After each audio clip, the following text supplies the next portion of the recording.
Yes, sir. I can see your screen, sir. चलो जी, wonderful हो गई ये तो। I hope everyone else can see the screen as well. तो आज का जो हमारा टॉपिक है, the two session that myself and doctor Fahad will cover, ये कम्युनिकेशन जो है, ये how big challenge is communication. तो कल भी जब हम आउटकम बेस्ड एजुकेशन पे बात कर रहे थे तो वी वर टॉकिंग अबाउट कि ये जो OBE है, ये आउटकम बेस्ड एजुकेशन है, it talks about the ultimate outcome of the program. और ये आउटकम्स कैसे डिफाइन होंगी?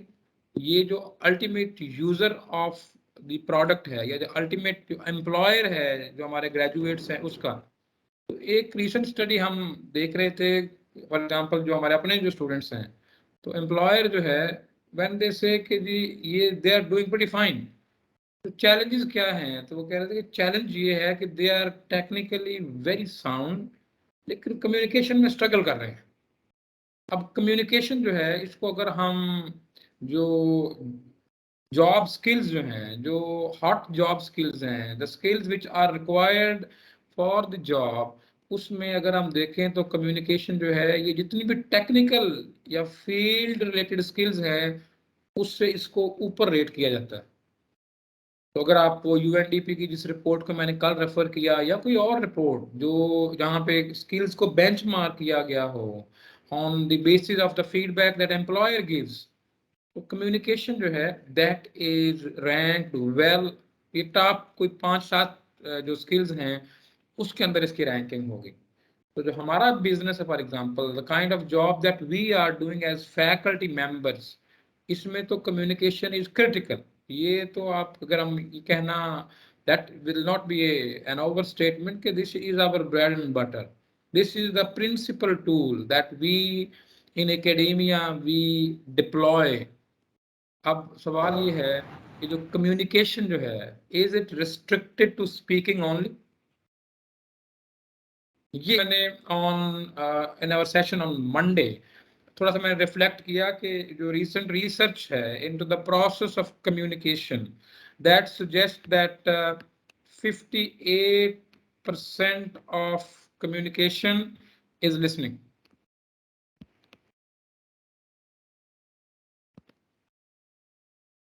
58% is listening, 45% is the body language,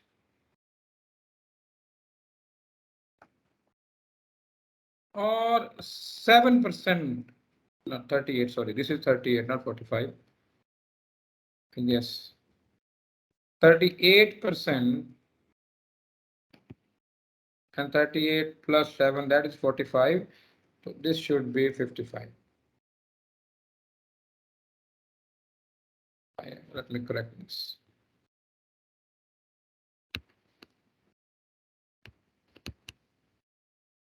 These are the words that we speak.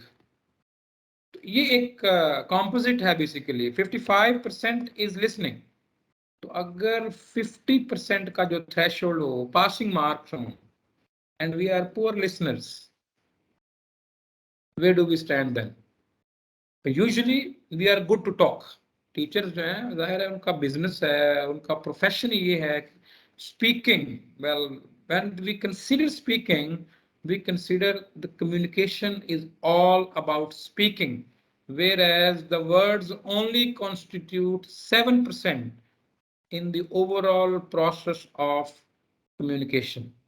अब वो जो आपके अंडरटोन्स हैं, ओवरटोन्स, जो वॉइस टोन्स जो हैं आपकी हैं, बॉडी के जो पोस्चरिंग है, जो हैंड्स और आई का जो कोऑर्डिनेशन है, ओवरऑल जो बॉडी लैंग्वेज है कि वो थ्रेटनिंग पोस्चर है, या हाउ वी से व्हाट वी से is very important, not only the words. और फिर लिसनिंग, जो पूरा जो प्रोसेस है उसमें तो एक तरफ रिसीवर है, एक तरफ सेंडर है। अब sender, whatever he is sending, he is considering that listener is listening everything. तो अगर हम ये कहें कि आज का जो फर्स्ट सेशन है, इसका जो पंच लाइन है, पंच लाइन ये है कि communication is not all about speaking, it's not all about words. जो इफेक्टिव कम्युनिकेशन है, जिसमें हमने इंटरपर्सनल एंगेजमेंट करनी है, that goes way beyond this. तो ये जो अपॉर्चुनिटी है इसको हम थोड़ा सा आज एक्सप्लोर करने की कोशिश करेंगे। तो we will try to find some very practical tips कि इस ओवरऑल जो हमारे वर्क प्लेस पे इश्यूज हैं, because we are all humans, the human brain जो है इसका जो ओवरऑल जो स्ट्रक्चर है, the way it works, no two human beings can have identical perceptions about the same, obviously the same reality। एक चीज देख के multiple people shall hold multiple perceptions। तो काम खराब तब होता है जब हम not only at our workplaces, even in our homes, when we are talking to our spouses, when we are talking to our siblings, to our kids, to our parents, to our friends, हम ये जो हमारा notion है ना, यार आपको मेरी बात समझ नहीं आ रही, that is something we need to think. तो on Monday I refer to a book, I will refer to that book again के जो 7 habits of highly effective people हैं। तो एक हैबिट ये थी कि they always start with an end in mind, और एक हैबिट ये है, वन ऑफ दो 7 हैबिट, कि they first seek to understand then to be understood. हम ये जो कहते हैं ना कि आपको मेरी बात समझ में नहीं आ रही, दैट इज समथिंग, ये हमें अपने पास अपने आप से भी ये क्वेश्चन होना चाहिए, हमें भी पूछना चाहिए कि व्हाट एवर ही और she they are saying, let's put yourself और आवरसेल्व्स इनटू देयर शूज, और फिर देखें, फिर रिएक्ट करें। And many a time when we do this, we find कि हमारे जितने वो एग्रीव्ड या इंजर्ड इमोशंस जो हैं वो काफी हद तक जो है वो सेटल डाउन हो जाते हैं। तो ये थोड़ा सा एक एक्सरसाइज है बेसिकली कि क्या इतना मुश्किल काम है when we are communicating. If you want to make it complex, you can make it as complex as you want. मसलन एक आपने टर्म सुनी होगी, आउट ऑफ द बॉक्स। ये इसको अगर हमने कम्युनिकेट करना है, we want to communicate what is out of the box thinking. ये टर्म सुनी होगी सबने। अमूमन whenever we are troubled, we refer to this term, let's do some out of the box thinking। तो ये सबने सुना हुआ है। तो let me help you understand what is out of the box। तो I request all of you, you need to have a pen and a piece of paper। उस pen और को यूज करते हुए on that piece of paper please draw these 9 dots। this is very simple problem। ये मैंने खुद नहीं बनाई, I took it from the literature। और अगर आपको ये ऑनलाइन पजल्स वगैरह जो है उनको सॉल्व करने का शौक है, तो you may have already come across with this problem। so we call it 9 dot problem। अब ये 9 डॉट्स जो हैं इनको आपने करना ये है कि 9 डॉट्स को एक स्क्वायर शेप में रखना है। स्क्वायर शेप में का मतलब ये है कि इस तरफ ये और ये लेंथ जो है ये दोनों बराबर होनी चाहिए। So please draw 9 dots, all of you 9 dots draw करें, और ये जो इंस्ट्रक्शन है इसको एग्जीक्यूट करें। You have to draw 5 straight lines without lifting the pen, and you have to connect these 9 dots। जरा कीजिए जी, सब लोग ये सब कर लेंगे, everyone can do it। so if someone has done it, please let me know। क्या आपने Yes, sir. 5 straight lines without जी sir. lifting the pen, Yes, you sir. कर have to लिए. connect the 9 dots। कर लिए? Yes, sir. चलिए ठीक है, let me, something like this you must have done। आपने यहां से शुरू किया होगा 1 line, 2 line, 3 line, 4 line and 5 lines, or maybe this way, the other way around, any combination। इसके बड़े multiple combination जो हैं वो exist कर सकते हैं। you can connect the 9 dots with 5 straight lines without lifting the pen। अच्छा, by the way, I really invite all of you कि यही वाली जो एग्जाम्पल या इससे मिलते जुलते जो एग्जांपल्स हैं, please use them in your class when you want to encourage the students to do some creative thinking. अमूमन हम कहते हैं यार क्रिएटिविटी जो है ना ये बड़ा मुश्किल काम है। तो out of the box thinking जो है, out of the groove thinking, जो कन्वेंशनल थिंकिंग है, उससे बियॉन्ड सोचना जो है वो some time is considered as a crime, उसको हाथ ही नहीं लगाते हम। तो आप इस एग्जांपल को यूज कर सकते हैं to teach them it's not difficult कि what we need to do is we need to make our mind slightly flexible. If you can do this, this is possible. चलें प्रॉब्लम को थोड़ा सा complicate करते हैं। Connect the 9 dots with 4 straight lines.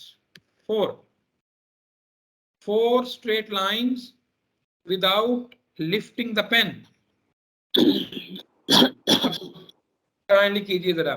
Again draw the 9 dots in a square shape. Means के दोनों तरफ sides बराबर रखें and connect these 9 dots with the help of these 4 straight lines without lifting the pen.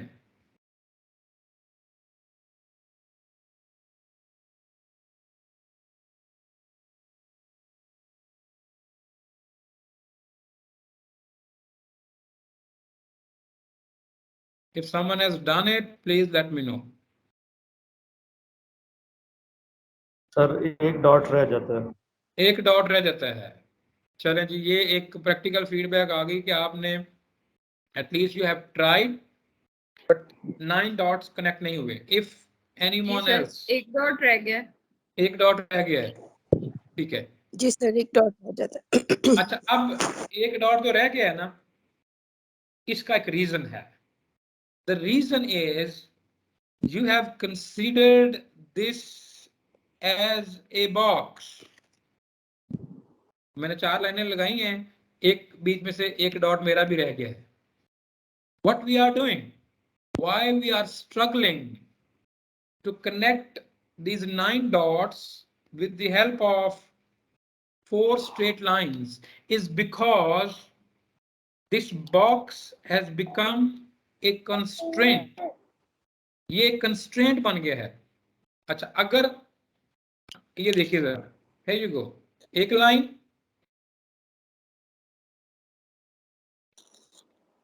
how many lines I have drawn? 4, and I have connected the 3 dots. Why did you not, or why could you not do it? The reason, you were trying to find the solution within the box, whereas you need to slightly go out of the box. So by slightly going out of the box, we have connected with seemingly impossible सी problem है। Impossible इसलिए थी कि जो box है उसको आपने अपना मेंटल कंस्ट्रेंट बनाया है, आप उसके अंदर सॉल्यूशन देख रहे हैं, and the solution was lying slightly outside the box. चलिए इसको थोड़ा सा और कॉम्प्लिकेट करते हैं। Now you have to connect the 9 dots with 3 straight lines. अब देखिए अब कितने डॉट्स बचेंगे। Just give it a try and help me find कि how many dots are left. जब आपने 4 से किया तो 4 के केस में 1 डॉट जो है वो लेफ्ट था। अब 3 के केस में कितने डॉट्स बचेंगे?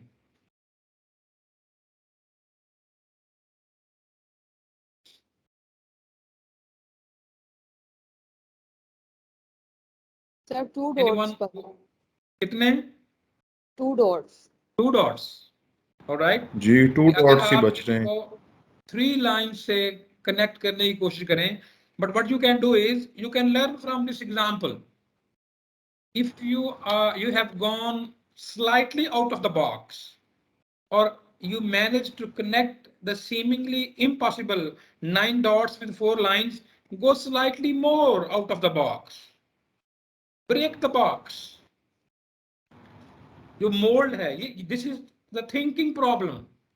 This is how we perceive others. Sometime बड़ी छोटी सी बात होती है वो इतना बड़ा ट्रिगर खड़ा कर देती है, डोमेस्टिक भी और ऑफिस में भी वो घंटों बहस होती रहती है। द रीजन इज दिस कि हमारे माइंड में कुछ परसेप्शंस हैं about the realities, and those perceptions about the realities, they differ, and sometimes they differ significantly. इतना differ करते हैं कि 180 डिग्री के एंगल पे differing opinions हैं. What we are trying to do, we are expecting others to think like us. That's a problem. Okay, let's correct them. ये लो जी. I have connected the 9 dots with 3 straight lines. Okay, let's make it slightly more complicated. Now you are supposed to connect the 9 dots with 1 straight line. इसमें आप देखेंगे कि यकीनन 6 dots जो हैं वो बच जाएंगे. Any line, any straight line that you draw, जो हमारी conventional thinking है, वो तो हमें ये encourage कर रही है कि मैक्सिमम 3 डॉट्स को आप कनेक्ट कर सकते हैं अगर आपने एक ही सीधी लाइन ड्रॉ करनी है. Let me do it. ले जी, मैंने एक ही लाइन से 9 के जो 9 डॉट्स हैं उनको कनेक्ट कर दिया है. अब आप ये सवाल कर सकते हैं कि मेरे डॉट्स जो हैं वो बड़े थे, उनमें मैंने जो इंटर डॉट जो डिस्टेंस है वो मैंने मैनूवर किया, मैंने लाइन की थिकनेस बढ़ा दी, लेकिन मैंने तो ये कोई कंस्ट्रेंट नहीं लगाई थी. आप ये सारे काम खुद से कर सकते थे. This is how things can be thought, and we need to be more flexible when we are in this interpersonal engagement, या चाहे वो हमारे ऑफिसेज हों या हमारे घर हों. अगर if I start insisting कि जो चीजें मैंने, आप इंसिस्ट करना शुरू कर दें कि जी आपने तो नहीं कहा कि इतनी मोटी लाइन लगा लें, लेकिन मैंने ये भी कहीं नहीं कहा कि ये मोटी लाइन ना लगाएं. मैंने तो सिर्फ 2 कंस्ट्रेंट लगाए, straight line and without lifting the pen. The rest was open to you. This is how we need to approach whenever we are in the process of communication. Communication is just not speaking. It goes well beyond speaking, ladies and gentlemen. It's about the trust that we have on each other. It's a matter of, it's not a matter of confrontation. It's not the matter of settling an argument. It's a matter of just making slight movement and trying to understand the perspective of others. So before we go for the interpersonal engagement, जैसे मैंने पहले भी दोनों दिन कुछ questions raise किए, let me raise the similar sort of questions again कि हमारी जो existing practices हैं उसमें how often we try to win an argument at every cost. Referring back to the same book again, there is another habit कि जो highly effective people हैं, they create win-win situations. What we are trying to do, we are trying to satisfy our egos. हमारी जो hurt feelings जो हैं, we are trying to settle the argument. ये जब हम बातचीत कर रहे हैं ना, हाँ बेहतर हो गया सर. मैं ते इन्नियां मुश्किलां च और इन्ने प्लीज दिल जमी नाल अपने ड्यूटीज अंजाम दे रहे हैं. मेरी ट्रेनिंग 3 दिन तो शुरू हुई है तो मैंने नहीं पता. अपना माइक बंद रखें. This is something. ਉਹ ਰਾਤ ਮੈਨੂੰ ਪਤਾ ਲੱਗਿਆ ਪਰਸੋਂ ਰਾਤ, ਕੱਲ ਫਿਰ ਨਾਮ ਹੋਇਆ ਡਿਪੋ ਨੂੰ ਜ਼ਾਹਰ ਮੀਆਂ ਨੂੰ ਕਹਿ ਕੇ ਜਿਹੜੀ ਕਹਿੰਦਾ from PHEC kindly remind कराएं जो दोस्त हैं का माइक ओपन है. the mic needs to be junior है ਜਿਹੜਾ ਟ੍ਰੇਨਿੰਗ 'ਚ ਹੈ ਤੇ 2012 ਬੈਚ ਦੇ ਕਹਿੰਦਾ ਜੀ ਪਵਾ ਦਿੰਦੇ ਆ. ਫਿਰ ਉਹਨਾਂ ਨੇ ਕੱਲ ਲਿਖਿਆ PHEC ਨੂੰ जी हाइडर 2 बंदे रह गए थे. मैं तो एक और बंदा मेरा ख्याल है वो स्पीकर है ऑनलाइन नहीं 2 हफ्ते दी किसी दिन वैसे ही नहीं. and the mic is on. That is a dilemma. I mean बस ये we are building a case study. इसके ऊपर अभी 2 स्लाइड्स हैं स्पेसिफिक. ऑनलाइन ट्रेनिंग तो सर की okay, let me see who is he. ਅੱਜ ਦਾ ਜਿੰਨੇ ਵੀ ਅੱਜ ਦਾ ਸੈਸ਼ਨ ਹੈ ਸਾਰਾ ਮੇਰੇ ਸਬਜੈਕਟ ਲਈ ਹੈ. all right, effective communication ਫਲਾਣਾ ਢੰਗਾਣਾ ਇਸ ਤਰ੍ਹਾਂ ਦੀਆਂ ਚੀਜ਼ਾਂ. ਉਸਮਾਨ ਸਾਹਿਬ, your mic. ਸਰ ਉਹ ਫਾਈਲ ਫਿਰ ਅਸੀਂ ਹੀ ਮੈਂ ਸਰ ਨਾਲ ਕੀਤੀ ਸੀ ਗੱਲ ਉਸਮਾਨ ਸਾਹਿਬ ਨਾਲ. ਉਹ सर आप उनका माइक खुद से करना यूज करते हैं. ये वो काम है जो मैं नहीं करना चाहता, लेकिन let's see. Disable mic. Right. चर्च। ये जो चीज है देखिए, ये ऑन डे 1 इस चीज के ऊपर हमने सेटल किया। Let me unshare the slide and share it again, क्योंकि मेरा ख्याल है मैंने ना एक छोटी सी वीडियो चलानी है और उसकी वॉइस आपको आ नहीं सकेगी। Just bear with me please. Alright, ये computer sound and here you go. Alright, तो व्हाट वाज हैपनिंग कि ये होता, this is what happens actually. ये जो डिसरप्शन जो है, ऑल लोग we are very used to this, we can manage this, but ये जो फ्लो ऑफ इंफॉर्मेशन जो है that really is disturb. So when we are engaged with people, ये 4 क्वाड्रेंट हैं जी जिसमें पोटेंशियली हम फॉल कर सकते हैं।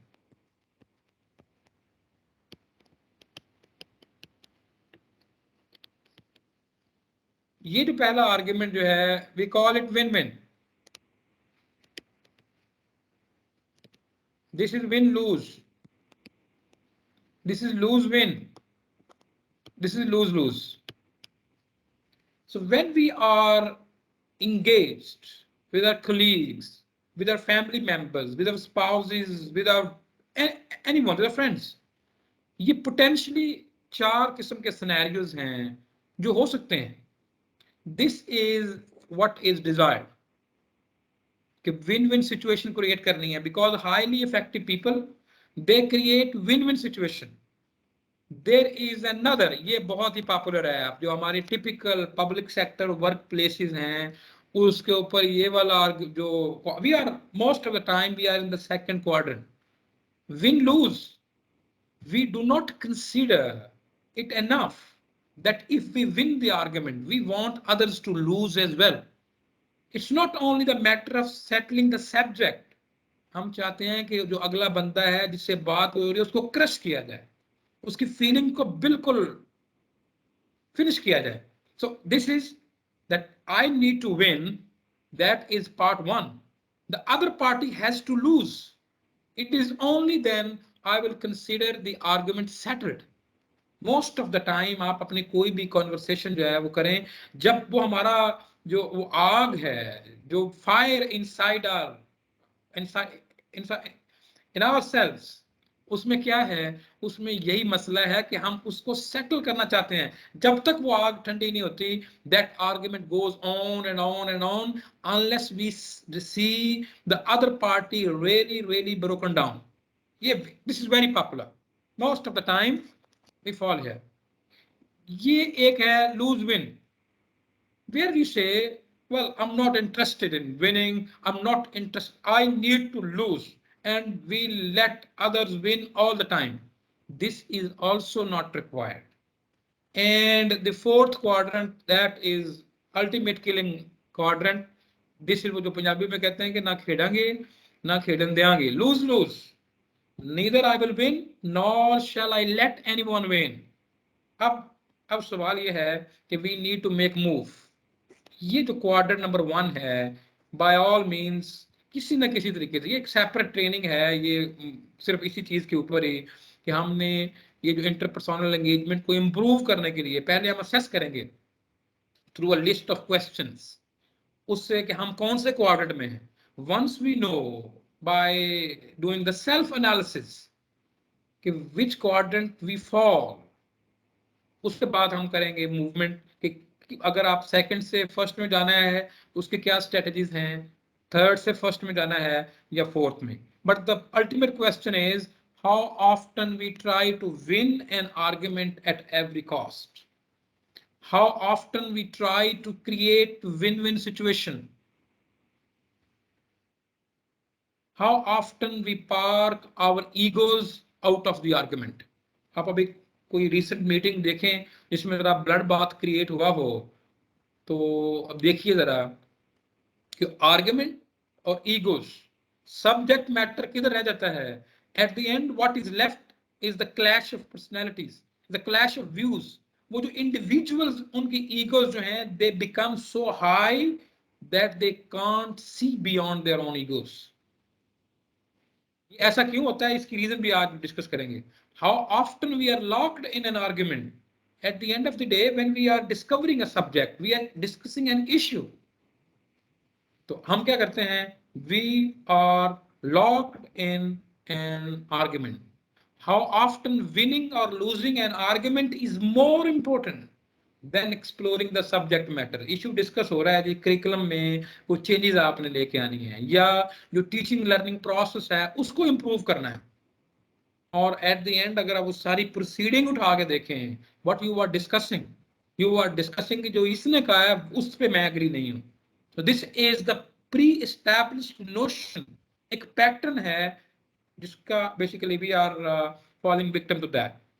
How often we move away from judgment and create parallel thinking.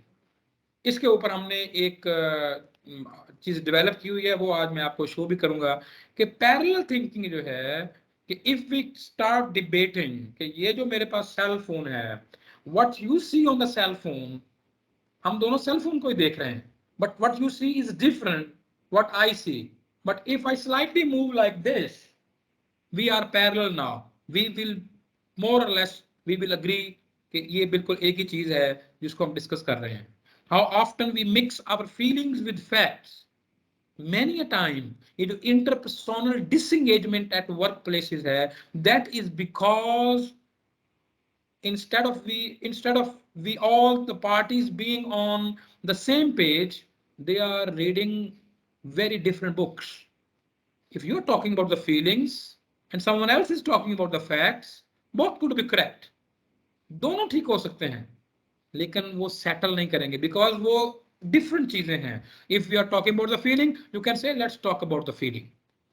इसके अगर थोड़ा सा इस सब्जेक्ट को आप ज्यादा एक्सप्लोर करना चाहते हैं तो मैंने वैसे बुक को भी रिकमेंड की कि प्लीज रीड. इफ अगर आपको लिटरल रीडिंग का शौक है फिर तो आप अपनी कबर्ड में इन बुक्स को जरूर रखें. 7 Habits of Highly Effective People and the other book is 6 Thinking Hats. ये जो एडवर्ड बोनो की दैट्स अनदर क्लासिकल बुक, उसको भी आप देखेंगे. ये जो पैरेलल थिंकिंग जो है इसको क्रिएट कैसे करना है आपने. जब फीलिंग है तो लेट्स टॉक अबाउट फीलिंग्स. जब फैक्ट्स हैं तो टेक द फैक्ट्स हैट. जब फीलिंग की बात कर रही है तो फीलिंग की बात करें. जब ऑप्टिमिज्म की बात करनी है तो let's talk about the optimistic scenarios. और जब पेसिमिस्टिक सिनेरियो की बात करनी है तो let's talk about the pessimist so that you at least discuss the same subject. ऐसा ना हो कि आप दो डिफरेंट सब्जेक्ट मैटर डिस्कस कर रहे हैं फिर तो आप कभी भी सॉल्यूशन को कन्वर्ज कर ही नहीं सकते. ये सेशन 1 के कुछ कंटेंट्स हैं कि हम इस चीज को, ये अभी मैंने जो एक प्रीएम्बल दिया है थोड़ा सा कि how do our brain process information. It goes back to the brain and specifically a part called as amygdala. ये जो इंटरपर्सनल कम्युनिकेशन में ये जो ब्रेन शॉर्ट सर्किटिंग है, ये जो हम कहते हैं ना कि आपको मेरी बात समझ में नहीं आ रही, this is because we are emotionally hijacked, we are not listening. Practically we are there but on ground situation ये है कि you are not listening whatever is coming. आप तो लॉक हो चुके हैं उस आर्गुमेंट में एंड यू आर इन मोर्चाजन हो गए हैं. You are in a trench and shooting everyone who comes in front of you. इसको थोड़ा सा हम एक्सप्लोर करेंगे. फिर को एक्सिस्टेंस कैसे हो सकती है. Multiple perceptions about the same reality. इस पे ये एक हमने डेवलप किया है, एक शू बॉक्स को ट्रांसफॉर्म किया इनटू द परसेप्शन बॉक्स. इसी तरह के इश्यूज थे I was facing when I became the head of the department back in 2015 for a year and a half, long meetings. Then I found this idea and I created this box and I have found it really effective. थोड़ी सी उस पर बातचीत होगी तो आप वही चीज या उससे कोई मिलती जुलती चीज जो है आप उसको अडॉप्ट कर सकते हैं because you are growing in your careers. आज आप लेक्चरर्स हैं, very soon and future times to come you will be leading the colleges and the departments. Communication, yes, most of the time we think it's all about the lip service. It's not all about talking only, it's about the relationship building. The question is why do we need to communicate. फिर types of communication. अब इसमें वो regular जो there is no theory in it, no theory, no. जो आपको book में अगर आप देखेंगे तो जो types of communication है, we are not getting into. These are the practical things that we usually encounter जब हम ये corporate communication के ऊपर जो trainings देते हैं. तो it's not theory, very practical चीजें इस पे हम डिस्कस करेंगे. Then framing and conversational mitigations के it's not about what we say. It is important what we say, but it is highly important how we say and how it is perceived. तो ये जो plane crashes हैं इनमें communication का बड़ा major role है कि कोई around 60 to 70% of the communication जो प्लेन क्रैशेस हैं वो जब रिट्रीव होता है ब्लैक बॉक्स तो ये रिवील करता है कि planes do not crash because of the technical problem. हर दफा ऐसा नहीं होता कि उसका लैंडिंग गियर में कोई मसला आ गया है, उसके जहाज के इंजन में आग लग गई है. It's not all the time like this. Most of the time there are small issues, but when they club together they make it more complicated and the plane जो है that is run into a disaster situation. Then there are some tips for interpersonal engagement. कुछ saboteurs and sages, the friends and foes, दोस्त और दुश्मन in the process of interpersonal engagement if we find some time. फिर ये जो trust है that is a key tool if you want to create impact at the workplace. ये trust को कैसे किया जाए. फिर जो हमारा कॉन्वर्सेशनल जो डैशबोर्ड है इसे कैसे बिल्ड किया जाए. Last but not the least कि अगर क्रिटिसिज्म करना हो तो ये जो आर्टफुल क्रिटिक है when you are discussing a subject, या तो ये है ना कि बातचीत ही ना हो, अगर कम्युनिकेट करना है तो उसमें how should be critic, how should be criticise और जिसको पॉजिटिव क्रिटिसिज्म कहते हैं, ये सारी चीजें जो है will try to cover as much as we can. If something is left इसका एक रिफाइंड सा रिकॉर्डेड लेक्चर वो भी उसका लिंक भी भेज देंगे, उसमें आप सारा कुछ देख सकते हैं later on that. Please go through this. ये जो दोस्त है ना जिनका ये माइक ओपन था, sorry I forgot his name, ये जरा देखिए जी कि एक टाइम में हम कितने काम कर सकते हैं.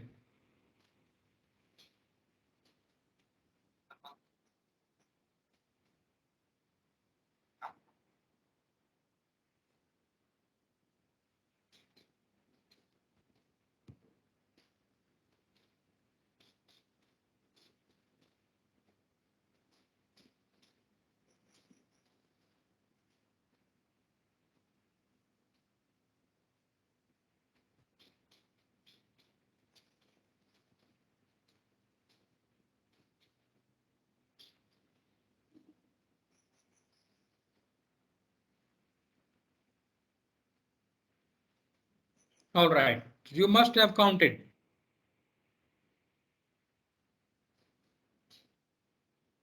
Yes, this is the problem.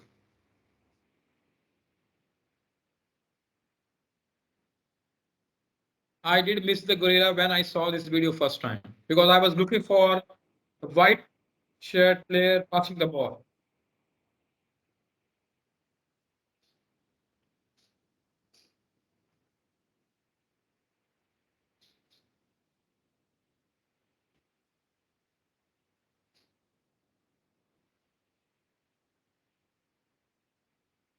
Exactly. So this is what happens. ये जो हम कहते हैं कि multitasking हो रही है कि हम we are talking, we are listening, we are writing, we are चलिए आज तो रमजान है तो maybe not many people will be sipping coffee.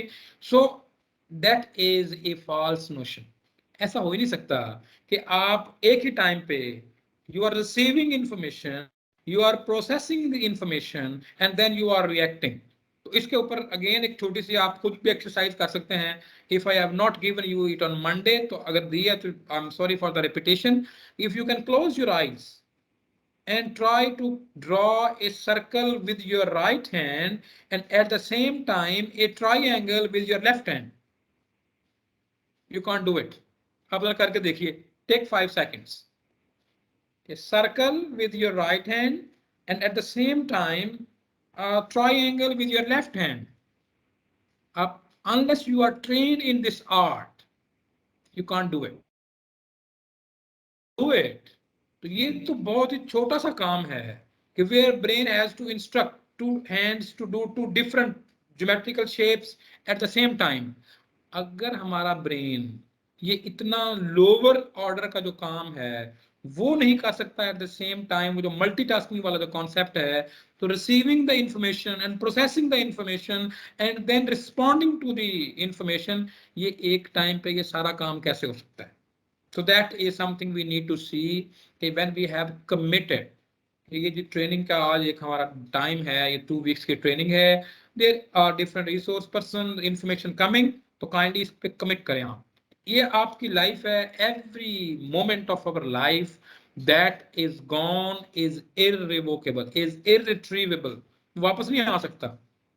अच्छा, ये एक छोटी सी वीडियो और है, इस वीडियो को भी मैंने जो कि रिकॉर्ड इसलिए नहीं किया for the training, I found this video when I was recording, it was recorded for a different reason, लेकिन देन आई फाउंड कि ये बड़ी अहम बात है।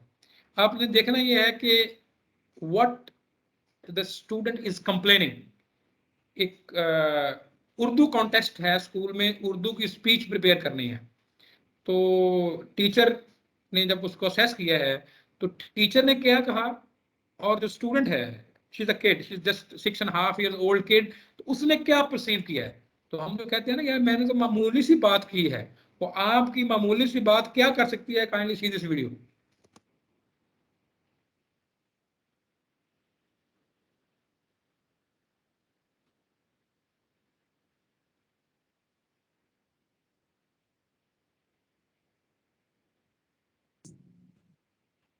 सर आवाज नहीं आ रही।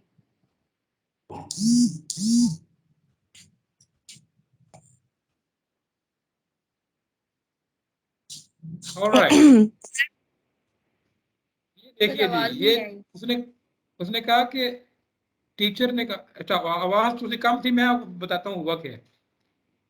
उसने कहा कि ये स्कूल में कल मैंने स्पीच की, the teacher said no, this is not a good speech. I call the teacher, तो मैंने टीचर से पूछा जी स्पीच को क्या इश्यू था? तो उसने कहा जी स्पीच तो ठीक थी। तो मैंने कहा जी द किड इज कंप्लेनिंग कि आपने कहा कि this is not a good speech. अब आप देखिए जरा कि वहां पे क्या स्कूल में क्या कम्युनिकेशन हुई है and what the kid has perceived. Teacher ने कहा, मैंने उसको ये कहा कि आपकी 1 minute लॉन्ग एक स्पीच होनी थी, your speech is around 45-50 seconds, whereas एक और स्टूडेंट जो है उनकी स्पीच जो है that is 1 minute and 5 seconds। इस कम्युनिकेशन को अब वो जो किड है, the way she has perceived, उसने कहा इसको इस तरह से लिया कि as if her speech is rejected.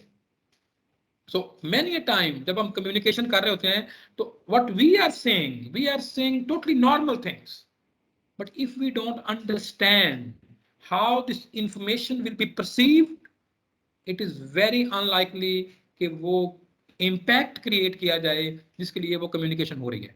ये भी आपको जो स्क्रीन में नजर आ रहा है ना, ये एक बड़ा सिंपल सा स्केच है ऑफ आवर ब्रेन। इसमें कुछ पार्ट्स हैं जो शो किए गए हैं। तो what happens in our brain, जो ब्रेन जो है it receives visual signals from the eyes और auditory signals from the ear. वो जो सिग्नल जो है ना, चाहे वो देखने वाले सिग्नल हैं या सुनने वाले, all those signals are fed into this part. This part is called thalamus.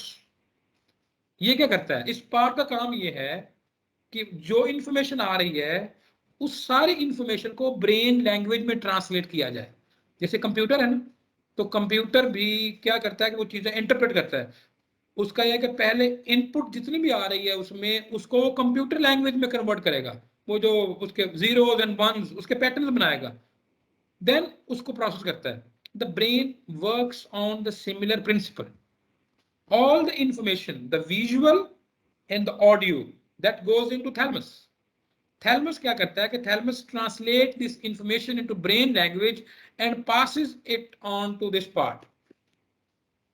This part, यहां पे क्या हो रहा है, इधर उस इंफॉर्मेशन का एनालिसिस हो रहा है, उसकी असेसमेंट हो रही है और उसको मीनिंग्स जो हैं वो दिए जा रहे हैं ताकि जो बॉडी है वो अप्रोप्रिएटली रिएक्ट कर सके, रिस्पॉन्ड कर सके। उसके बाद की जो इंफॉर्मेशन है that comes into this green part, this is called hippocampus. ये ग्रीन पार्ट जो है ये क्या है, ये यहाँ पे ड्राई फैक्ट्स हैं, सिर्फ only facts, no feelings. this part will help you to identify. If you see a face, you will say, well, he is or she is my cousin. So you can spot the people, you can identify the people, lekin this part will not help you if you like them or not.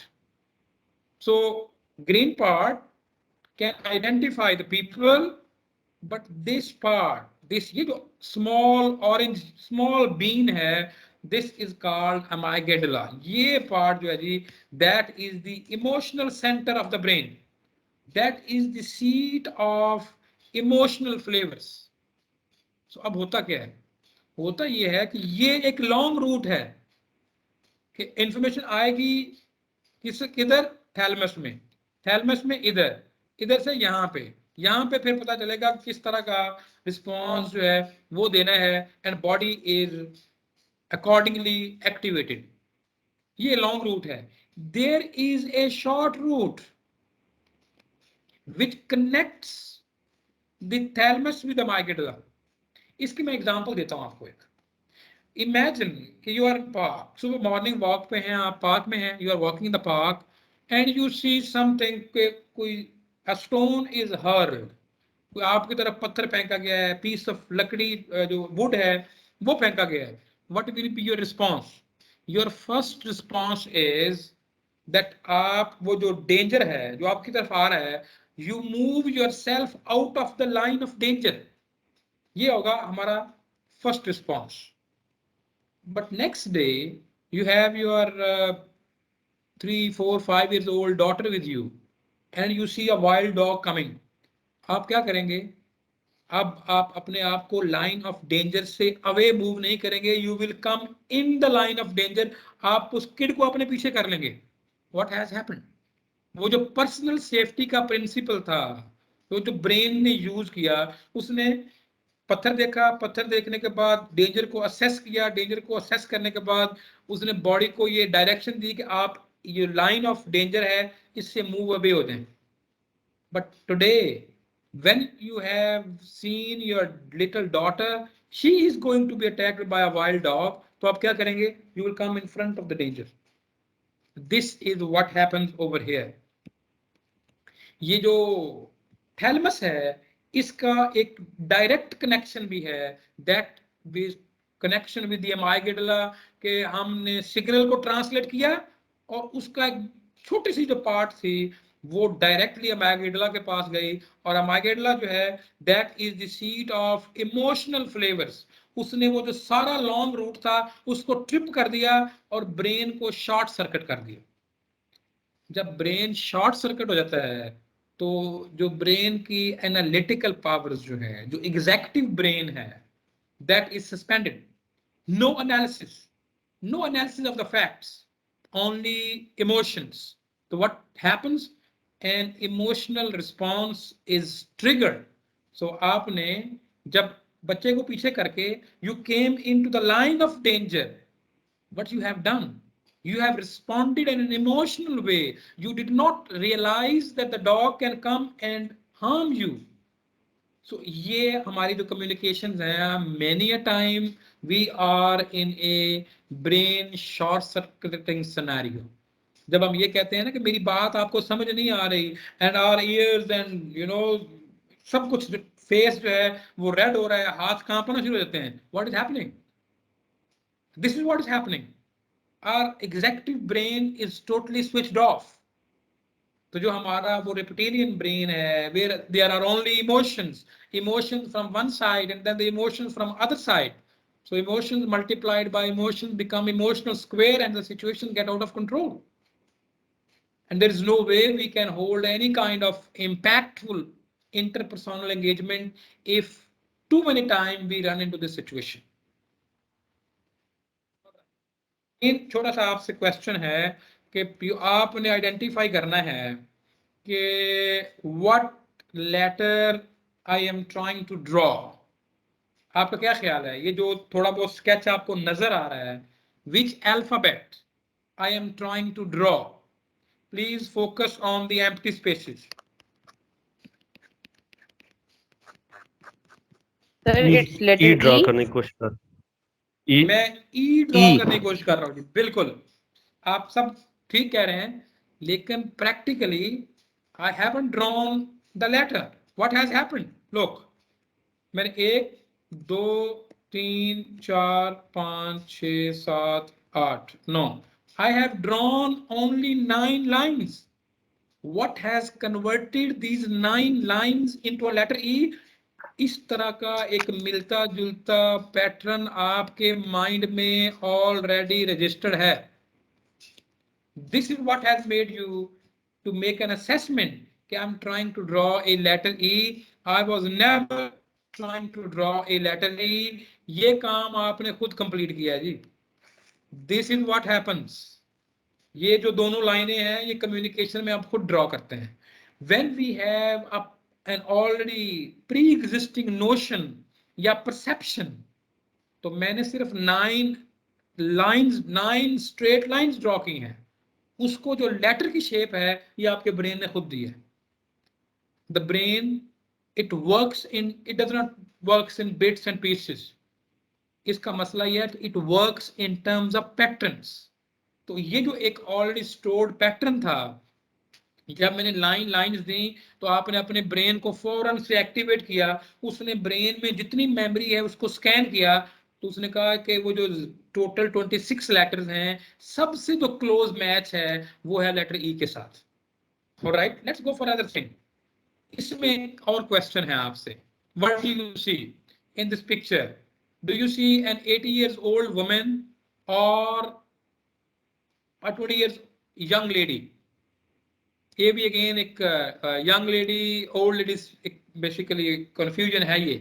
तो आप जरा देखिए कि anyone who see an old woman, कितने लोगों को इसमें एक ओल्ड लेडी नजर आ रही है? 80 years old Yes, sir, I lady can see. or 20?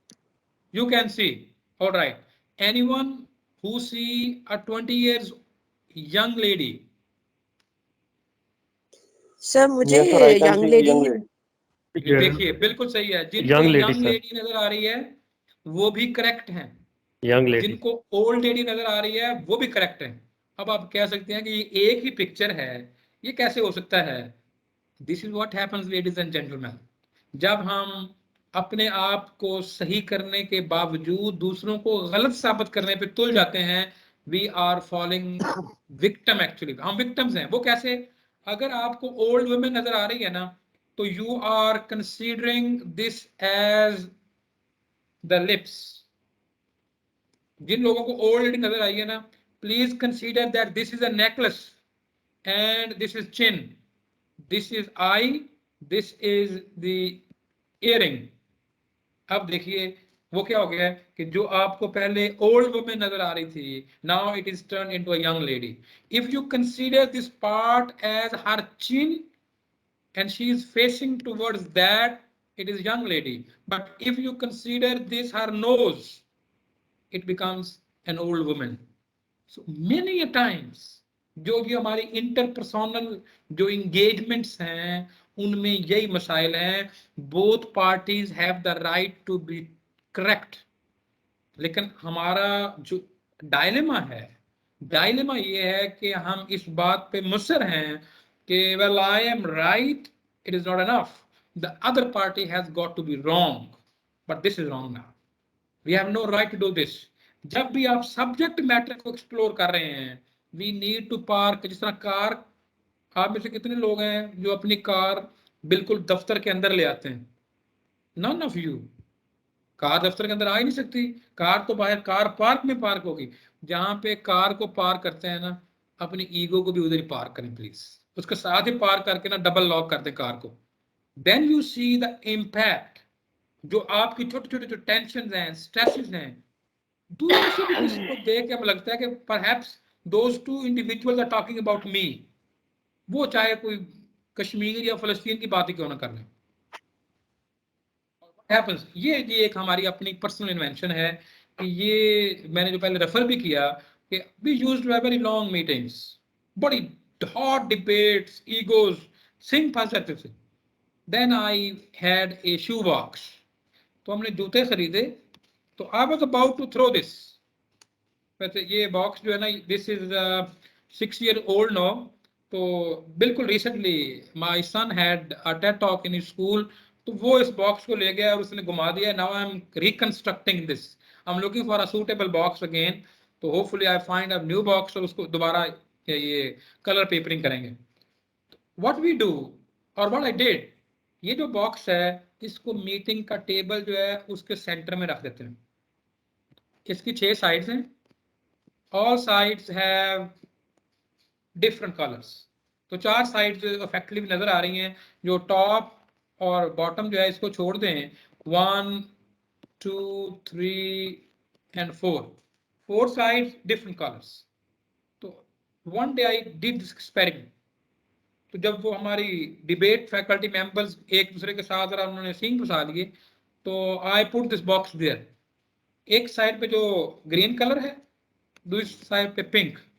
तो मैंने एक तरफ फिर लोगों से पूछा कि जी व्हाट कलर यू सी. उनका जी ग्रीन.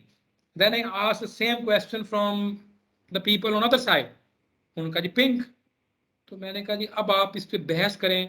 अगर आप ये कहें the colour that I see is the colour of the box, can we conclude? We can never conclude.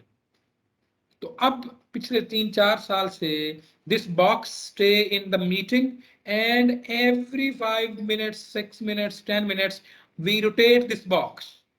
When we rotate this box gives us a feeling कि जो colour मुझे पहले ग्रीन नजर आ रहा था, जब वो बॉक्स टर्न होके आएगा तो now it is yellow, then it becomes blue, then it becomes pink.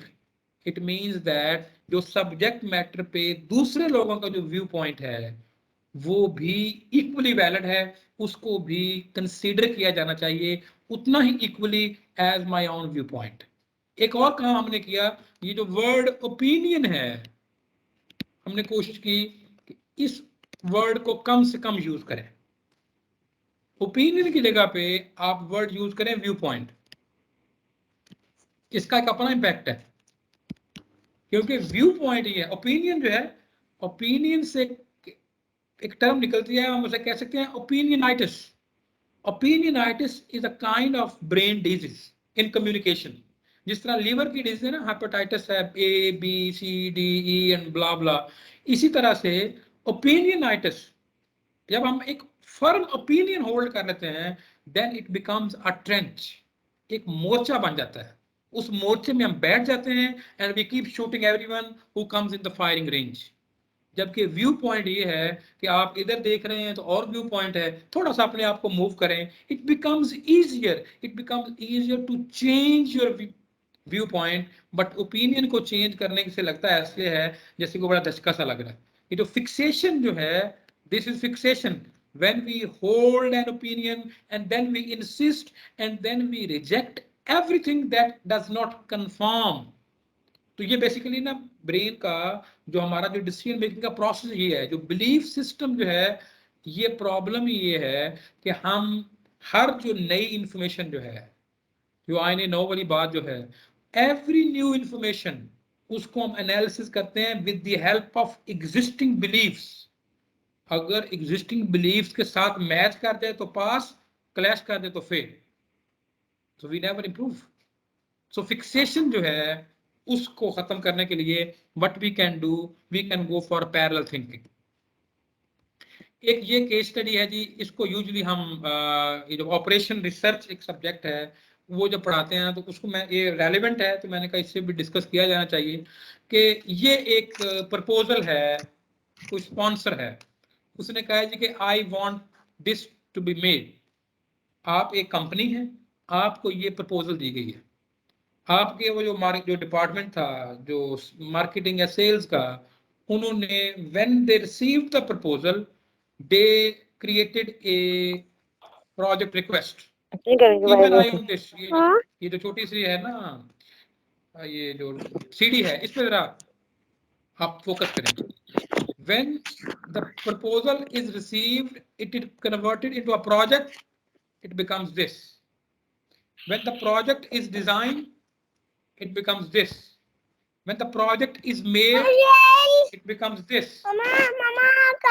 And what इनकी बारी भी आ रही है. What the customers actually wanted, the customers actually wanted this. What has happened? इसके लिए एक टर्म यूज होती है, उससे हम कहते हैं साइलोज, ये जापानीज टर्म है, साइलो कल्चर। ये टिपिकल हमारा जो पब्लिक सेक्टर जो है, मेमोज, वार्निंग लेटर्स, वार्निंग के ऊपर वार्निंग, एंड देन जिससे मसला है उसके साथ बैठ के डिस्कस करने के बजाय 10 लोगों के सिग्नेचर के साथ वो लेटर आना है, and everyone is poised in the way. ये जो साइलो कल्चर जो है, इसमें इसका मतलब ये जो वर्टिकल वॉल्स हैं between multiple function of the same organisation, वो इतनी हाई हैं, you can't see into the other cable, you can never converge. जब आप लेटर पे लेटर लिख रहे हैं एक दूसरे को, उसने लेटर लिखा, उसने जवाबी खत लिख दिया उसको। So we have to get rid of such practices if we have to improve. Yes, जहाँ पे कोई मसले मसाइल है वहाँ पे ये प्रोसेसेस वेरी वेल डिफाइंड है, लेकिन बिल्कुल जो छोटी छोटी बातों के ऊपर ये सपोर्ट कल्चर थिंग, जो कल्चर जो है that is so important that the culture eats strategy for breakfast. आप जितनी मर्जी शानदार स्ट्रेटजी बना लें, if you are living in a poor culture it will multiply this with zero. उस कल्चर नाश्ता करता है स्ट्रेटजी का। ऑलराइट, अब ये कम्युनिकेशन जो है, इससे क्या क्या काम लिए जा सकते हैं। बेसिकली जो ये क्वेश्चन ये है कि communication is not speaking only, it is required for multiple purposes. ये पिक्चर्स कुछ देखें आप जरा। अब आपसे क्वेश्चन ये हैं कि how many of you recognise this man. नाम लिखा भी हुआ वैसे यहाँ तो। काइंडली आपके माइक्स ओपन हैं। अब्दुल सत्तारी। जी जी, अब्दुल सत्तार ईदी साहब हैं ये। How about him? इनका नाम है डॉक्टर अमजद साकिब। ये एक अखुवत फाउंडेशन का नाम आपने सुना होगा। ये पायनियर हैं, इज एक्स ब्यूरोक्रेट और बड़े फिलैंथ्रोपिस्ट हैं, एजुकेशनिस्ट हैं, मोटिवेशनल स्पीकर हैं, doctor Amjad Saqib. How about him? ये कौन है? Churchill sir. ये Spencer Winston Churchill. How about this guy? Hitler. ये हिटलर है, एडोल्फ हिटलर। इनको भी जानते होंगे अगर if you are watching television in late 80s and early 90s and you have seen Sargam time and all those puppet shows on TV. Farooq Qaiser. ये फारूक कैसर है। अच्छा, इनको आप नहीं जानते, ये हैं जी पीटर जैक्सन।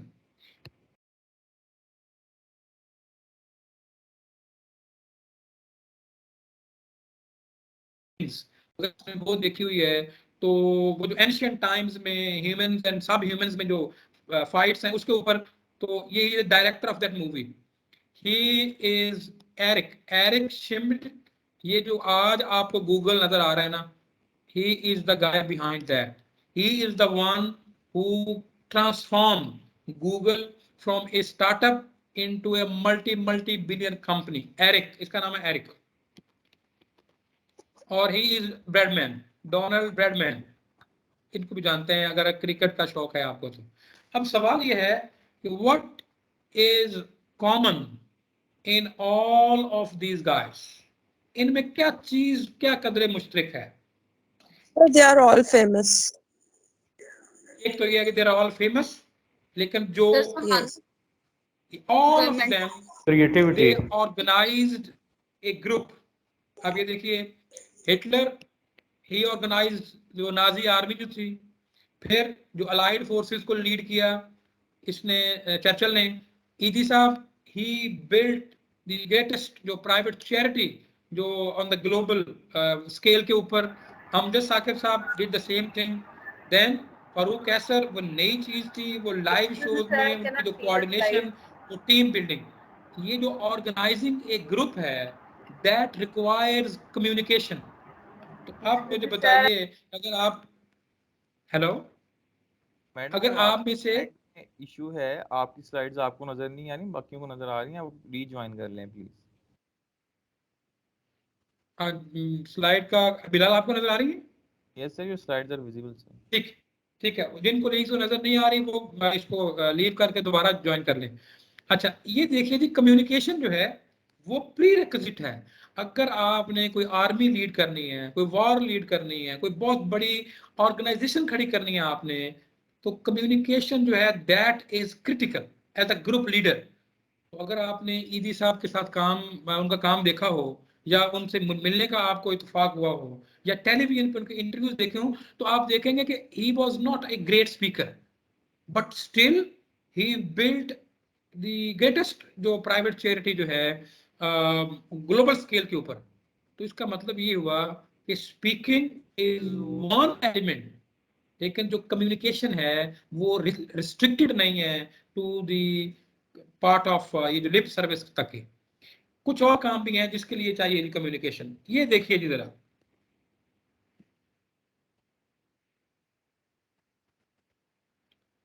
इनको मेरा ख्याल है मेजॉरिटी जानते होंगे। Anyone who know him?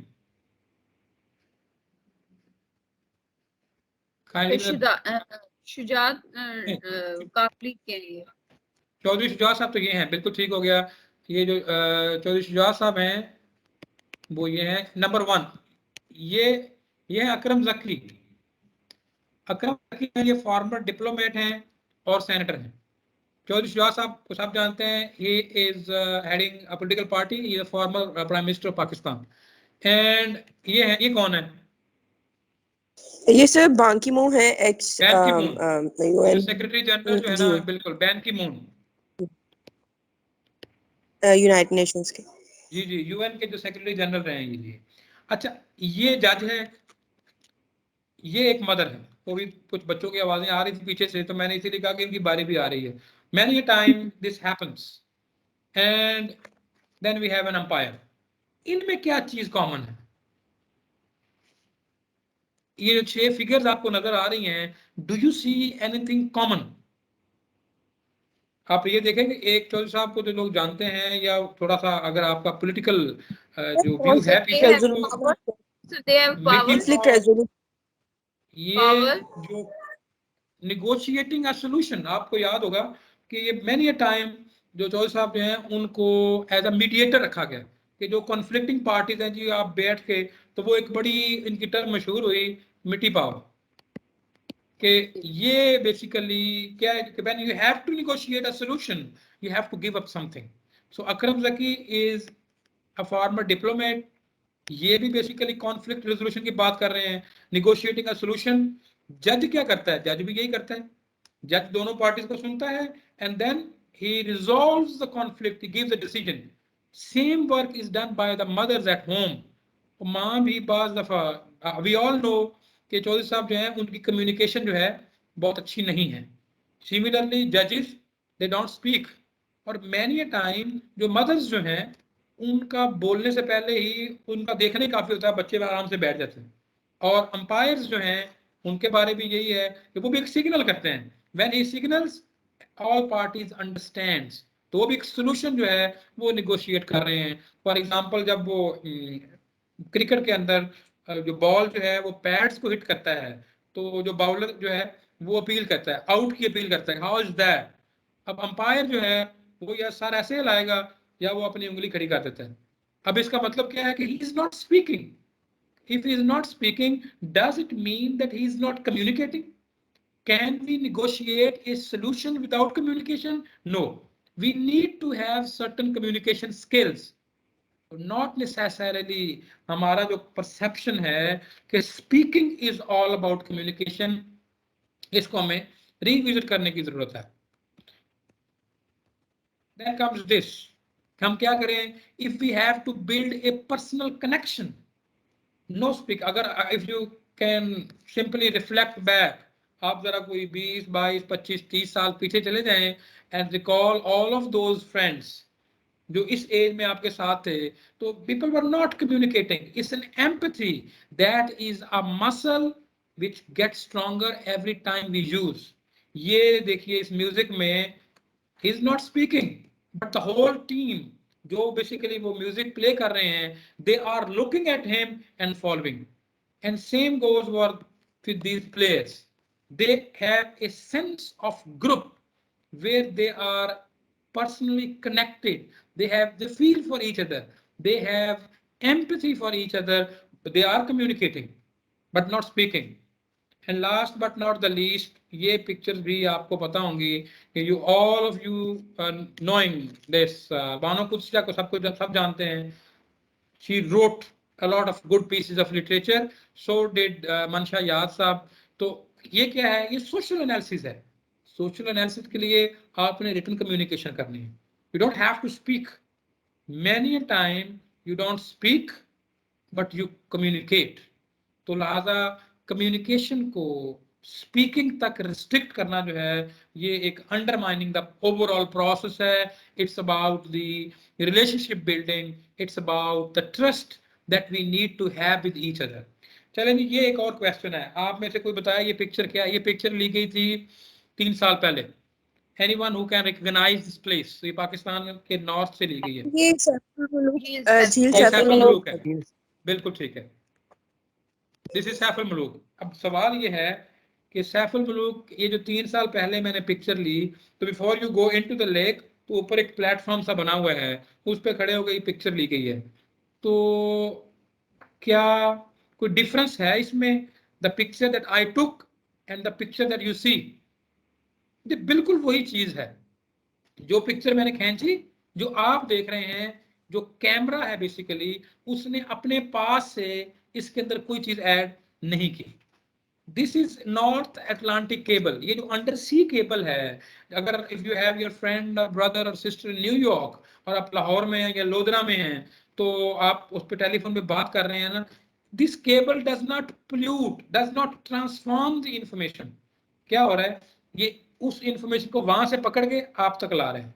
Then हमारा जो जॉब है as faculty members, teachers working in colleges and universities, हम भी यही कुछ कर रहे हैं. We usually do not create many theories.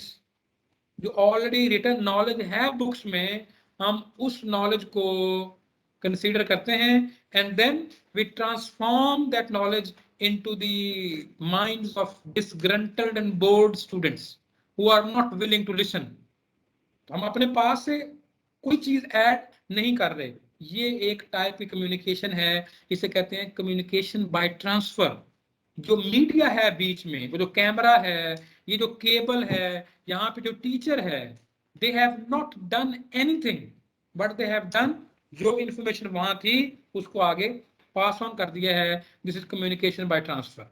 ये एक देखिए, ये दूसरी टाइप ऑफ कम्युनिकेशन है.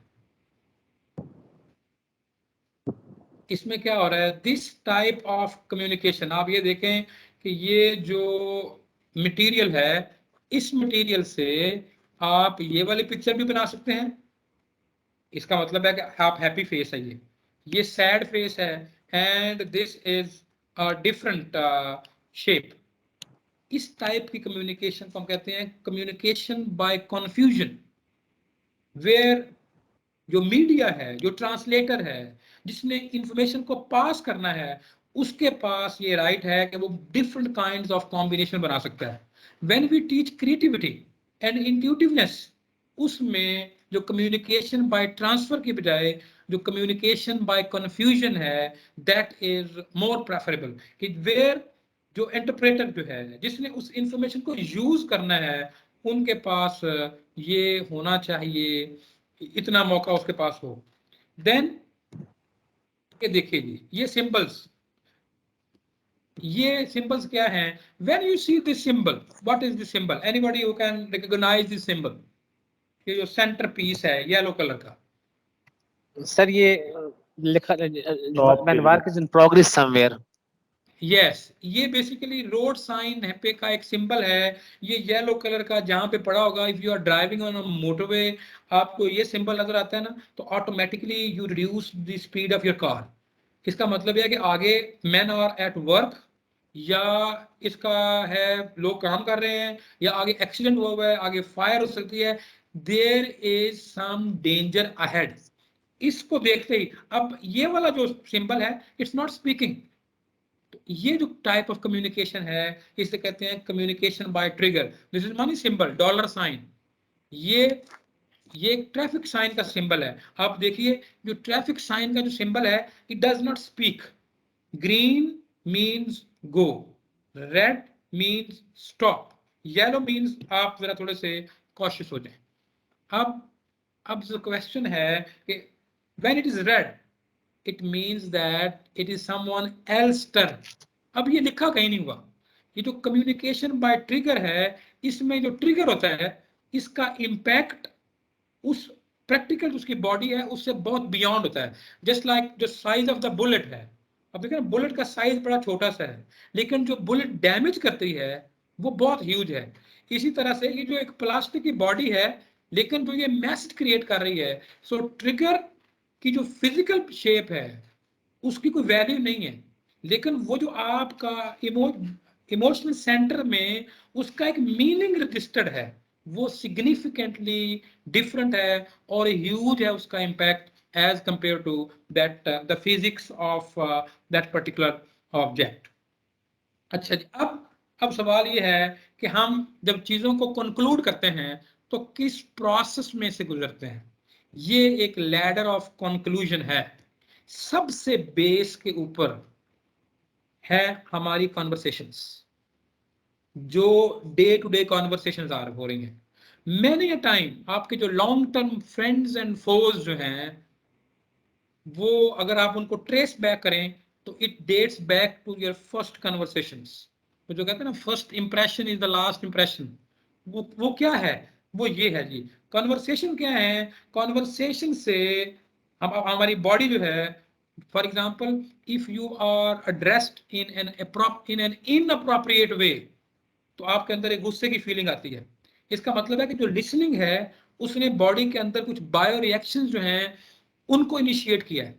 वो जो बायो रिएक्शन जो हैं उनसे फीलिंग्स आती हैं, वो फीलिंग्स जो हैं वो थॉट्स में कन्वर्ट होती हैं।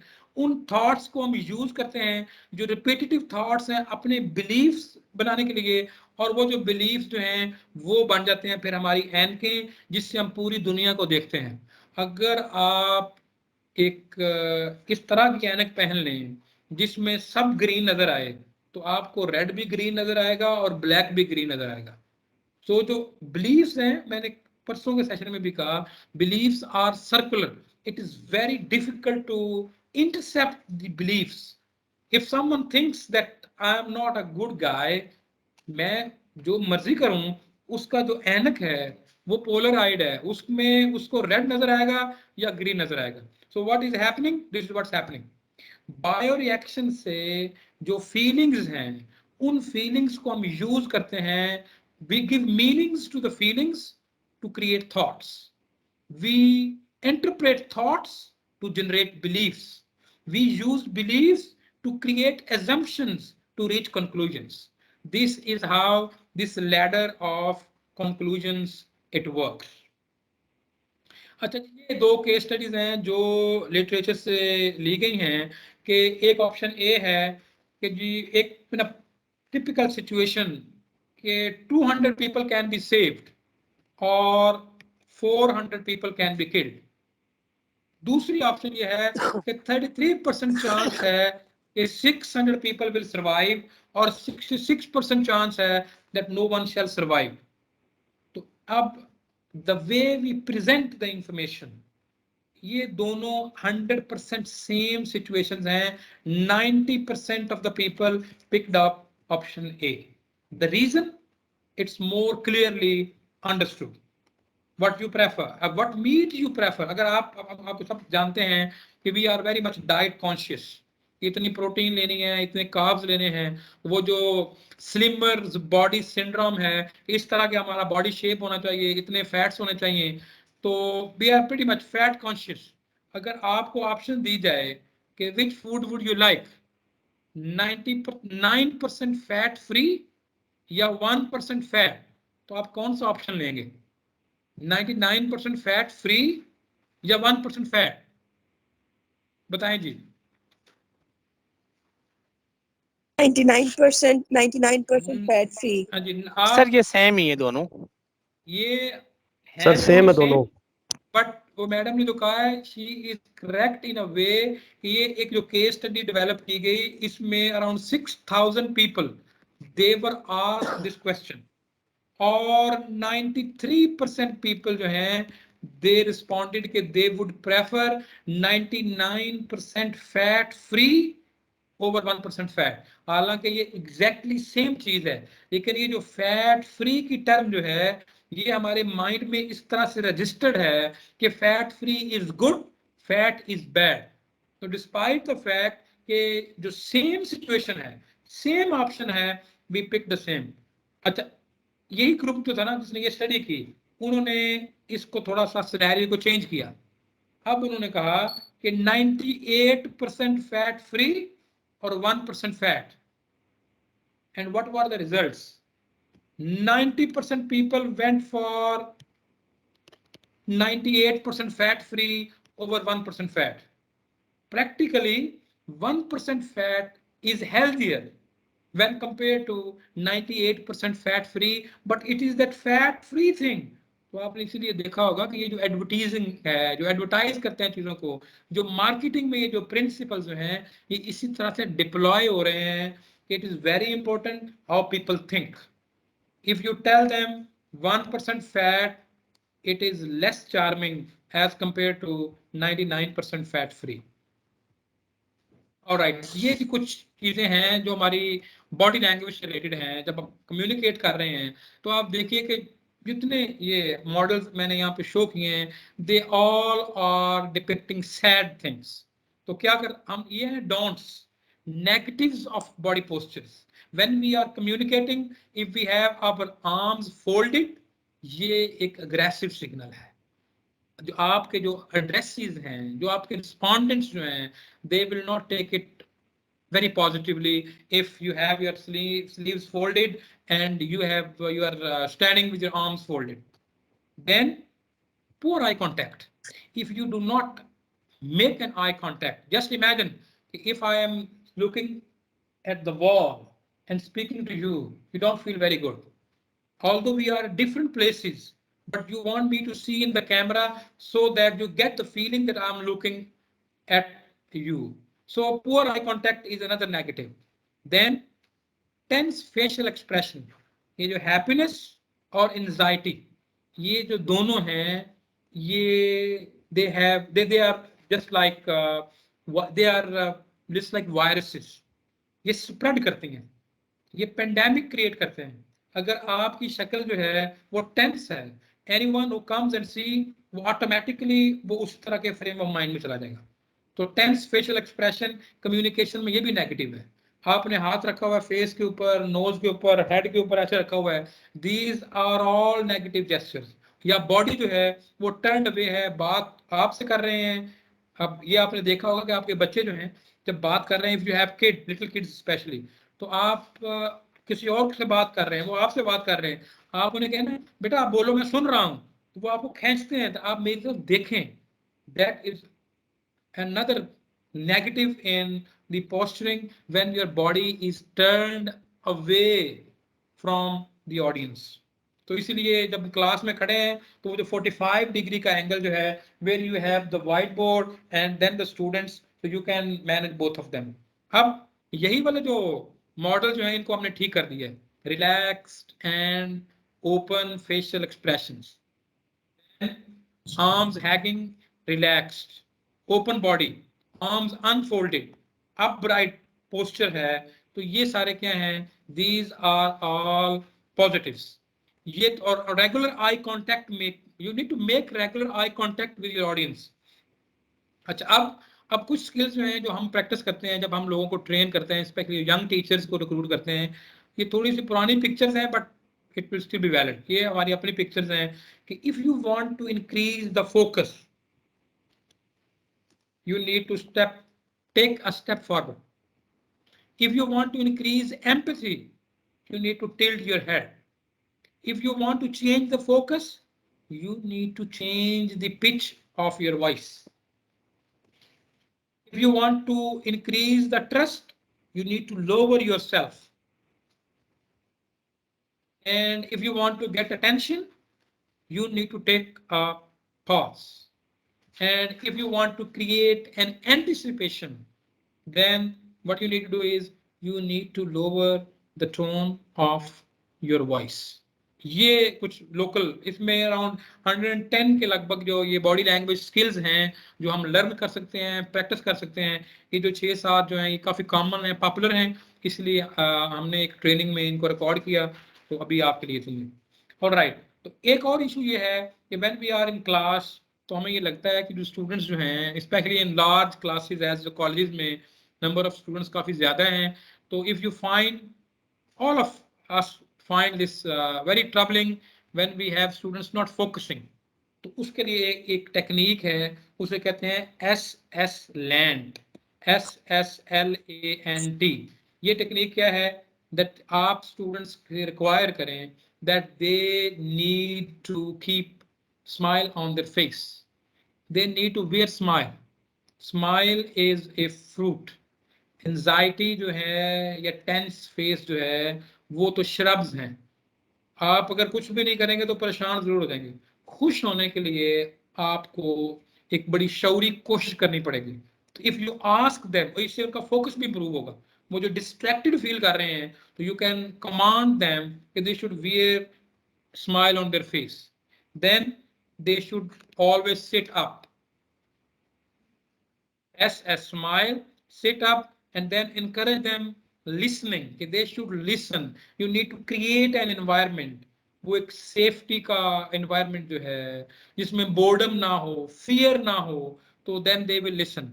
फिर encourage them to ask questions and also ask them to nod their heads like this, not like this. This is negative, this is positive. And then you can ask them to track you with your eyes, कि जैसे जिधर teacher जा रहा है अगर आंखों के साथ उसको ट्रैक करेंगे, इससे भी फोकस जो है वो इम्प्रूव हो जाएगा। तो ये जो SS LANT जो है, that is a technique that we can deploy in our classrooms in order to improve the communication over there. अच्छा, ये जो कुछ हमारे पास saboteers हैं, I will try to run through the slide, क्योंकि 3-4 स्लाइड अभी हैं। Be careful of the enemies and weaken them.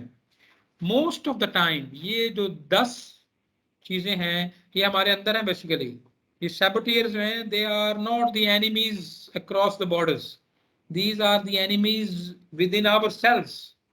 सबसे जो बड़ा हमारा एनिमी है वो ये है कि we are too judgmental, हर चीज के ऊपर जजमेंट पास करते हैं। We are very quick to reach to conclusions, जज हैं। स्टिकलर, स्टिकलर क्या होता है? Stickler is the one who insist on his own ways, कि जो मैं कह रहा हूं that is the only and only view point. तो आप जज भी हैं और स्टिकलर भी हैं, दिस इज लिथल कॉम्बिनेशन। जज जो है ये इसे कहते हैं ये चीफ सबोटेयर है, और इनमें से एक आध को साथ मिला लेता है। फिर यू आर अ प्लीजर, हर बंदे को प्लीज करने की कोशिश कर रहे हैं। You can't please everyone, this is not possible, this will create anxiety, distress, tension आपकी बॉडी के अंदर। तो you should try not to do that. ये है, हम चाहते हैं कि जितने लोग हैं वो सारे खुश रहें, not possible. Hyper achiever, being optimistic is good, you can achieve things। ये जो हाइपर अचीवमेंट है दैट इज समथिंग जिसको देखने की जरूरत है। विक्टिम, एक विक्टिम मेंटालिटी है, जो विक्टिम कार्ड प्ले करते हैं ना, कि जो दुनिया में भी बुरा हो रहा है वो मेरे साथ ही हो रहा है, हर जो काम दैट इज नॉट गुड वो मेरे साथ होगा। This is not the case. अगर आप देखेंगे तो आपसे भी वर्स्ट कंडीशन में लोग हैं, सो इससे भी जो एंजाइटी क्रिएट होती है। हाइपर रैशनल, हर एक के ऊपर, स्पेशली जो हमारे इंटरपर्सनल रिलेशनशिप्स हैं, ये हम हाइपर रैशनल हो जाते हैं कि हर एक का, जिस तरह मैथमेटिक्स का फार्मूला काम करता है, भाई ऐसे रिलेशनशिप काम नहीं करते। जो इंटर वर्क प्लेसेस और जो डोमेस्टिक रिलेशनशिप जो हैं, they need more care and attention. You can't say, and specially when we are, वो जो ऑपोजिट जेंडर्स जो हैं, men are different, women are different. So if we are trying to create कि हर एक चीज का एक लॉजिक होना चाहिए और वो लॉजिक भी कहीं लिटरेचर में रिपोर्टेड हो, ये भी सेबोटियर है। फिर हाइपर विजिलेंट है, आप हर वक्त कान खड़े हैं, इधर क्या हो रहा है, उधर क्या हो रहा है।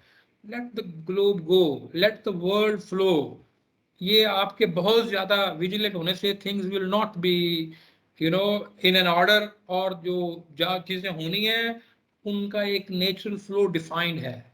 You are a very small cog in a huge wheel. There is no point. ये जो आपका ब्रेन है ये एक मशीन है, इसको ओवर यूज आप करेंगे ये टायर्ड हो जाएगा. जो अच्छे कामों के लिए अल्लाह ने इसको बनाया है, you will compromise most of them. Hyper vigilant हो जाते हैं, रेस्टलेस हैं, हर वक्त कोई ना कोई बेचैनी चल रही है. And then we are controller, we are trying to control the situations कि जी वो ये करे, वो ये करे, वो ये करे, जो मैं चाहता हूँ सिर्फ वही हो. Things want go that way. और फिर when a challenge is in front of you, you try and avoid that. You bury your head in the sand. ये जो 10 चीजें हैं, they are saboteurs, enemies within us. We have to identify them and we have to weaken them. Or where are our friends? These are our friends. Explore, empathize, innovate, navigate, and activate.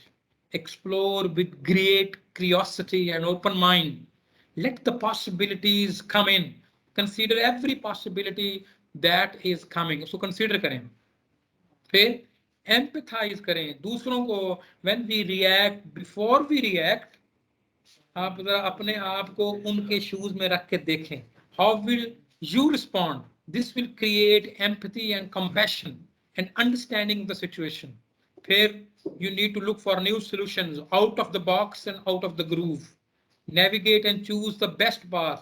हर वक्त जो आपके internal beliefs हैं, अगर उनमें और आपके action जो हैं उसमें जितनी मिसअलाइनमेंट होगी, जितना डिस्कॉर्ड ज्यादा होगा, उतने ही आप स्ट्रेसफुल फील करेंगे. जितने आपका माइंड स्ट्रेस्ड होगा उतना आपकी बॉडी स्ट्रेस होगी. And nothing great can be done if both mind and body they are in stressful conditions. With this, we have brought this session 1 to an end. If you have any questions, please go ahead. Any questions, comments, queries? जी please. जी sir, वैसे तो आज का session बहुत अच्छा था, interactive था, और दूसरा ये कि मतलब है कि हमारे डेली के इश्यूज से रिलेटेड है. जो सवाल है मेरा वो ये था कि जो आपने बताया कि हमने एक शूफ बॉक्स बनाया और मतलब एक उसको हम टर्न कर देते थे इन एवरी मीटिंग. तो how we can conclude that meeting कि जब हम when we require a solution and when there are different kind of opinions, तो उसमें हम कैसे करते हैं. हो सकता है कि आपने ये आंसर भी किया हो, मैं इसको नहीं समझ पाई कि इसको कैसे. ये आप ठीक कह रही हैं, ये आप ठीक कह रही हैं. वो बेसिकली ये है, उससे पहले क्या था, सिचुएशन बिफोर द बॉक्स, उसको समझें. सिचुएशन बिफोर द बॉक्स ये है कि जो फर्स्ट व्यू पॉइंट है उसके बाद एक काउंटर व्यू पॉइंट, फिर काउंटर का काउंटर, फिर काउंटर के काउंटर का काउंटर, और सब्जेक्ट मैटर इज नोवेयर. अब क्या है, अब ये है कि मैंने अपना व्यू पॉइंट एक्सप्रेस किया, आई एम डन. जो दूसरा बंदा है वो क्या है, वो अपना व्यू पॉइंट दे रहा है इंस्टेड ऑफ रिस्पॉन्डिंग. और वो जो ईगो जो है, the box actually takes ego out of the argument. बाकी कंक्लूड तो जो भी कन्वीनर है, चेयर है, उसके पास आएंगी जितनी भी सजेशन हैं, उन सजेशन का ही एक ऑप्टिमम सा मिक्स जो है, मिक्स एंड मैच करके कोई ना कोई सोल्यूशन निकलेगा. Because someone is chairing the meeting as well. For example, अगर मैं हेड ऑफ द डिपार्टमेंट हूं तो मैं चेयर कर रहा हूं, तो मेरी वो जो ट्रबल थी कि जिसमें वो लोग एक दूसरे के साथ उनके सींग फंस जाते थे, the box has actually taken वो जो लॉकिंग ऑफ द आर्म्स जो हैं वो बाहर आ गए हैं. अब क्या है, अब वो जो घंटे वाली मीटिंग थी उसमें अगर मेरे पास 2 से 3 सजेशन आई हैं, अब with in 20 to 25 minutes I have 10-15 suggestions. उसको फिर हम रैंक कर लेते हैं और रैंक करके द बेस्ट सोल्यूशन जो है उसको हम पिकअप कर लेते हैं. So the box does not conclude, the box gives a message कि आपने जो बात की है वो आपका रिस्पांस रजिस्टर हो गया है, अब आपने रिटेलिएट नहीं करना. और ना ही दूसरा जो है उसको भी सिग्नल है कि जो वो बंदा जो बात कर रहा है, आपने you don't have to respond to his in person. तो आप वो जो इशू है, issue is more under discussion rather than the persons. तो वो जो एक फीलिंग थी ना कि ये साहेब, ये जो मोहतरमा है, ये जो बात कर रही है ना, इनकी तरफ से तो कोई सही बात आ ही नहीं सकती, वो जो है इस बॉक्स ने हमारी हेल्प की है and we have got rid of that feeling. और वो जो सिंड्रोम है, अब मीटिंग जो है वो टोटल मेरा ख्याल है कि 15, 20, 25 मिनट में, तो जो हमारा लंच आवर है उसमें वी स्टार्ट एट 12 और by 12:25 by the time lunch is ready we are done with the meeting. और उससे पहले क्या था कि मैनी टाइम मीटिंग्स में लंच स्किप हो गए, लोग इतने ज्यादा बेसिकली वो इन्फ्यूरिएटेड और वो फील कर रहे होते थे उस चीज को कि जी रोटी को छोड़ देंगे लेकिन हमने अपना आर्ग्यूमेंट सेटल करके छोड़ना है। तो ये उसने हेल्प की हमारी। Thank you. बहुत शुक्रिया sir, it was very effective. आज का जो सेशन था बहुत मजा आया। बहुत शुक्रिया सर आपने ना एक पॉइंट उसमें ये था कि जो ट्रस्ट इश्यूज होते हैं वो ऑब्वियसली आपको कम्युनिकेशन में बहुत बड़ा बैरियर होते हैं। If there are trust issues जो एग्जिस्ट करते हैं, और जैसे आपने कहा ना कि वो फिर सही बात भी करें तो अगले को गलत ही लगती है, तो उन ट्रस्ट इश्यूज को कैसे सॉल्व किया जा सकता है? Suppose we are in organisation और वहां पे अच्छा, है अगली जो स्लाइड थी ना, अगली मैं स्लाइड क्विकली स्लाइड दिखा देता हूँ। ये जी ट्रस्ट कैसे बिल्ड करना है आपने, वो असल में टाइम क्योंकि खत्म हो गया है। ट्रस्ट जो है ना दो तरह से बिल्ड होगा जी। ट्रस्ट का चलिए ये आप ही का टाइम है, थोड़ा सा 4-5 मिनट ले लेते हैं। ट्रस्ट बिल्ड करने के लिए आपको कैरेक्टर बिल्ड करना होगा और कॉम्पिटेंसी बिल्ड करनी होगी। ट्रस्ट के दो लिंब हैं, कैरेक्टर और कॉम्पिटेंसी। कैरेक्टर के आगे फर्दर दो लिंब हैं, एक इंटेग्रिटी, एक इंटेंट। जो कॉम्पिटेंस है उसके भी दो लिंब हैं, कैपेबिलिटी और रिजल्ट्स। मैं फॉर एग्जांपल अगर आप समझते हैं जी कि मैं I am very fine man, मेरे नाम के साथ लिखा हुआ है जी डॉक्टर शाहिद इमरान, तो अगर आपको हार्ट का ट्रबल हो तो will you consult me? No, क्योंकि मैं डिस्पाइट द फैक्ट दैट मेरी इंटेग्रिटी और intent that is above board, लेकिन मैं कैपेबल नहीं हूं, कॉम्पिटेंट नहीं हूं उस काम के लिए। सो कैरेक्टर एंड कॉम्पिटेंस। कैरेक्टर आएगा इंटेग्रिटी से, integrity means do what you से। अगर आप कहते कुछ हैं करते कुछ हैं, आप दूसरों से ऑन सेम इशू आपकी डिमांड कुछ और है और आपका अपना जो पर्सनल कॉन्डक्ट है वो डिफरेंट है, people will not take you very seriously as a leader. So are you congruent? Congruent का मतलब ये है कि जो what you say is exactly what you do. फिर कैपेबिलिटीज, ये आर यू रेलेवेंट? नाम के साथ डॉक्टर का टाइटल लगना काफी नहीं है, तो डॉक्टर होना चाहिए वो दूसरे वाला सर्जन, जो हार्ट सर्जन जो जिसको दिखाना है आपने। फिर ये है कि रिजल्ट्स। अगर दो सर्जन हों, एक ने इससे पहले हार्ट सर्जरी नहीं की लेकिन वो FCPS FRCC उसने किया हुआ है, और दूसरा जो है वो 50 के लगभग पहले सर्जरीज कर चुका है, उसके पास का ट्रैक रिकॉर्ड है, तो आप किसको ट्रस्ट करेंगे? दोनों के पास डिग्री है, दोनों रेलिवेंट हैं, लेकिन आप उसको ट्रस्ट करेंगे जिसका पहले ट्रैक रिकॉर्ड है। सो ये कुछ चीजें इसके अंदर हैं। ये हैं जी 13 बिहेवियर्स हैं, इनको नोट डाउन करें अगर आपने ट्रस्ट बिल्ड करना है। टॉक स्ट्रेट, लेकिन सिर्फ टॉक स्ट्रेट नहीं करना, with talk straight you need to demonstrate respect. अगर आप टॉक स्ट्रेट करेंगे और रिस्पेक्ट को डेमोन्स्ट्रेट नहीं करेंगे तो आप एबनॉक्शियस हैं, कहेंगे यार इस बंदे से बात ही नहीं करनी है, बहुत ही मर्दम बेजार शख्स है। अगर आप टॉक स्ट्रेट नहीं करेंगे और हर वक्त लच्छेदार गुफ्तगू करेंगे तो पीपल विल से ये मक्खन मलाई वाला काम जो है ये हो रहा है। Then create transparency as a leader, this is critical. अगर आप दो लोगों के साथ ट्रीट कर रहे हैं और एक को आप ऑल पॉजिटिव, उसकी नेगेटिव्स पे भी आपने पर्दा डाला हुआ है बिकॉज यू लाइक देम, और दूसरे अगर वो अच्छा काम भी कर रहे हैं तो उनको आपने रखा हुआ है बंदूक की नाले के ऊपर, this is a non transparent, people will not trust you as a leader. Right the wrongs, बाज दफा अपनी गलती मान लें। ये जो वल्नरेबिलिटी का परसेप्शन है जिन लोगों को आप लीड कर रहे हैं एज अ टीचर, अगर कुछ स्टूडेंट ने ऐसा सवाल पूछा है जिसका जवाब उस दिन नहीं आता तो गलत जवाब देने के बजाय ये कहने में कोई हर्ज नहीं है कि sorry I don't know the answer exactly, I will check and get back tomorrow. Right the wrongs, then show loyalty. ये 5 बिहेवियर्स हैं। फिर 5 और हैं, deliver results, get better, confront reality, clarify the expectations and practice accountability. ये 5 इस तरफ, 5 इस तरफ और 3 यहां पे आ जाएंगे। ये कैरेक्टर बिल्ड करेंगे, ये कॉम्पिटेंसी बिल्ड करेंगे। और ये जो 3 बिहेवियर बीच में है, लिसन फर्स्ट, कीप कमिटमेंट्स, जो वादा किया पूरा करो, and extend trust. If you want people to trust you, trust them first. तो ये इस तरह से बन जाएगा. This is how we can build trust in our organizations. ये जो get better जो है, इसका एक फार्मूला है CSS. जब भी आप एक monthly cycle, yearly cycle, decade cycle complete करें, तो आप अपनी हैबिट्स को आइडेंटिफाई करें. एक ऐसी हैबिट जिसको आप कंटिन्यू करना चाहते हैं, एक ऐसी हैबिट जिसको आप स्टॉप करना चाहते हैं, एक ऐसी हैबिट जिसको आप स्टार्ट करना चाहते हैं. एवरी साइकिल के बाद you will be N improved individual. Thank you so much. तो आज हम देखेंगे कि कम्युनिकेशन के अंदर लिसनिंग जो है उसकी भी बहुत ज़्यादा इम्पोर्टेंस है, और फिर at the end ways to overcome communication barriers. तो कोशिश मैं करूँगा कि इनको किसी तरह से टीचिंग लर्निंग के साथ जो है वो इंटीग्रेट किया जाए, इन तीनों चीज़ों को. वैसे जेनेरिक चीज़ें भी होंगी, कुछ एग्जांपल जेनेरिक भी होंगी क्योंकि टॉपिक है ही जेनेरिक, लेकिन हम कोशिश करेंगे कि इसको स्पेसिफिक जो एग्जांपल्स हैं वो टीचिंग लर्निंग जो इकोसिस्टम है उससे दी जाए और उसके साथ आप रिलेट करें.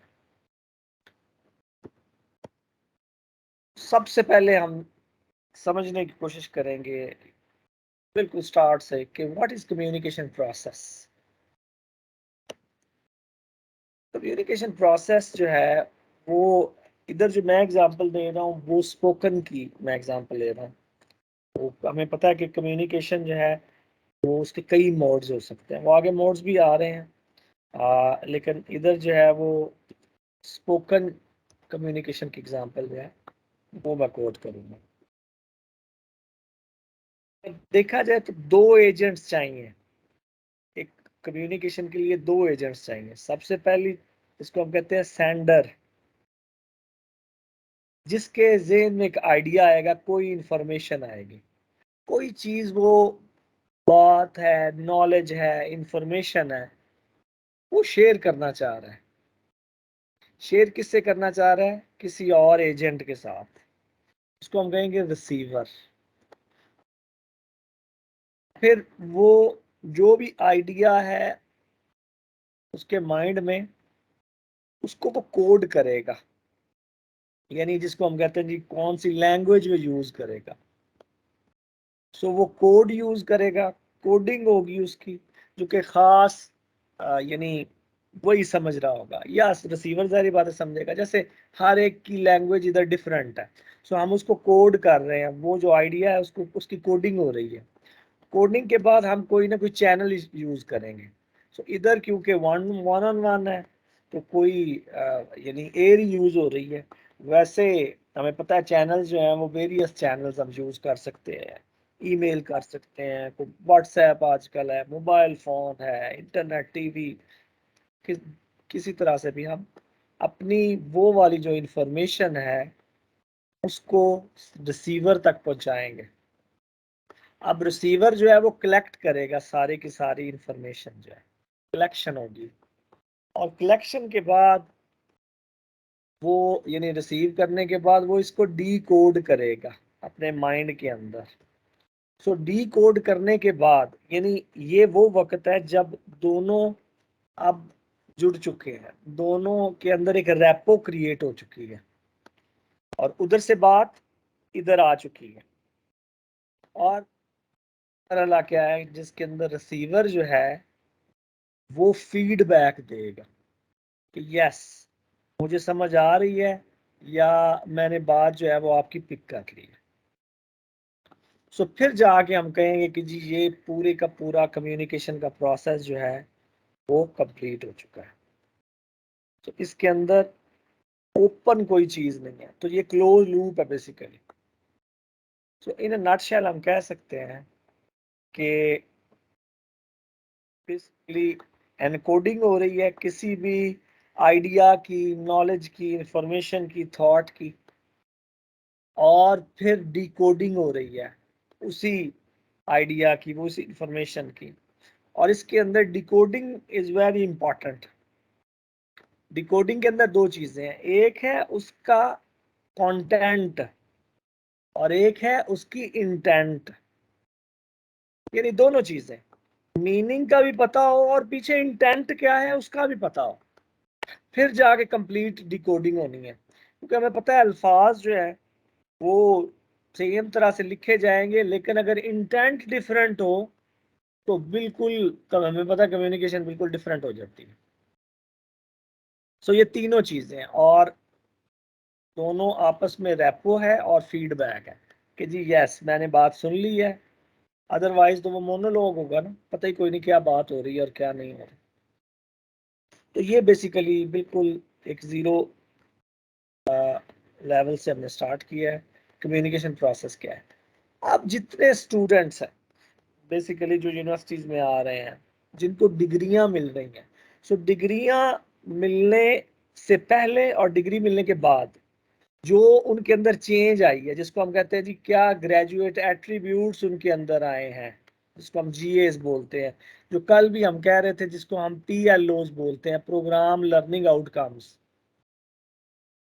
एक थे सीएलओस, वो थे कोर्स लर्निंग आउटकम्स, एक है प्रोग्राम लर्निंग आउटकम्स जो के ग्रेजुएट एट्रीब्यूट्स बेसिकली होंगे कि जी ग्रेजुएट के क्या एट्रीब्यूट्स आए हैं, इस डिग्री ने क्या चेंज लेके आए हैं, यानी किस तरह ये आम एक बच्चा था जो कि अब डॉक्टर बन चुका है, आम बच्चा था अब फिजिसिस्ट बन चुका है, आम बच्चा था इंजीनियर बन चुका है, आम बच्चा था वो इकोनॉमिस्ट बन चुका है, मैथमेटिशियन बन चुका है। बेसिकली क्या है वो ग्रेजुएट एट्रीब्यूट्स हैं। सो इधर हमारे ये जब एम्प्लॉयर आते हैं कैरियर फेयर में, इंडस्ट्रियल ओपन हाउसेज में, तो एक सर्वे, इंटरनेशनल सर्वे है बेसिकली, वो जब करवाया गया तो उससे पूछा गया कि आप बच्चे के अंदर जो ग्रेजुएट है आप, उसके अंदर कौन सा ग्रेजुएट एट्रीब्यूट जो है वो देख के आप जॉब देते हैं। तो हायरिंग कंसल्टेंट्स जो हैं या वो जो एम्प्लॉयर है उनसे कहा गया कि जी बताएं आप, वो परसेप्शन सारी बात रिकॉर्ड होनी है। सो एक इनडायरेक्ट सर्वे करवाया गया जिसका लिकर्ट स्केल के ऊपर 5 मैक्सिमम जो था नंबर, तो 5 के अंदर उन्होंने करना था कि जी हमने ये एट्रीब्यूट्स हैं, तो हम 5 नंबर किसको देते हैं। तो जब देखा गया तो communication was at the top with score of 4.69, यानी तकरीबन हर बंदे ने पहले नंबर पे इसको रखा। 5 में से जो एवरेज स्कोर आया वो 4.69 आया कम्युनिकेशन पे। बाकी चीजें बाद में है, leadership skill, computer skills, analytical skills, ये सारी चीजें बाद में है। और कैन यू बिलीव कि जो जीपीए था कि इस बच्चे के जनाब 100 में से 100 नंबर हैं, उसको आप कितनी इंपॉर्टेंस देते हैं जब आप हायर कर रहे हैं, तो वो 3.68 इसका एवरेज स्कोर आया, यानी 17th नंबर के ऊपर आया।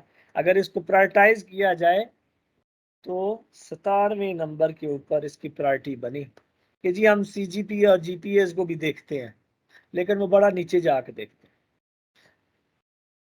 सो इसलिए कम्युनिकेशन जो है वो एज टीचर भी बड़ी इंपॉर्टेंट है, स्टूडेंट के अंदर जो हम चेंज ला रहे हैं, ग्रेजुएट एट्रीब्यूट्स जो आ रहे हैं पीएलओ, उसके अंदर भी बड़ी इंपॉर्टेंट है।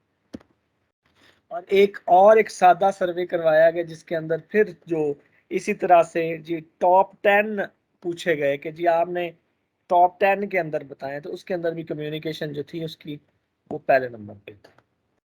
सो इसलिए कम्युनिकेशन जो है it is very important both written and verbal. Student की लर्निंग जो है हमें पता है कि जो लेक्चरिंग हो रही है वो भी कम्युनिकेशन है, जो आगे से लर्निंग हो रही है वो भी कम्युनिकेशन है। हम अगर चुप करके तो नहीं बैठ सकते क्लासरूम में, और ना ही स्टूडेंट, तो वो जो भी लर्न कर रहा है बेसिकली।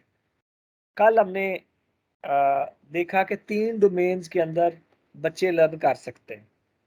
सो तीनों डोमेन्स के अंदर अगर कम्युनिकेशन खत्म हो जाए तो वो लर्न कुछ नहीं कर सकते। यानी अगर मैंने एग्जाम देना है, असेसमेंट्स हम कर रहे हैं, हमने देखा कि जी समेटिव और फॉर्मेटिव असेसमेंट्स हो रही हैं, सो उसके अंदर भी तो कम्युनिकेशन ही हो रही है ना। मैं उससे पूछ रहा हूँ कि बताओ थर्मोडायनामिक्स के लॉज बताओ जी कौन से हैं, या बाकी 14 नुकात क्या हैं, तो वो मैं पूछ रहा हूँ, वो कम्युनिकेट मुझसे करता।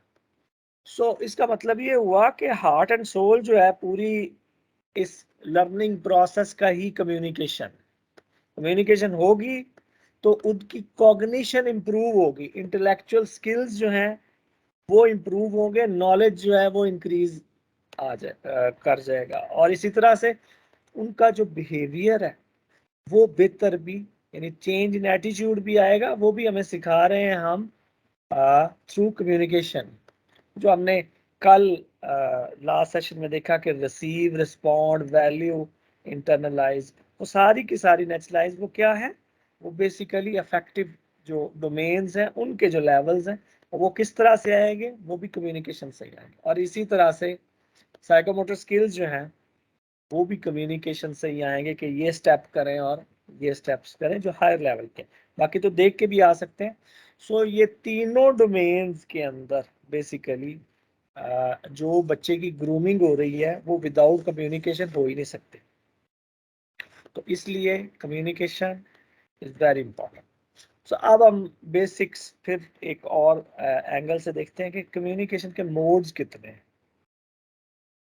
There are lots of modes. आप लिटरेचर में देखेंगे कि बहुत ज़्यादा हर एक जो बड़ा ऑथर है उसने अपने हिसाब से इसको जो है वो डिफाइन किया है। हमने इधर अपने हिसाब से कुछ चीज़ें जो है वो पेस्ट की हैं आपके लिए, एक डिस्कशन के लिए। सो वो हम देखते हैं कि जी किस तरह से हम इसको देखते हैं कि मोड्स क्या हैं कम्युनिकेशन के। क्योंकि हम इसको देख रहे हैं टीचिंग लर्निंग के साथ भी, तो उस एंगल से ही हम स्टार्ट करें। तो सबसे पहले मोड ऑफ कम्युनिकेशन इसको हम कहते हैं डायडैक्टिक मेथड। सो डायडैक्टिक मेथड क्या है, ये बेसिकली कन्वेंशनल मेथड है टीचिंग लर्निंग का, जिसके अंदर टीचर जो है उसका रोल क्या है कि वो एक एक्सपर्ट के तौर पे सामने आ रहा है या वो अथॉरिटी के तौर पे सामने आ रहा है, जिसमें वो बड़ा ज़बरदस्त लेक्चर दे रहा है, वंडरफुल, अच्छी प्रेपरेशन के साथ, बिकॉज ही इज़ एक्सपर्ट, और साथ साथ वो मेंटेन भी कर रहा है डेकोरम भी।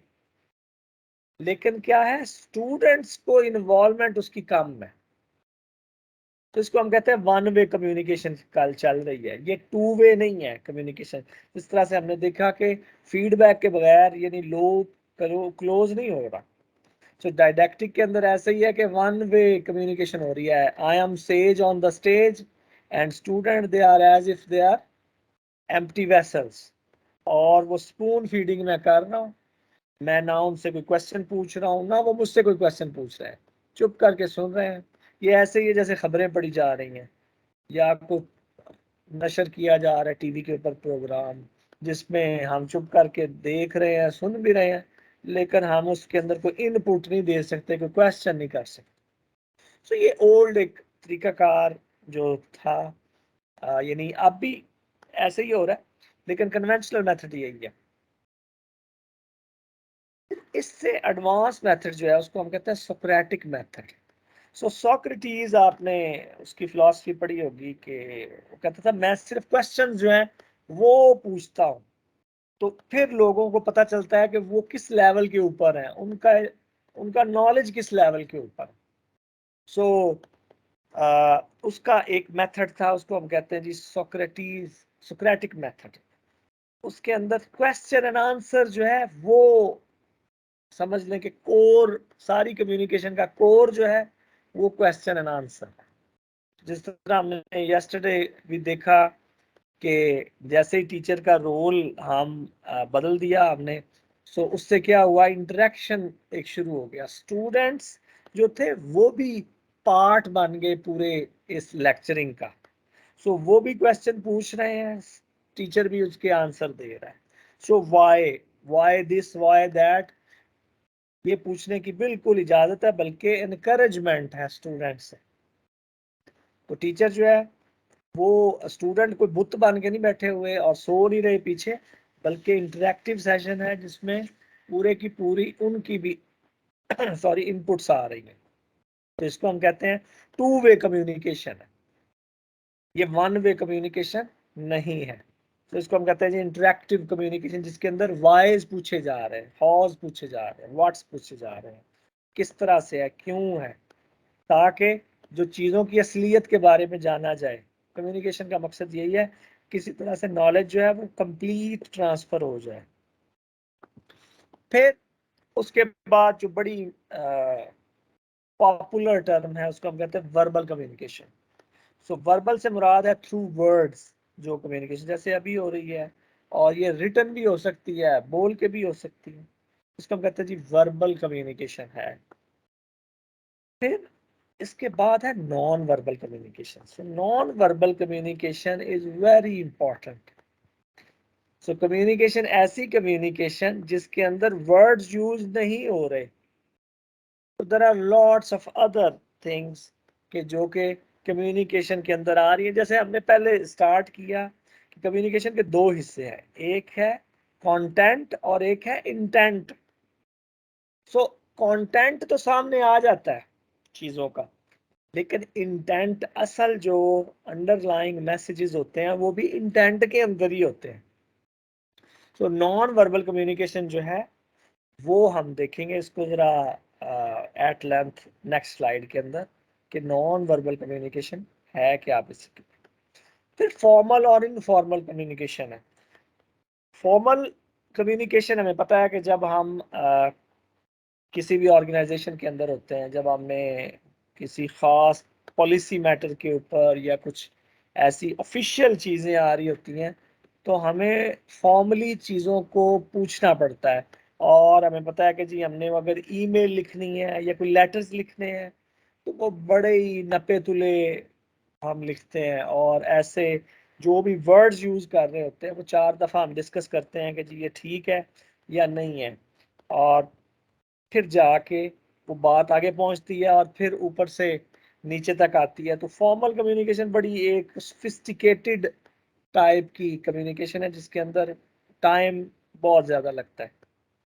On the other hand informal communication जो है वो डेकोरम का ख्याल उसमें नहीं रखा जाता। जैसे मैंने अपने किसी पीयर ग्रुप में किसी दोस्त से बात की, उसने अपने से बात की, जैसे आमतौर पे हम बातें कर रहे होते हैं, इंफॉर्मेशन उसमें भी होती है, हो सकता है बड़ी सेंसिटिव इंफॉर्मेशन हो, लेकिन क्या है कि वो चीज़ें आगे आगे आगे फैलती जाती हैं। जैसे इसको ग्रेप वाइन भी कहते हैं, वो आगे आगे फैलती जाती हैं चीज़ें, और एक खास स्ट्रेटा के अंदर उसका मतलब कुछ और दिया जा रहा होता है, किसी अपर या लोअर किसी और स्ट्रेटा के अंदर उसका और मतलब लिया जाता है। यानी ये आपने भी देखा होगा कि कोई इंफॉर्मेशन आई तो जो आपका केडर है उसके अंदर उस इंफॉर्मेशन का कुछ और मतलब लिया जा रहा है, नीचे कुछ और ऊपर कुछ और, चीज वही होती है। तो ये क्योंकि इनफॉर्मल कम्युनिकेशन हो रही होती है, चीजें एक जगह से दूसरी जगह, दूसरी से पहली, तीसरी, अपने अपने ओपिनियन इसके अंदर ऐड कर दिए जाते हैं। सो ओपिनियन जब ऐड करते हैं तो वो यानी फॉर्मेलिटी खत्म हो गई। जैसे हम कहते हैं फॉर्मल इसलिए हम करते हैं कि जैसा मैसेज है वैसा ही रहे, लेकिन इनफॉर्मल में कोई गारंटी नहीं है, मैसेज बदल जाते हैं, लोगों की अपनी अपनी चीज़ें वो ऐड करना शुरू कर देते हैं। तो इनफॉर्मल कम्युनिकेशन इसीलिए क्लासरूम के अंदर अगर पर्सपेक्टिव लिया जाए टीचिंग लर्निंग का, सो जब भी हम स्टूडेंट्स के साथ कम्युनिकेट कर रहे हो सो हमें चाहिए कि फॉर्मल जो है वो अंदाज में कम्युनिकेट किया जाए मोस्ट ऑफ द टाइम। उसका क्या रीज़न क्या है? रीज़न ये है कि जब भी हम खास तौर पे कोई असेसमेंट्स के बारे में, कोई इस तरह की चीज़ है जो बड़ी इंपॉर्टेंट है, स्टूडेंट्स जो है वो आपकी हर एक बात को, हमारी हर एक बात को वो एक पॉलिसी मैटर के तौर पे लेते हैं कि जी सर ने ये कहा था उस लेक्चर में, तो वो हमारे ज़हन में भी ना हो कि हमारा ये मतलब है।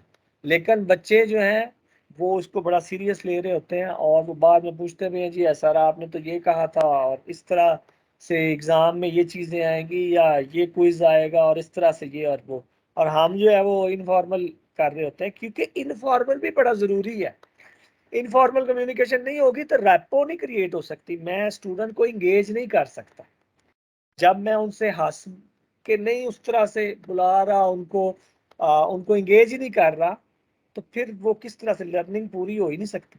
तो लिहाजा इनफॉर्मल कम्युनिकेशन भी ज़रूरी है, लेकिन ये दोनों के दरमियान जो है एक ख़ास बैलेंस होना चाहिए कि हमने कब इनफॉर्मल होना है, कब फॉर्मल होना है, तो ये ख़ास इस चीज़ का ख्याल जो है वो रखना पड़ेगा। फिर विजुअल कम्युनिकेशन, विजुअल कम्युनिकेशन ऐसी है कि जैसे अभी हम हो रहे हैं कि चीज़ों को देख के हम कम्युनिकेशन कर रहे होते हैं। जैसे कोई पिक्टोग्राम्स हैं, कोई ग्राफ्स हैं, वो हमें बड़ी आसानी से समझ आ रही होती है। वो कहते हैं 1 पिक्चर इज वर्थ 1000 वर्ड्स। सो वो क्यों कहते हैं? क्योंकि एक पिक्चर जो है बड़ी बड़ी कम्प्लेक्स पिक्चर, हमें पता है कि मोनालिसा की जो तस्वीर है उस पर हजारों बुक्स लिखी जा चुकी हैं, डिविंची की जितनी तस्वीरें हैं तो वो आप देखें उसके ऊपर कितनी कितनी बुक्स लिखी जा चुकी हैं कि जी इसका ये मतलब है और इसका ये मतलब है। सो विजुअल कम्युनिकेशन बड़ी डीप कम्युनिकेशन ये भी होती है। चीज़ें जो हैं वो आम तौर पे समझ नहीं आ रही होती हमें, तो जब ग्राफ्स की शक्ल में सामने आती हैं, तस्वीरों की शक्ल में सामने आती हैं, तो फिर चीज़ें बड़ी आसानी से समझ आना शुरू हो जाती है। सो विजुअल कम्युनिकेशन जो है वो भी बड़ी इंपॉर्टेंट है। फिर लास्ट जो हमने इधर पेस्ट किया आपके लिए वो है टेलीकम्युनिकेशन। सो टेलीकम्युनिकेशन क्या है कि हम जब मतलब 1-on-1 ही गुफ्तगू कर रहे हो या किसी से बोल रहे हो तो दूर से कहीं से हम बोल रहे हैं, जहाँ पे मुमकिन नहीं है कि मैं चैनल जो है वो एयर को यूज करूँ। तो फिर क्या होगा, फिर हम इलेक्ट्रोमैग्नेटिक वेव्स के अंदर इसको कन्वर्ट कर देते हैं, सिग्नल्स जिसको हम कहते हैं। जैसे अभी हमारी कम्युनिकेशन हो रही है तो उसके अंदर मैं बोल रहा हूँ, लेकिन आगे से हमें पता है इंटरनेट और कंप्यूटर के अंदर एक बड़ा कॉम्प्लेक्स सा कुछ चेंज आई है और वो आपके कंप्यूटर तक पहुंची है और उधर से फिर इसको डिकोड किया गया है और फिर आवाज़ पहुंची है।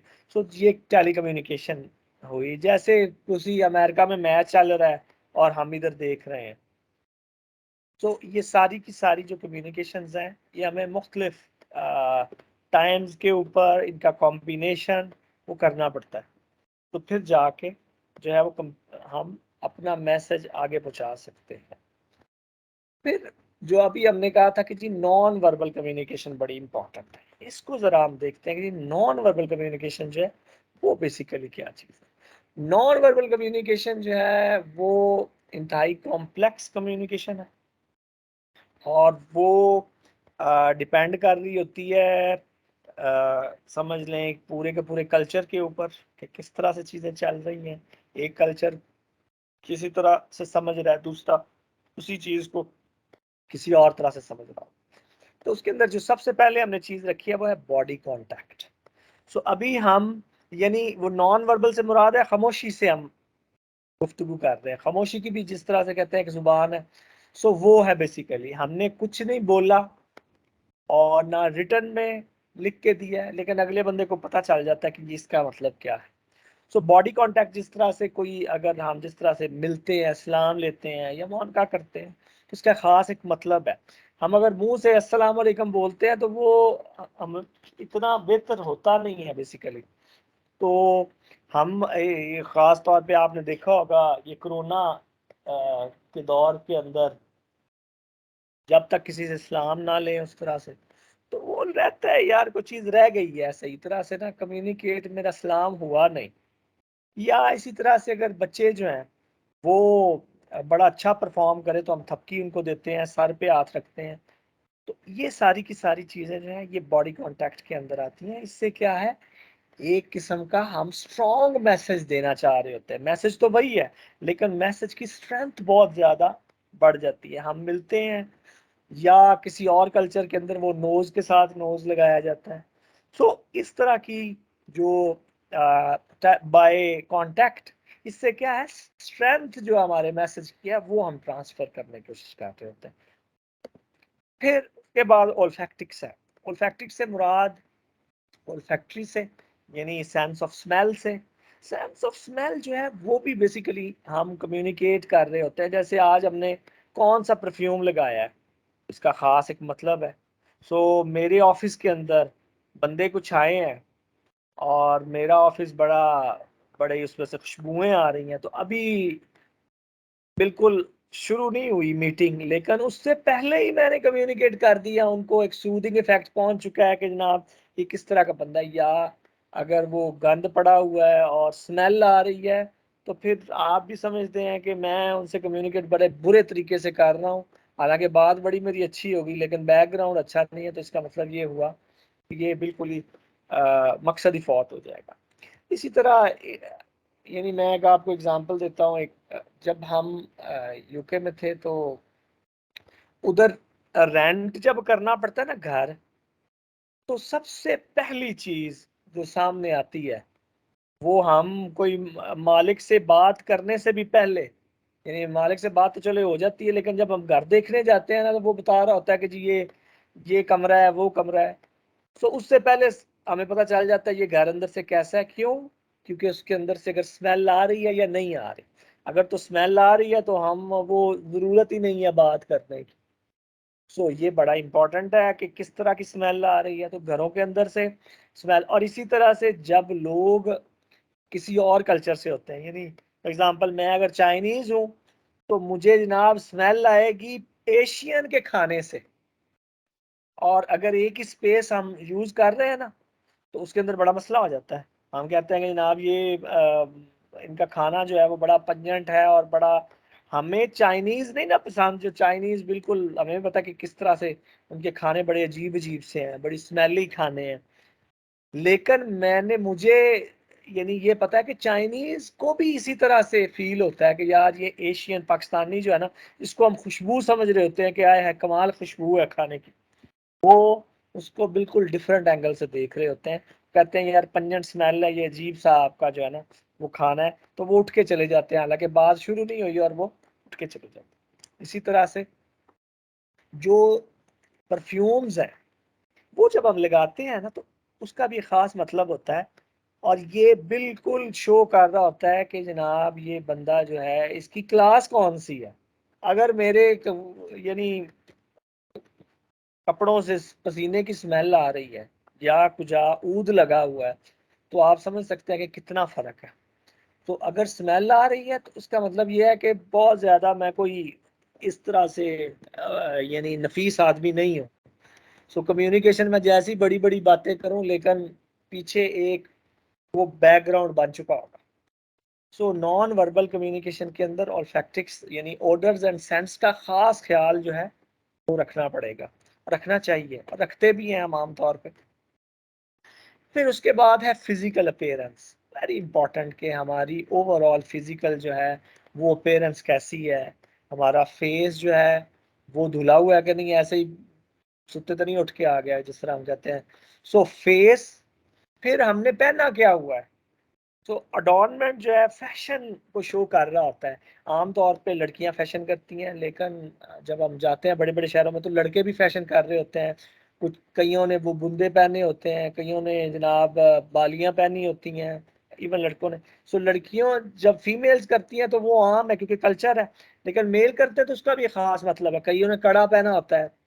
सो ये सारी चीजें अभी कम्युनिकेशन शुरू नहीं हुई, लेकिन अगले बंदे के अंदर एक किस्म की परसेप्शन बनना शुरू हो जाती है कि ये बंदा कौन है, कैसा है, और वो शुरू कर देता है कि जनाब इसका मैसेज जो इंटेंट को वो समझना शुरू कर देता है। इसी तरह से ड्रेसिंग बड़ी इंपॉर्टेंट है कि मेरा ड्रेस टाइडी है नहीं है, हेयर जो सामने नजर आ रहे हैं वो टाइडी है या वो बिल्कुल ही गुत्थम गुत्था ऐसे ही है कि सोया उठ के आ गया और कंघी भी नहीं की हुई। सो फिजिकल अपीयरेंस जैसे ही हम किसी के साथ कम्युनिकेशन स्टार्ट करने लगते हैं या कर चुके होते हैं तो फिजिकल अपीयरेंस से जो है उसका बड़ा इफेक्ट हो रहा होता है। बंदा जो आगे होता है उसको पता चल रहा होता है कि जनाब इसने बड़ी अच्छी ड्रेसिंग की है या नहीं की हुई। सो ये यानी बहुत इंपॉर्टेंट है, फिजिकल अपीयरेंस का खास ख्याल रखा जाना चाहिए जब भी हम यानी कम्युनिकेशन कर रहे हों। फिर उसके बाद विजुअल सेटिंग है। विजुअल सेटिंग से मुराद ये है कि मेरा इस वक्त मैं किधर, ध्यान किधर है, फोकस मेरा किधर है। मैं बात आपसे कर रहा हूँ और कभी दाएं देख रहा हूँ, कभी बाएं देख रहा हूँ, कभी ऊपर देख रहा हूँ। सो आप बात करते करते जो है ना वो चुप हो जाएंगे कि यार बंदा पता नहीं किधर देख रहा है, मेरी तरफ देख ही नहीं रहा। सो फोकस इसका मोबाइल के, कभी मोबाइल मैंने उठा लिया, कभी ना मैं पेंसिल के साथ खेलना शुरू हो गया हूँ, कभी मैसेज करने शुरू कर दिए। सो फोकस मेरा किधर है, किधर मैं देख रहा हूँ, ये बड़ी इंपॉर्टेंट चीज है। और ड्यूरेशन जो है बोलने की मेरी कितनी है, अगले की बात मैं सुन रहा हूँ या नहीं सुन रहा।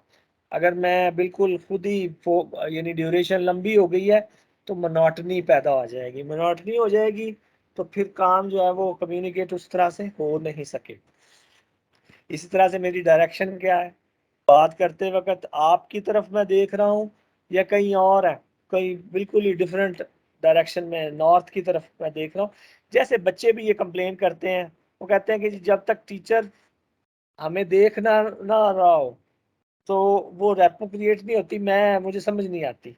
सो डायरेक्शन जो है वो डायरेक्ट उधर ही होनी चाहिए जिसकी तरफ हम बोल रहे हैं। हालांकि अल्फाज बड़े अच्छे बोल रहे होंगे लेकिन डायरेक्शन ही कहीं और पे है तो उसका मतलब बिल्कुल डिफरेंट समझा जाता है। इसी तरह से आई कांटेक्ट वेरी इंपॉर्टेंट। सो सबसे ज्यादा चीज जो वन ऑन वन कम्युनिकेशन के अंदर हो रही होती है जिसकी इंपॉर्टेंस, वो है आई कांटेक्ट।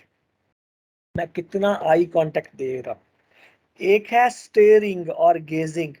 एक स्टेयर करना शुरू कर दिया मैंने आंखों से, बड़ा यानी चुभती, हमें पता चल जाता है कि जनाब ये किस तरह से देख रहा है। या मैं आंखें मिला ही नहीं रहा, कभी ऊपर देखना शुरू हो गया हूँ, आंखों को चुराना शुरू हो गया हूँ, तो उससे मुराद या तो कॉन्फिडेंस कोई नहीं है या मैं झूठ बोल रहा हूँ। जब बात कर रहा हूँ तो आंखें नहीं मिल रही तो इसका मतलब यही है कि मैं झूठ बोल रहा हूँ। और झूठ बोलने की सबसे पहली वो कहते हैं निशानी जो है ना, वो आई कांटेक्ट है। अगर आप आंखें चुरा रहे हैं, यानी मैं अगर आंखें चुरा रहा हूँ आपसे बात करते हुए, तो मेरे दिल में चोर है, या मैं डर गया हूँ या मैं झूठ बोल रहा हूँ। तो मोस्ट ऑफ द टाइम मैं झूठ ही बोल रहा हूँ। सो आई कांटेक्ट जो है ये बड़ा इंपॉर्टेंट है।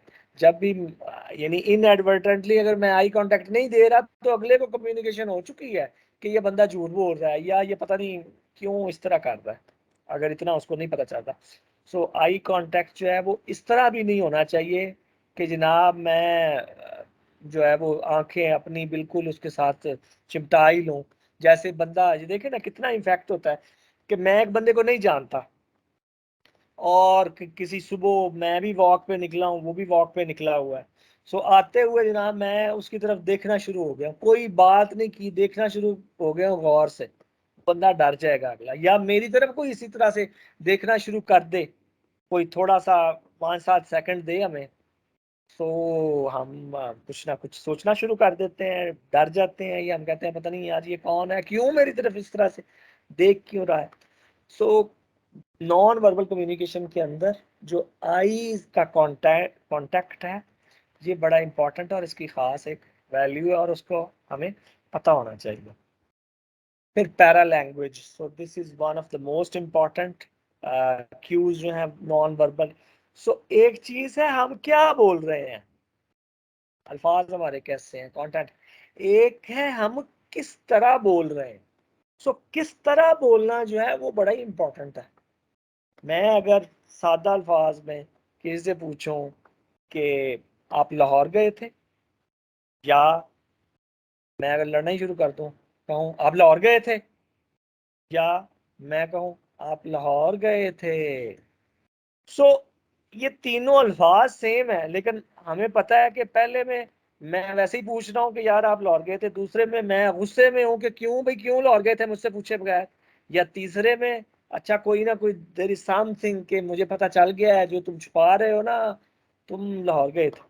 सो पैरा लैंग्वेज के अंदर ये सारी चीजें आती हैं जिसमें टोन, टेम्पो, पॉजेज, ये सारी चीजें आती हैं। सो टोन से मुराद यही है कि जो पीछे एक्सप्रेशंस मैं दे रहा हूँ, अपने बोलने को मैं जो एक्सप्रेशंस दे रहा हूँ वो क्या है।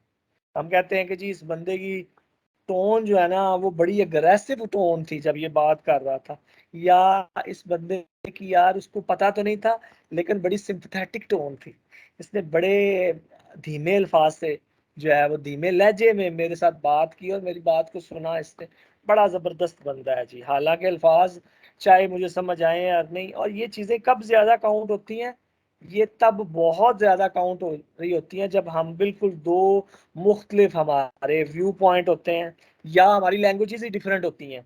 सो उस वक्त क्या चीजें काउंट हो रही होती हैं मुझे नहीं पता। एक चाइनीज खड़ा है या एक रशियन खड़ा है या जर्मन खड़ा है, उसको मेरी समझ नहीं आ रही, मुझे उसकी नहीं समझ आ रही, लेकिन पीछे क्या है कि यार टोन इसकी बड़ी अच्छी थी, जब मैं बात कर रहा हूँ तो ये मतलब यही समझा जाएगा कि ये बंदा ठीक है। पता नहीं क्या मैसेज था लेकिन कम से कम ये बोल तो बड़े अच्छे तरीके से रहा है। हमें पता है कि मोस्टली, यानी मैं तो कहता हूँ 100% जो लड़ाइयाँ हैं वो टोन के ऊपर होती हैं कि यार बात करते हुए मेरी, चलो बात नहीं तो सुन, आप नहीं सुन रहे, अपनी टोन तो ठीक करो। ये जनाब मेरे साथ जब बात कर रहे हैं तो ये लड़ना शुरू हो गया। सो जब लड़ाई शुरू हो जाती है तो आर्ग्यूमेंट्स और कंटेंट और वो जनाब बड़े बड़े बड़े अल्फाज वो पीछे रह जाते हैं। तो क्या आ जाती है, चीखो पुकार, और लड़ाई के अंदर वो ऊंचा बोलना वो आगे आ जाता है। सो और इसी तरह से टोन जो है वो लड़ाइयाँ ख़त्म भी कर देती है। सो जब भी हम बोल रहे होते हैं तो ख़ास ख्याल जो है वो हम रखते हैं टोन का, और रखना भी चाहिए। और हर दफ़ा, क्योंकि हर एक दफ़ा जब हम बोल रहे होते हैं तो नया बोल रहे होते हैं, तो हर दफ़ा ही टोन का ख्याल रखा जाना चाहिए। इस तरह टेम्पो है कि मैं बोलते जा रहा हूँ तो उसके अंदर कितना स्पेस उसकी क्या है। जैसे हम कहते हैं ना कि यार मैं पढ़ाते पढ़ाते अगर कोई बंदा आ जाए ऊपर से तो जी टेम्पो ही टूट गया, सो वो बात करने का रिदम ही टूट जाए, या उसका फिर खास ख्याल रखना हमें चाहिए कि किस वक्त हमने कितना बोलना है। फिर बच्चों को कहना है कि जी अब आप आए, या टेम्पो हम बाज़ औक़ात नहीं तोड़ने देते। जब हम बोल रहे हो तो कोई बच्चा कहे जी क्वेश्चन है, तो हम कहते हैं ज़रा इसको इसी तरह से चलने दो, बाद में जो है वो क्वेश्चन कर लेना। इस तरह से लाउडनेस है। तो हमें पता है कि लाउडनेस का क्या मतलब है कि जनाब मैं किसी के साथ जब बोल रहा हूँ तो कितनी ऊंची आवाज़ में बोल रहा हूँ, कितना चीखो पुकार से बोल रहा हूँ। और समटाइम्स क्लासरूम में होता है कि बच्चे अगर बोल रहे हो तो उनसे ऊंचा बोलना पड़ता है। यानी लाउडनेस किस लिए है? अटेंशन के लिए, कि अगला बंदा मेरी बात नहीं सुन रहा, वो उसका कहीं और ध्यान चला गया है, तो लिहाजा मैं अपने अल्फाज के अंदर लाउडनेस प्रोड्यूस करूं ताकि वो मेरी बात सुन जाए। और ये कोई अच्छा तरीका तो नहीं है, लेकिन जारी बात है यही तरीका है कि अगर समझ ही ना आ रही हो, तो 70 बच्चे बैठे हुए हैं क्लासरूम में, अपनी अपनी बोल रहे हैं, सो मुझे फिर लाउड बोलना पड़ेगा। या कोई दूर बंदा है तो उसके लिए लाउड बोलते हैं तो वो नॉर्मल है। इसी तरह से पॉजेज जो हैं, तो पॉजेज बहुत इंपॉर्टेंट है। जब हम बोल रहे होते हैं ना तो पॉजेज हमें देने चाहिए। अगर हम पॉजेज ना देंगे तो क्या होता है, असल में पीछे अंडरलाइंग फैक्ट क्या है? फैक्ट ये है कि माइंड कहीं और चला गया है। जब हम पॉज दे रहे हैं तो एक किस्म का वो जो रूटीन है ना कानों की या दिमाग की, वो हम तोड़ रहे हैं अगले बंदे की। तो वो कहता है यार इतनी आवाज आ रही थी, वो आवाज बंद हो गई है यकदम, तो अटेंशन सारी की सारी बोलने वाले की तरफ जो है वो चली जाएगी। तो अगला बंदा जो है वो बड़े गौर से सुनेगा यार ये बंदा क्या बोल रहा है। अगर मैं बोलता जा रहा हूँ बोलता जा रहा हूँ बोलता जा रहा हूँ, और कोई और बंदा जो सुन रहा था वो कहीं और अगर उसका ज़हन चला गया ना, तो फिर मेरी बात नहीं सुनेगा अनटिल अनलेस मैं चुप कर जाऊं, मैं पॉजेस देना शुरू कर दूं। तो फिर क्या होगा, उसका जो दिमाग जो वो पूरे का पूरा प्रोसेस था लिसनिंग का, वो ब्रेकअप होना शुरू हो गया, और अब वो वापस आएगा मेरी तरफ मेरी बात सुनने के लिए। सो आपने देखा होगा कि जितने भी बड़े बड़े लीडर्स हैं, जब वो कौम से खिताब कर रहे होते हैं तो बड़े आराम से सुकून से पॉजेज ले ले के आराम से बात कर रहे होते हैं। हाँ, अगर जलसे जुलूसों में तो फिर जारी बात है वो एक तरह का डिफरेंट क्राउड है, उधर हालात डिफरेंट है, यानी फॉर्मल सेटिंग उस तरह से नहीं है। सो जिस तरह आम तौर पे आपने देखा होगा, मेरे ज़हन में नाम कई आ रहे हैं, लेकिन चलें एक वाजपेयी का नाम आ रहा है, उसकी ज़रा आपने सुनना है, वो बोलता ही बड़े आराम आराम से, और जनाब जो है वो पता चलता है कि यार पता नहीं अगला क्या वर्ड आएगा, तो सारी की सारी अटेंशन बढ़ जाती। इसी तरह से फिर टाइमिंग है कि किस टाइम हमने क्या अल्फाज बोलने हैं, ये बड़ी इंपॉर्टेंट चीज़ है। फिर पिच है कि मेरी पिच क्या होगी, जैसे ही हम बुला रहे होते हैं किसी को तो हमें पता है कि श्रील आवाज में समटाइम्स ये भी स्ट्रेंथ के लिए हम बोल रहे होते हैं। सो पैरा लैंग्वेज जो है ये बियॉन्ड लैंग्वेज यानी रियम जो हम कर रहे होते हैं चीजें, वो उसको हम कहते हैं पैरालैंग्वेज, कि किस तरह हम बोल रहे हैं, क्या हम बोल रहे हैं वो बड़ा इंपॉर्टेंट है, लेकिन उससे ज्यादा इंपॉर्टेंस जो है वो किस तरह से। फिर फेशियल एक्सप्रेशंस है। हमें पता है कि जब मैं या आप किसी से बोल रहे हो तो मेरा जो नोज है वो कितना हिल रहा है। जैसे हम कहते हैं जी ये नाक मुंह फुला फुला के बात करता है जी, ये देखो जरा, ये गुस्से में था जब ये बात कर रहा था, तो गुस्से का क्या आ रहा होता है हमारे साथ फेशियल एक्सप्रेशन, ये नाक जो है, या वो जब हम गौर कर रहे होते हैं तो हमें पता है नाक को हम कभी ऊपर कर रहे हैं कभी नहीं, थोड़ा सा स्पेस है नाक के पास, लेकिन उसके भी मसल्स जो है वो स्ट्रेच हो रहे हैं और वो टेंस हो रहे हैं, तो वो भी एक एक्सप्रेशन जो है वो जनरेट कर रहे हैं। इसी तरह हमारे माउथ पूरे के पूरे फेस के जो एक्सप्रेशन हैं वो हमें BCO एक्सप्रेशन हैं, जिससे हमें पता चल रहा होता है कि जनाब ये बंदा क्या बोलना क्या चाह रहा है और सुनना क्या, यानी किस तरह से बोल रहा है। इसी तरह से स्किन जो है वो हमें पता है कि उसका कलर चेंज हो जाता है, वो कहते हैं जी लाल पीला हो गया ये, तो वो लाल पीला से क्या है, मैंने जब भी बात की तो उसके जो है ना वो रंग उसका सुर्ख हो गया गुस्से से। सो स्किन की टोन जो है वो भी कम्युनिकेट कर रही होती है जब हम बोल रहे हैं। तो एक है नॉर्मल, या हम कहते हैं यार मैंने ऐसी बात की कि उसका रंग ही उड़ गया, और ये हम देखते हैं रंग अगले बंदे का चेंज होता हुआ हमें पता चलना शुरू हो जाता है कि जनाब ये क्या हुआ। तो इतनी तेजी से जो है वो फिजियोकेमिकल जो बायोलॉजिकल चीजें जो है वो भी चेंजेस आना शुरू हो जाती हैं।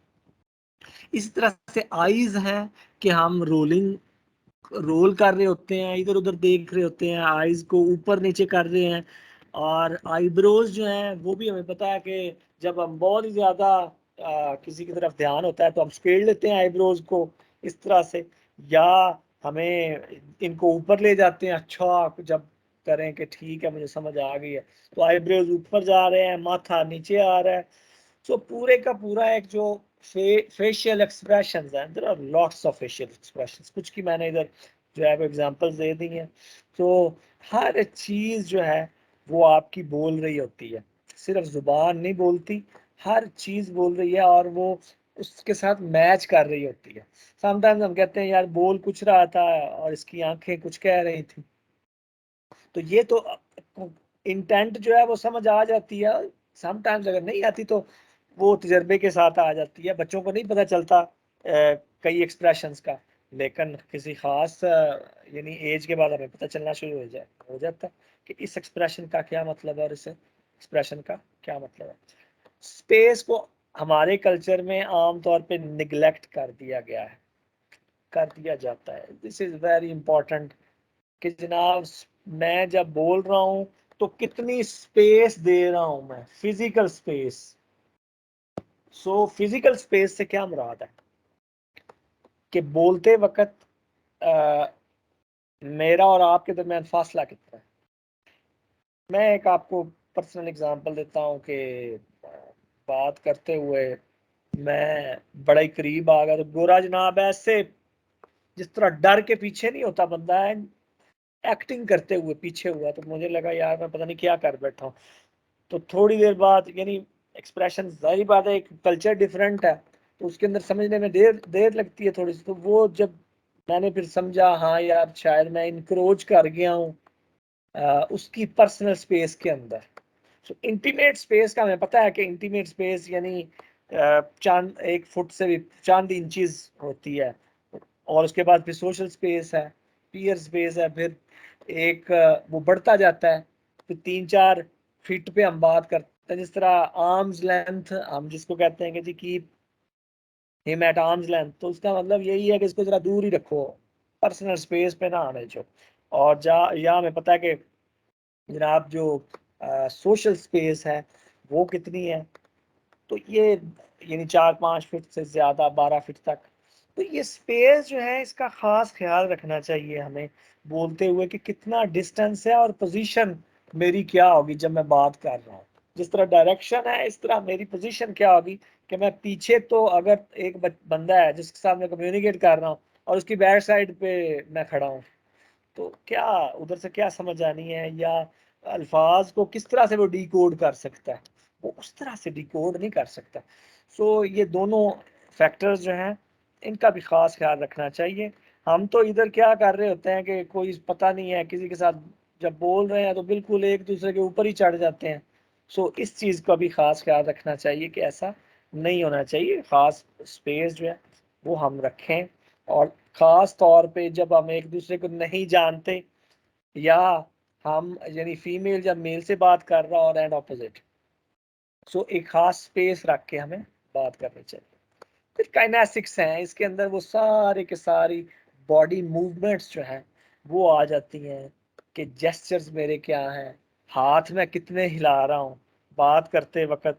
अगर तो बड़ा ही मैं यानी किसी बड़ी फॉर्मल जगह के ऊपर बात कर रहा हूँ, तो मैं अगर एक्सेसिव हाथों को हिला रहा हूँ तो ये भी एक नेगेटिव इम्पैक्ट है कि मैं हाथ मेरे ऊपर नीचे ही हो रहे हैं, एक्सेसिव मूवमेंट्स नहीं होनी चाहिए। हाँ, अगर कहीं पे मैं तकरीर करना शुरू हो गया हूँ तो फिर मुझे चाहिए मैं बहुत ज़्यादा हाथ हिलाऊं, जिस तरह से भी चीज़ें चलती जाएं। इंटरव्यू है तो उसके अंदर अगर मैं बहुत ज़्यादा हाथ हिलाना शुरू कर दूं अपने, तो ये नेगेटिव आम तौर पे इसको कोनोटेशन जो है वो नेगेटिव है।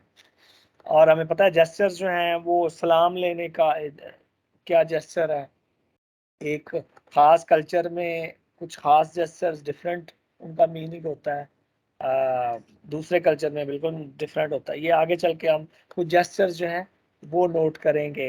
There are lots of types है, हाँ, यानी 100 से ज़्यादा ही होंगे, लेकिन कुछ इधर हम देख रहे हैं कि कितने इधर कुछ हमने रखे हैं आपके लिए कि जनाब डिस्कशन के लिए। फिर पोस्चर है। पोस्चर क्या चीज़ है, यानी जैसे मैं लीन आगे हूँ पीछे हूँ, या वो आमतौर पे देखा जाता है कि यार इसका जो पोस्चर है ना उसके अंदर एनर्जी कोई नहीं है, ऐसे बिल्कुल ही टिल्ट करके बैठा हुआ है बात करते वक्त, जो है ना वो इंतहाई अजीब पोस्चर है इसका। तो हम आमतौर पे कहते हैं सीधे होकर बैठो बात करते हुए। सो स्टूडेंट को क्या भी देते हैं। सो पोस्चर भी इम्पॉर्टेंट है कि हम बिल्कुल स्ट्रेट अप जब भी बात कर रहे हो तो स्ट्रेट हमारा पोस्चर होना चाहिए। बॉडी मूवमेंट्स जो हैं वो कंधे हम कितने हिला रहे हैं बात करते वक्त, बाजू कितने हिला रहे हैं, हाथ कितने हिला रहे हैं, हमारे जो है वो बॉडी एक जगह से कितनी मूव कर रही है या नहीं कर रही। तो लेक्चर लेते हुए तो हमें पता है कि अगर मैं एक ही जगह पे खड़ा हूँ तो उससे भी मोनोटनी क्रिएट हो जाती है। तो या मैं नुक्कड़ पे खड़ा हो गया हूँ बस और उधर से ही बोलता जा रहा हूँ, तो हमें पता है कि वो कोई इतना अच्छा नहीं है, सारे बच्चे इन्वॉल्व नहीं होंगे। तो मुझे चाहिए कि मैं स्पेस चेंज करता रहूं, एक जगह से बॉडी मूवमेंट करके दूसरी जगह पे आऊं, फिर पहली जगह पे, इस तरह से मैं इधर उधर मूव करता रहूं। फिर फेस मूवमेंट्स हैं, इसके ऊपर हमने पहले बात कर चुके हैं कि मेरा यानी नॉड कर रहे हैं जब हम, इसका क्या मतलब है, हाँ का जेस्चर है, ना का जेस्चर है। तो ये सारे जेस्चर जो है ये बेसिकली इधर आ जाते हैं। सो अभी हमने देखा कि नॉन वर्बल कम्युनिकेशन जो है ये बेसिकली बड़ी इंपॉर्टेंट है। सो अगर वर्बल सिर्फ वर्ड्स हैं तो नॉन वर्बल जो है वो एक ह्यूज सेट ऑफ डिफरेंट यानी पैरामीटर्स हो सकते हैं। ये सारे एग्जॉस्टिव नहीं है, इससे भी ज़्यादा जो है वो लिटरेचर में आपको नज़र आ सकते हैं। तो ये बड़े इंपॉर्टेंट जो थे वो हमने कुछ इधर डिस्कस किए। फिर एक मेराबियन प्रिंसिपल है, दिस इज वेरी इंपॉर्टेंट, ये सबको पता होना चाहिए। मेराबियन एक साइंटिस्ट थे, उन्होंने कम्युनिकेशन का ना एक मॉडल जो है वो बनाया। उन्होंने कहा जी कम्युनिकेशन जब फेस टू फेस हो रही हो ना, तो सबसे पहले चलें इसको कहते हैं 738-55 मॉडल। 738-55 मॉडल ये क्या है कि पूरी कम्युनिकेशन के अंदर सिर्फ 7% वेटेज वर्ड्स की है, यानी लिटरल मीनिंग जो है जो आप वर्ड्स के थ्रू देना चाह रहे हैं only 7%, it accounts only for 7%। फिर टोन क्या थी मेरी, मैं किस तरह से बोल रहा था पैरा लैंग्वेज के अंदर। सो पैरा लैंग्वेज के अंदर टोन जो है वो 38% के जनाब बोलते हुए कि इस बंदे की टोन कैसी थी, अल्फाज तो ये थे, इस बंदे की टोन नहीं मुझे पसंद आई या बहुत अच्छी थी, तो ये बंदा ठीक है, चाहे यार उसके अल्फाज उस तरह के भी थे। और फिर ओवरऑल बॉडी लैंग्वेज जो है 55% ओवरऑल मैसेज जो है वो काउंट कर लेते। सो 38%, 7% एंड 55%। तो ये 100% जो है कम्युनिकेशन। और ये फेस टू फेस कम्युनिकेशन है, ये वो वाली कम्युनिकेशन नहीं है कि मैं लिख के दे दूं चीजें। वो तो सारी बात है, अगर मैं बुक राइटिंग हूँ तो उसके वो भी कम्युनिकेशन ही है, अगला बंदा पढ़ रहा है, लेकिन वो फेस टू फेस कम्युनिकेशन उस तरह से नहीं है। ये बोलने की आम हालात में जब दो बंदे पीयर्स आपस में बात कर रहे हैं तो उसकी बात हो रही है, और ये इम्पीरिकली फाइंड की गई है। ये कोई यानी उसकी सजेशंस नहीं है, ये कोई तुक्का नहीं है कि उसके ज़हन में आया तो उन्होंने प्रोफेसर साहब ने कह दिया, नहीं, ये इम्पीरिकल ये फाइंड आउट किया गया कि कितने कितने परसेंट है। और मुख्तलिफ ग्रुप्स के ऊपर जब एक्सपेरिमेंट्स हुए तो फिर पता चला कि 7% जो है वो वर्ड्स काउंट होते हैं, 38% उसकी टोन काउंट होती है ओवरऑल मैसेज की, और 55% ओवरऑल बॉडी लैंग्वेज जो है वो काउंट होती है। फिर जाके मैसेज जो है वो समझ आता है। So nutshell 7% words, 93% non verbal communication. तो ये आप देख लें कि वर्बल कम्युनिकेशन 7% और 93% जो है वो नॉन वर्बल कम्युनिकेशन मिल के तो वो करती है। यानी मैं क्या बोल रहा हूँ 7% इंपॉर्टेंट है, मैं कैसे बोल रहा हूँ 93% ये जाएगा मैसेज। फिर लिसनिंग जो है, इसके ऊपर हम एक एक्सरसाइज जो है वो करवाना चाह रहे हैं। ये बड़ी इंपॉर्टेंट चीज है। बात करते वक्त जब अगले की हम सुन ही नहीं रहे हैं तो कम्युनिकेशन नहीं हो सकते। हम आम तौर पे समझते हैं कि मैंने बोल दिया है, बहुत अच्छा बोल रहा है जी ये बंदा, तो वन वे कम्युनिकेशन है। टू वे कम्युनिकेशन की बात हो रही है इंटरपर्सनल स्किल्स के अंदर। उसके अंदर 55%, मोर देन 55% लिसनिंग पार्ट अदा कर रही है। बोलना जो है, किस तरह बोलना, वो 45% है। तो ज्यादा चीजें क्या हुई, 55% से भी ज्यादा लिसनिंग है। और लिसनिंग जब बात ही नहीं हमने सुननी है एक दूसरे के, तो कम्युनिकेशन कैसी होगी।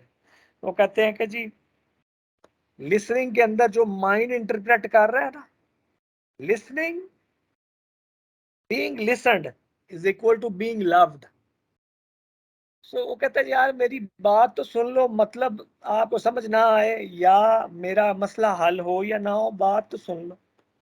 सो लिसनिंग सबसे ज्यादा इंपॉर्टेंट। और इसको एज यानी ह्यूमन बीइंग हम क्या करते हैं, एज टीचर तो हमें पता है कि कम्युनिकेशन बोलने में हम बड़े अच्छे हो जाते हैं, तो रोज बोलना है, इतनी दफा बोलना होता है क्राउड के आगे, तो अच्छी हो जाती है कम्युनिकेशन। लेकिन लिसनिंग में हर बंदे की प्रैक्टिस जो है वो करनी पड़ेगी और डिफरेंट है। सो जैसे हेयरिंग है ना, कि अभी बैकग्राउंड के अंदर कुछ ना कुछ आवाजें आ रही होंगी, आपको भी वो आ रही हैं। जैसे हार्ट काम करता है, अपना कर रहा है, वो किडनीज कर रहे हैं, इसी तरह जो मेरे कान है वो भी कलेक्शन कर रहे हैं और माइंड उनको इंटरप्रेट कर रहा है। लेकिन हेयरिंग है कि जनाब कोई ना कोई नॉइस आ रहा है, लेकिन लिसनिंग क्या है, मैं गौर से, यानी it is not just happening, it is my conscious decision कि जनाब मैं सुन रहा हूँ आपकी बात को पूरे बिल्कुल इन हमाक से सुन रहा हूँ और इम्पोर्टेंस दे रहा हूँ। इफेक्ट क्या है, पहले चले हैं वो हम देखते हैं कि जब मैं बोल रहा हूँ और आप सुन रहे हैं, तो मेरी एक जो आम इंसान है उसकी बोलने की जो स्पीड है ना, वो 1 मिनट के अंदर वो 150 अल्फाज तकरीबन सुन सकता है, 150 बोल सकता है, सॉरी 150 से समझ लें 250 के करीब। लेकिन सुन वो 600 के करीब अल्फाज सकता है। यानी जो कलेक्शन हो रही है वो ज्यादा हो रही है। 600 अल्फाज सुन सकता है, बोल कितने सकता है, 150। अब यानी समझ लें कि 75% मैं बोल रहा हूँ ना, 75% आपका दिमाग खाली है, वो प्रोसेस नहीं कर रहा। अब वो क्या करेगा, वो तो जैसे मैंने पहले बताया कि हार्ट का काम है पंप करना, लंग्स का काम अपना, बाकी किडनी भी हर वक्त चल रही है, इसी तरह से माइंड भी हर वक्त चल ही रहा है ना। सो 75% वो आपके साथ कनेक्ट नहीं है, तो वो खुद से चीजें सोचना शुरू कर देगा इधर उधर की। तो फिर क्या होगा, मैं बोल रहा हूँ मेरा दिमाग कहीं, यानी आप बोल रहे हैं मेरा दिमाग कहीं और चला गया, क्योंकि वो आइडल है। 75% of the time my mind is idle. उसकी वजह से फिर चीजें जो हैं वो सुनने में हम कहते हैं कि जी ये समझ नहीं रहा। तो ये इसके पीछे एक छोटी सी साइंटिफिक रीजनिंग है। अब चलते हैं स्कोर्स की तरफ, कि अगर आपके 34 आए हैं यानी तक आए हैं तो इसका मतलब है बड़े थोड़ा स्कोर है और आप कोई नहीं बात सुन रहे किसी की। अगर 49 तक आए हैं तो इसका मतलब है you are just okay, there is plenty of room for improvement. और अगर 50 से अबव है so we are good listener, और अगला बंदा समझ रहा है कि जी मुझे स्पेस भी दे रहा है और ये ट्रस्ट कर रहा है जी मुझ पे। तो ट्रस्ट का वो एक हम जनरेट हो गया वो जो लेवल है, एक हेल्थी लेवल ऑफ ट्रस्ट हमने जनरेट कर दिया। सो ये सबको पता है। ये ऐसा नहीं है कि जी ये एक एक्सरसाइज हो गई तो उसी के अंदर सारा कुछ हो गया, नहीं। ये तो पूरी पूरी समझ लें कि जिंदगी हो सकता है हमारी लग जाए इसी चीज को समझने में कि हमने किस तरह से सुनना, किस तरह से और बोलना किस तरह से है। तो अभी हम चलते हैं जी, कम्युनिकेशन बैरियर्स जो हैं वो क्या है। वापस पहली स्लाइड पे, बेसिक्स वाली स्लाइड पे हम चलते हैं कि जी सबसे पहले क्या है, सेंडर है जो कि कोड कर रहा है, एक आइडिया है और चैनल है और रेपो क्रिएट हो गई है और लिसनर है, इंटेंट देख रहा है, रिसीवर है और क्या है, एक फीडबैक है। ये जितनी भी चीजें हैं ये सारी की सारी अगर तो परफेक्ट है तो हम कहते हैं कि जी वो असली मैसेज अगले बंदे के पास पहुंच चुका है। लेकिन आम हालात में ऐसा नहीं होता, ये कहीं ना कहीं सिग्नल जो है वो लॉस जरूर होते हैं। चाहे वो बोलने में जो मेरे कहने का मकसद था मैं एनकोड ही नहीं सही कर पाया, हम कहते हो मेरे कहने का ये मकसद नहीं था, अगले बंदे ने कुछ और तरह से सुना तो फिर कहते हो यार आप सुन नहीं रहे, मेरा ये मतलब नहीं है, ये मैं कह रहा हूँ किसी और एंगल से। सो ये जितनी भी चीजें हैं सब के ऊपर सबकी एफिशिएंसी है। तो 100% कोई एफिशिएंसी नहीं होती, तो जो है बहुत ज्यादा चीजें इसके अंदर होती हैं। सो ये जितनी भी चीजें हैं, एनी एस्पेक्ट और कंडीशन दैट इंटरफियर्स और hinders with the effective exchange of knowledge, information, thoughts, उसको हम कहते हैं कि ये क्या है, ये कम्युनिकेशन बैरियर है। Any obstacle between sender and receiver or unplanned noise. In nutshell, we can say anything that limits or reduces the ease of communication. यानी बात करते हुए वो जो ease of communication अगर नहीं है तो इसका मतलब है कहीं ना कहीं बैरियर आ रहा है। सो बैरियर्स जो है there are lots of types. इसी तरह से कुछ हमने इधर जो है वो डिस्कशन के लिए कॉपी किए हैं।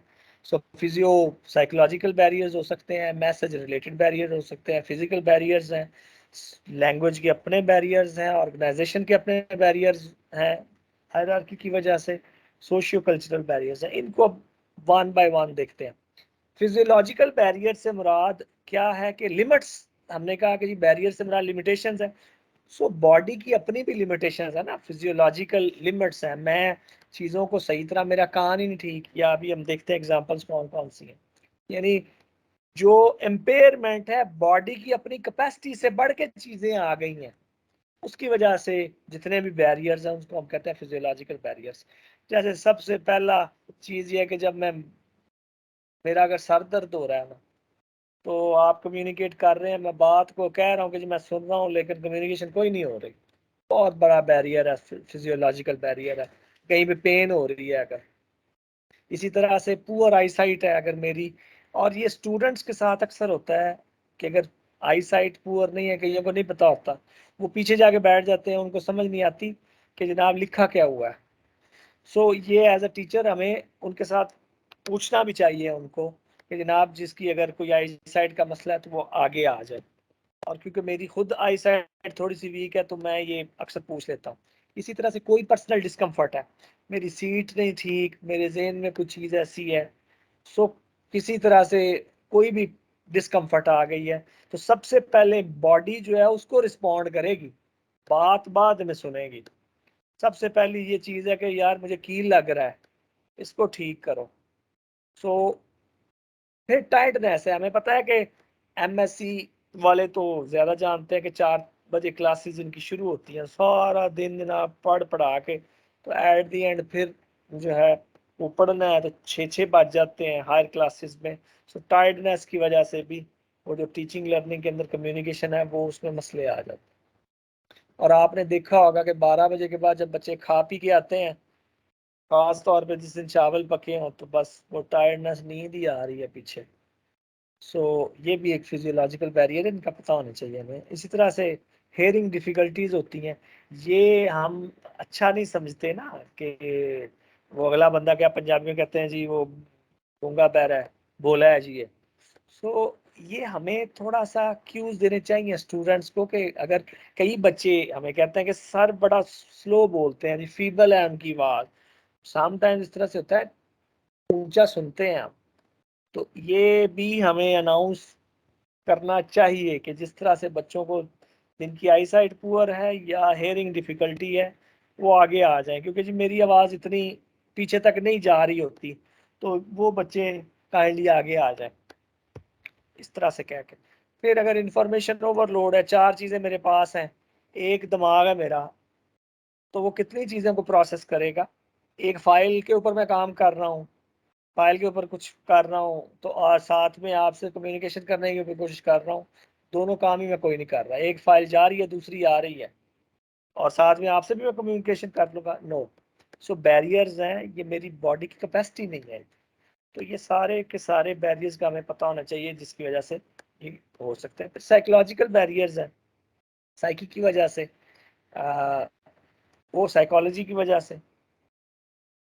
सबसे बड़ा जो बैरियर है वो ये है कि मेरे बिहेवियर में एंगर कितना है।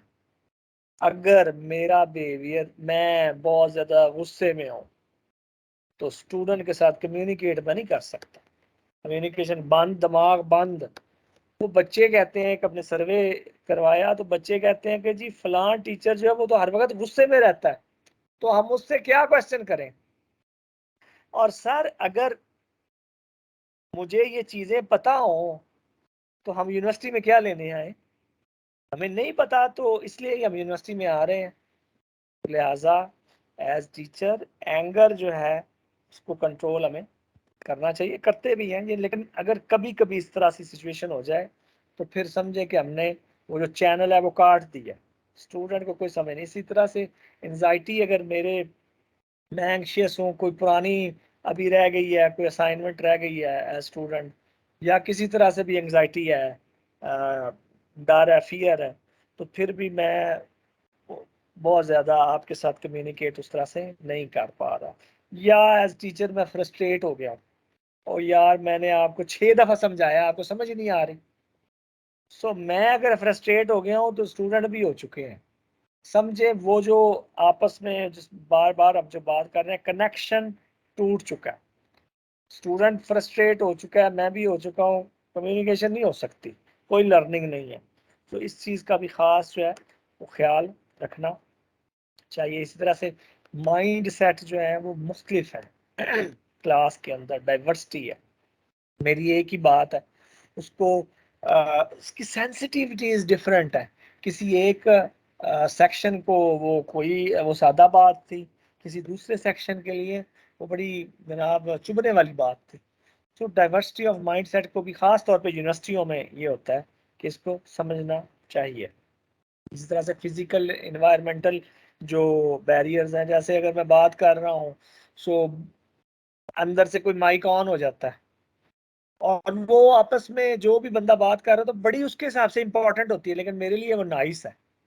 तो जो बंदा मेन बात कर रहा है उसके लिए नॉइस है, हालांकि वो बहुत इंपॉर्टेंट है। या मेरी क्लास के अंदर मैं लेक्चर ले रहा हूँ और साथ ही वाले कमरे में कोई ड्रिलिंग शुरू हो गई है, ठक ठक शुरू हो गई, तो क्या होगा, टीचिंग लर्निंग प्रोसेस उसी वक्त ख़त्म। सबसे पहला बात काम मैं ये करूँगा कि यार ये नॉइस ख़त्म करो, क्यों आ रही है, कॉरिडोर से कौन बोल रहा है। तो सबसे पहला काम ये है कि बैकग्राउंड नॉइस जो है बनाओ। फिर पुअर लाइटिंग है, अगर क्लासरूम के अंदर लाइट पूरी नहीं है, मैं बच्चों को नहीं देख रहा, बच्चे आपस में एक दूसरे को नहीं देख रहे, ब्लैक बोर्ड या वाइट बोर्ड नजर नहीं आ रहा, मेरी शक्ल ही नजर नहीं आ रही, तो फिर भी जो है वो पूरे का पूरा कम्युनिकेशन का प्रोसेस जो है इनसाइड द क्लासरूम वो डिसरप्ट हो जाएगा। इसी तरह से अगर बहुत बड़ी क्लास है, जैसे हम कहते हैं कि जी वो स्टूडेंट टीचर रेशो जो है वो अगर बहुत ही ज्यादा है तो फिर भी मसले आते हैं। जो इंजीनियरिंग या मेडिकल वाले हैं या इसी तरह से बाकी जो जिनके रेगुलेटर्स बैठे हुए हैं वो तो देखते हैं टीचर स्टूडेंट टीचर रेशियो को, लेकिन आमतौर पे कॉलेजेस में नहीं जो है वो देखी जा रही है। और ये हमें पता है ये बहुत ही इंपॉर्टेंट चीज़ है, कहीं पे बड़ी कम भी है। जो बड़ी बड़ी यूनिवर्सिटियां हैं ना, जब हम देखते हैं स्टैनफोर्ड, हार्वर्ड, कैम्ब्रिज, ऑक्सफोर्ड, इनकी जो स्टूडेंट टीचर रेशियो है वो 5 और 10 के दरमियान है, यानी हर 5 स्टूडेंट्स के लिए एक टीचर। सो ये खास ख्याल इन चीज़ों का रखा जाता है। लेकिन सारी बात है इधर हम जिस कल्चर में है, जिस जगह पे है, जितने रिसोर्सेज हैं उस पर मसले मसाइल हैं। इस तरह से अगर कंप्यूटर आउटडेटेड है, जो कम्युनिकेशन के मेजर्स या मीन्स हम ले रहे हैं वही आउटडेटेड है, उसमें मसले मसाइल हैं, तो फिर भी ये हो सकती है। या टू कोल्ड और टू हॉट इन्वायरमेंट हो, जैसे वो कहते हैं पाकिस्तान में 6 महीने गर्मी होती है और अगले 6 महीने सख्त गर्मी होती है। सो हमें अक्सर स्टूडेंट कहते हैं कि जी सर कोई जो है ना आज गर्मी बहुत है, समझ कोई नहीं आ रही, पसीने ही आ रहे हैं। सो टू हॉट या कोल्ड इन्वायरमेंट जो है उसका भी खास ख्याल रखना चाहिए। पंखे कम से कम हम लगा दें, समटाइम्स वो भी नहीं होते, अगर एसी तो लगने तो एसी चाहिए। फिर क्रॉस कल्चरल बैरियर्स है, कल्चर की अपनी डाइवर्सिटी है, यानी हर जगह पे ट्रेडिशंस डिफरेंट है, तो एक कल्चर में दूसरे कल्चर में जब जाते हैं तो चीज़ों की समझ इस तरह से नहीं आ रही होती। जैसे एक छोटी सी ये जेस्चर है, तो ये जैसे एक यानी 4 उंगलियों पे जब हम अंगूठा रखते हैं तो इसका मतलब क्या है, इजिप्ट में भी पेशेंट, बी पेशेंट, इटली में इसका मतलब कुछ और है, ग्रीस में इसका मतलब है परफेक्ट। तो या ये जीरो वाला साइन है, ये हमें पता है कि वंडरफुल हम समझते हैं, लेकिन ब्राजीलियन में ये इसका मतलब जो है वो इंसल्टिंग रिमार्क्स है, जिस तरह के मिडिल फिंगर का होता है उसके इक्विवेलेंट है ये। सो हर कल्चर के अंदर डिफरेंट जो है वो कल्चर की अपनी वजह से चीज़ों को, जेस्चर्स को डिफरेंट तरीके से दिया जाता है। फिर सोशल इकोनॉमिक बैरियर्स हैं, वेल्थ जो है वो हर स्ट्रेटा के अंदर डिफरेंट है, अगर तो चीज़ों को समझा भी डिफरेंट ही जाएगा। लोअर क्लास उस मैसेज को किसी और तरह समझती है और अपर क्लास किसी और तरह समझती है, तो उससे भी पता चलता है कि क्लासेस की वजह से भी डिफरेंसेस आते हैं अंडरस्टैंडिंग में। इसी तरह से अगर कोई जगह बहुत पॉवर्टी स्ट्राइकर एरियाज है उसके अंदर जब प्रोजेक्ट्स है ना, तो वो कहते हैं कि जी जितने भी एनजीओज हैं वो कहती हैं हम कम्युनिकेट नहीं कर पा रहे उनसे, तो हमारे प्रोजेक्ट इसलिए फेल हो रहे हैं। तो अक्सर यही वजह होती है। इसी तरह से जीडीपी या अर्बनाइजेशन कहीं बहुत ज़्यादा है तो उधर भी चीज़ें डिफरेंट होती हैं।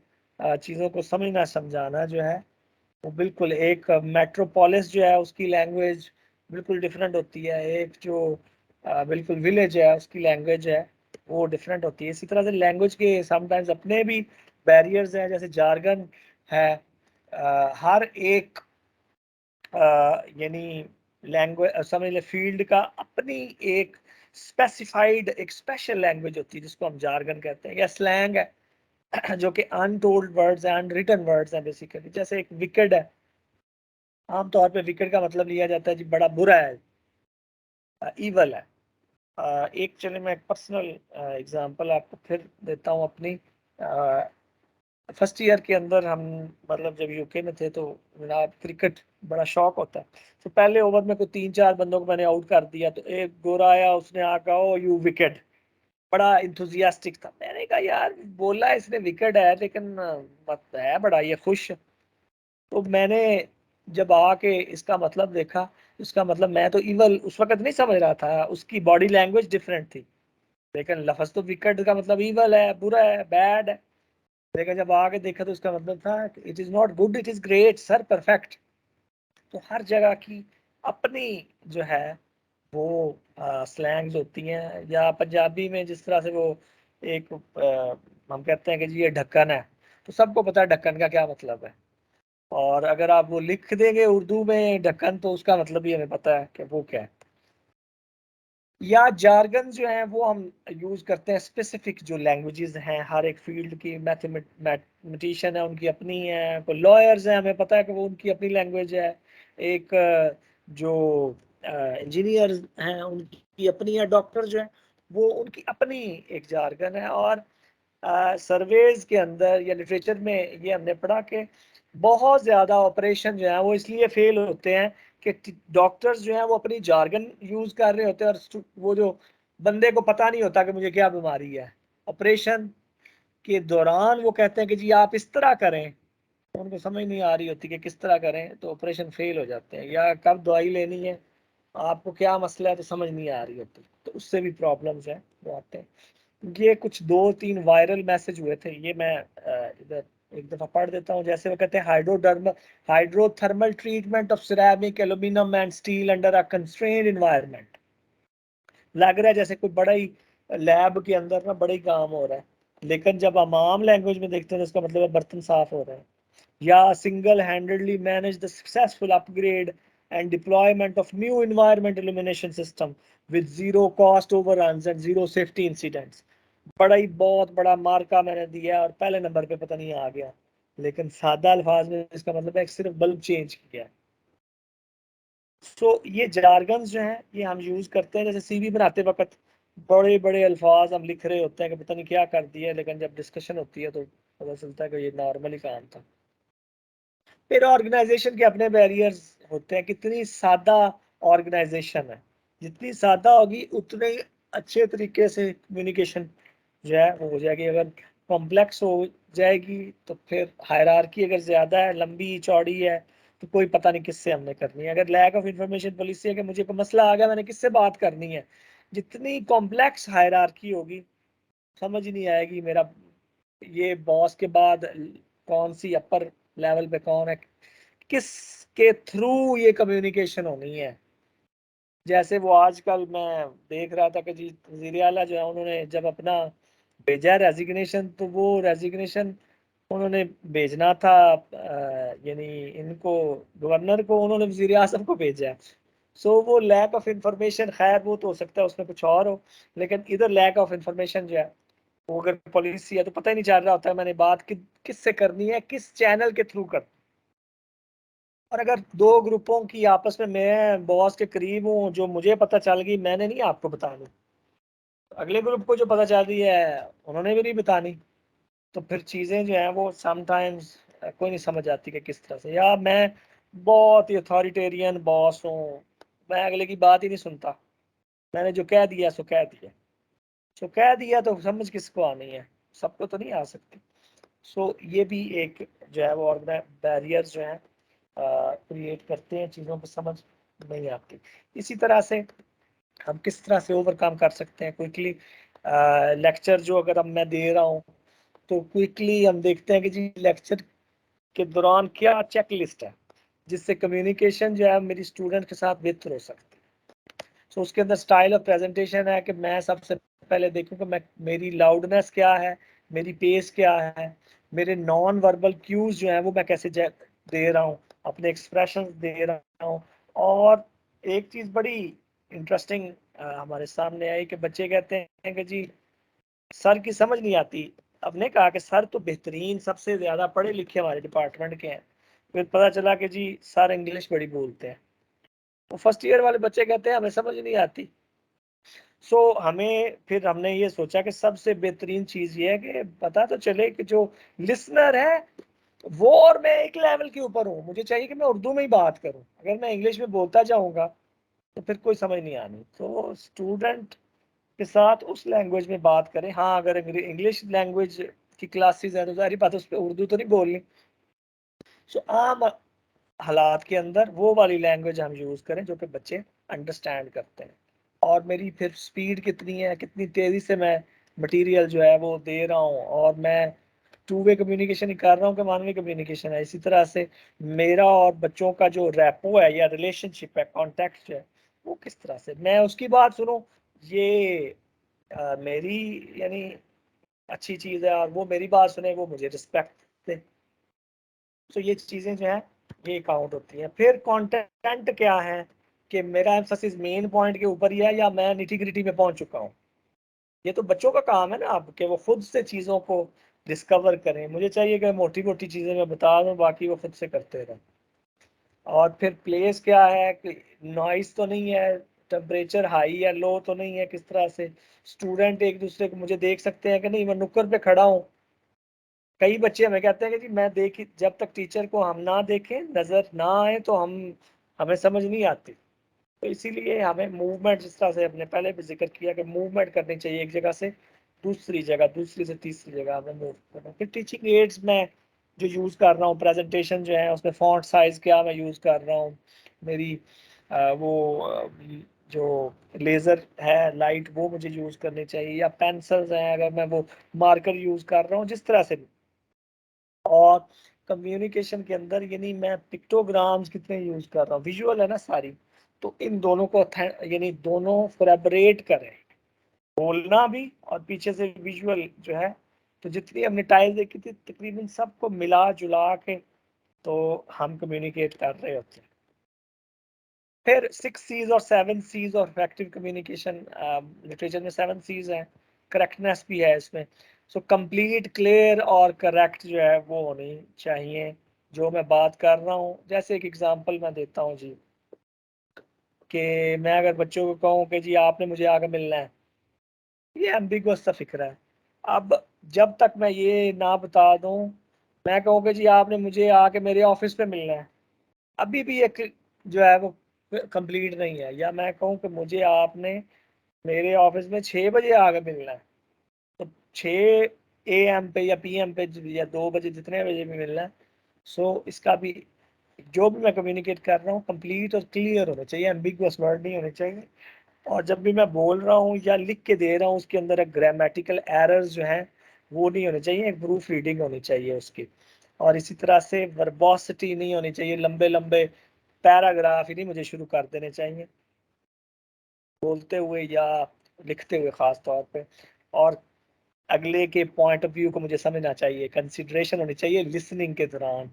और इसी तरह से कर्टसी होनी चाहिए, बीइंग पोलाइट।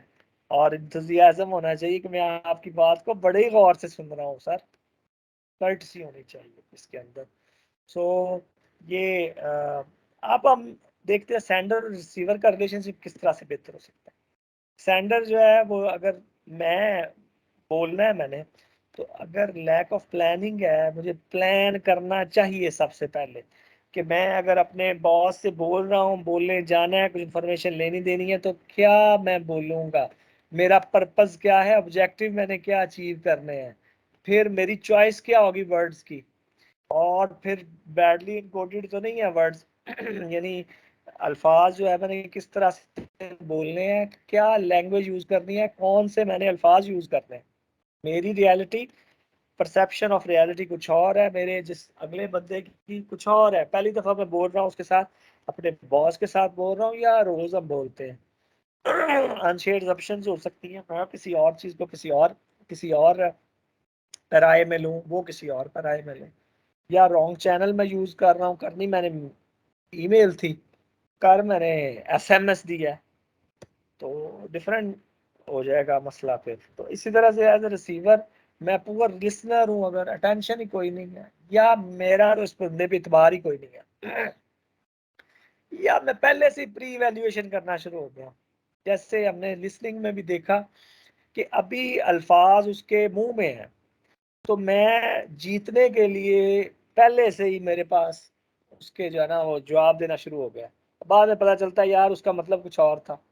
तो जवाब देने के लिए तो सबसे पहले हम आ जाते हैं, क्योंकि मकसद तो आर्ग्यूमेंट जीतना है ना, मकसद बात को सुनना तो नहीं होता। अगर मकसद जो है वो बात को सुनना है तो फिर वो ज़बरदस्त हो जाएगा। सो आर्ग्यूमेंट हम क्या करते हैं बोलते हुए, ये यानी जीतना शुरू, वो ईगो आ जाती है ना कि मुझे समझ आ गई है जनाब आपकी, इसका ये मतलब नहीं, इसका ये है। तो और प्री जो मैच्योर इवैल्यूएशन हम करना शुरू कर देते हैं। कुछ सिमेंटिक डिफ़िकल्टीज हैं, सेम अल्फाज जो है उनके मुख्तलिफ मीनिंग्स भी होते हैं और वो क्या कहते हैं स्पेलिंग्स भी डिफरेंट होते हैं। फिर बायसनेस है, मेरी अपनी बायसनेस है कि मैं क्या सुनना चाह रहा हूँ। सो एटीट्यूडल क्लैश भी हो सकते हैं। इस तरह से रिसीवर और सेंडर जो है वो एक ही पेज पे, एज रिसीवर कुछ मेरी बनती हैं रिस्पॉन्सिबिलिटीज और एज सेंडर कुछ मेरे रोल्स बनते हैं, दोनों का मुझे पता होना चाहिए। तो इस तरह अगर मुझे पता है तो फिर इनफेक्टिव जो कम्युनिकेशन है वो इफेक्टिव हो सकती है।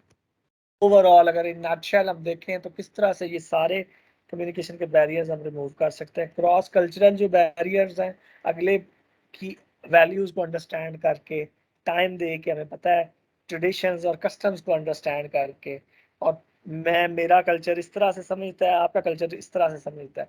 फिर सोशियो साइकोलॉजिकल बैरियर्स हैं कि अगले बंदे को मोटिवेट करके, सिंपथी जनरेट करके, लिसनिंग की अच्छी प्रैक्टिस करके, अटेंशन जो है उससे, असिस्टेंस। और फिर पर्सनल बैरियर्स जो है मेरे, अगर मैं नहीं बोल सकता तो मुझे चाहिए कि मैं प्रैक्टिस करूं, मैं प्रिपेयर हूं, और इमोशनल कंट्रोल होना चाहिए। इमोशनल जो स्ट्रेंथ है, इमोशनल कोशेंट, जिस तरह से इंटेलिजेंस है ना, इंटेलिजेंट कोशेंट, इसी तरह से इमोशनल कोशेंट बहुत इंपॉर्टेंट। आर्ग्यूमेंट अगर हम जीतना चाह रहे हैं तो अल्फाज से बढ़ के हमें इमोशनल हमारा कंट्रोल होना चाहिए। हमें पता होना चाहिए कि अगला बंदा इस वक्त क्या सोच रहा है और क्या कर रहा है और किस तरह से, और मेरे अपने इमोशंस के ऊपर भी कंट्रोल होना चाहिए। इसी तरह से फिजिकल बैरियर्स जो हैं वो सीटिंग अरेंजमेंट बेहतर करके, विजिबिलिटी अच्छी करके, अच्छा जो मीडिया है वो सिलेक्शन करके, जितने भी नॉइस हैं वो अगर हम रिमूव कर दें। इसी तरह से सिमेंटिक बैरियर्स हैं कि सिंबल्स और चार्ट यूज करें, बड़े बड़े जो पैराज हैं वो हम ख़त्म करें, लैंग्वेज सिंपल हम यूज़ करते हुए मैसेज को समझने की कोशिश करें, और फीडबैक हम लें और दें, कंस्ट्रक्टिव फीडबैक जिसको हम कहते हैं। इसी तरह से जो ऑर्गेनाइजेशन के अंदर बैरियर्स हैं, सादा अगर हम वो बनाएंगे, पॉलिसी डेवलप करें, जो हायरार्की है उसको कॉम्प्लेक्सिटी से अगर बचाएं, और फ्लेक्सिबिलिटी इन मीटिंग टारगेट से मुराद ये हुआ कि मैं अगर किसी अपने जूनियर को दे रहा हूँ ना कोई काम, तो मुझे चाहिए कि टाइम भी मैं दूँ। ये ना हो कि एक काम हुआ नहीं है और अगली कम्युनिकेशन शुरू हो गई, अगली मीटिंग आ गई है, वो खत्म नहीं हुई उसका एजेंडा और अगली मीटिंग आ गई है, तो फिर वो काम नहीं होगा। फिर मेरा अभी जो ज़हन है वो कहीं पीछे ही है, मैं चीज़ों को उस तरह से नहीं समझ। तो was the end. Thank you very much. बहुत शुक्रिया आपका being so much giving me attention. तो अभी कोई पॉइंट्स हैं डिस्कशन के, you can discuss. Otherwise, thank you very much. ये अगर कोई क्वेश्चंस हैं, पॉइंट ऑफ डिस्कशन है, we are more than welcome. Thank you sir, आपने बहुत अच्छा लेक्चर दिया, बहुत अच्छे तरह से समझाया, thank you so much. Thank you जी, थैंक यू वेरी मच। आपने बेसिकली लिसनिंग की प्रैक्टिस है, आपकी बड़ी अच्छी प्रैक्टिस है। जी सर, बड़ा इंफॉर्मेटिव लेक्चर था और बहुत कुछ सीखने को मिला, thank you so much. It was very aptly communicated. चलें, बहुत शुक्रिया। चलें जी, आई थिंक सारे कॉम्प्लीमेंट्स का बहुत शुक्रिया, और हम कोशिश करते हैं। थोड़ा जी जी जी Maryam, I would like to comment. मतलब मुझे जो एक चीज़ इस लेक्चर के दौरान में जो जिसे मेरी सारी अटेंशन ली वो यही थी कि वो जो सर्वे आपने शुरू में दिखाया कि उन्होंने डिफरेंट ऑर्गेनाइजेशन से सर्वे लिया कि जो जीए हैं, ग्रेजुएट एट्रीब्यूट्स हैं, वो कौन से वो देखते हैं ड्यूरिंग देयर जॉब, तो कम्युनिकेशन स्किल्स हैं। लेकिन ये कि हम अभी तक देखें तो हमें इस चीज़ का अंदाज़ा ही नहीं था कि कम्युनिकेशन स्किल्स कितनी इम्पोर्टेंट है। हम तो यही समझते रहे कि डिग्री ले लेना और अच्छा सीजीपीए ले लेना, it's important to get a job, और इसको डिग्री को जस्टिफाई कर देंगे तो इट्स इम्पोर्टेंट। मतलब कि कम्युनिकेशन स्किल या इंटरपर्सनल स्किल्स का हमें नहीं आइडिया था, तो ये एक बड़ा इम्पोर्टेंट मतलब रहा कि हमें इस चीज़ की तरफ भी ध्यान गया कि हाँ, कम्युनिकेशन इज़ वेरी इम्पोर्टेंट। तो बहुत शुक्रिया सर, इट्स वाज गुड और काफी कुछ सीखने को। Excuse me, sir, Wasim Hasan. Basics of adaptive learning methods. Secondly, we're going to talk about the characteristics of blended learning and flipped classrooms. and also remote learning, which means fully online learning. And lastly, we are going to talk about how can we alter instruction in technology embedded scenarios. Of course, as instructors, we also have to follow some protocols to make sure that our instruction adheres to the fundamental principles of teaching online. So, but उससे पहले इस सब agenda items को one by one हम touch करेंगे, मगर सबसे पहले I want you to think about what is adaptive learning. There is a link with you in the meeting chat.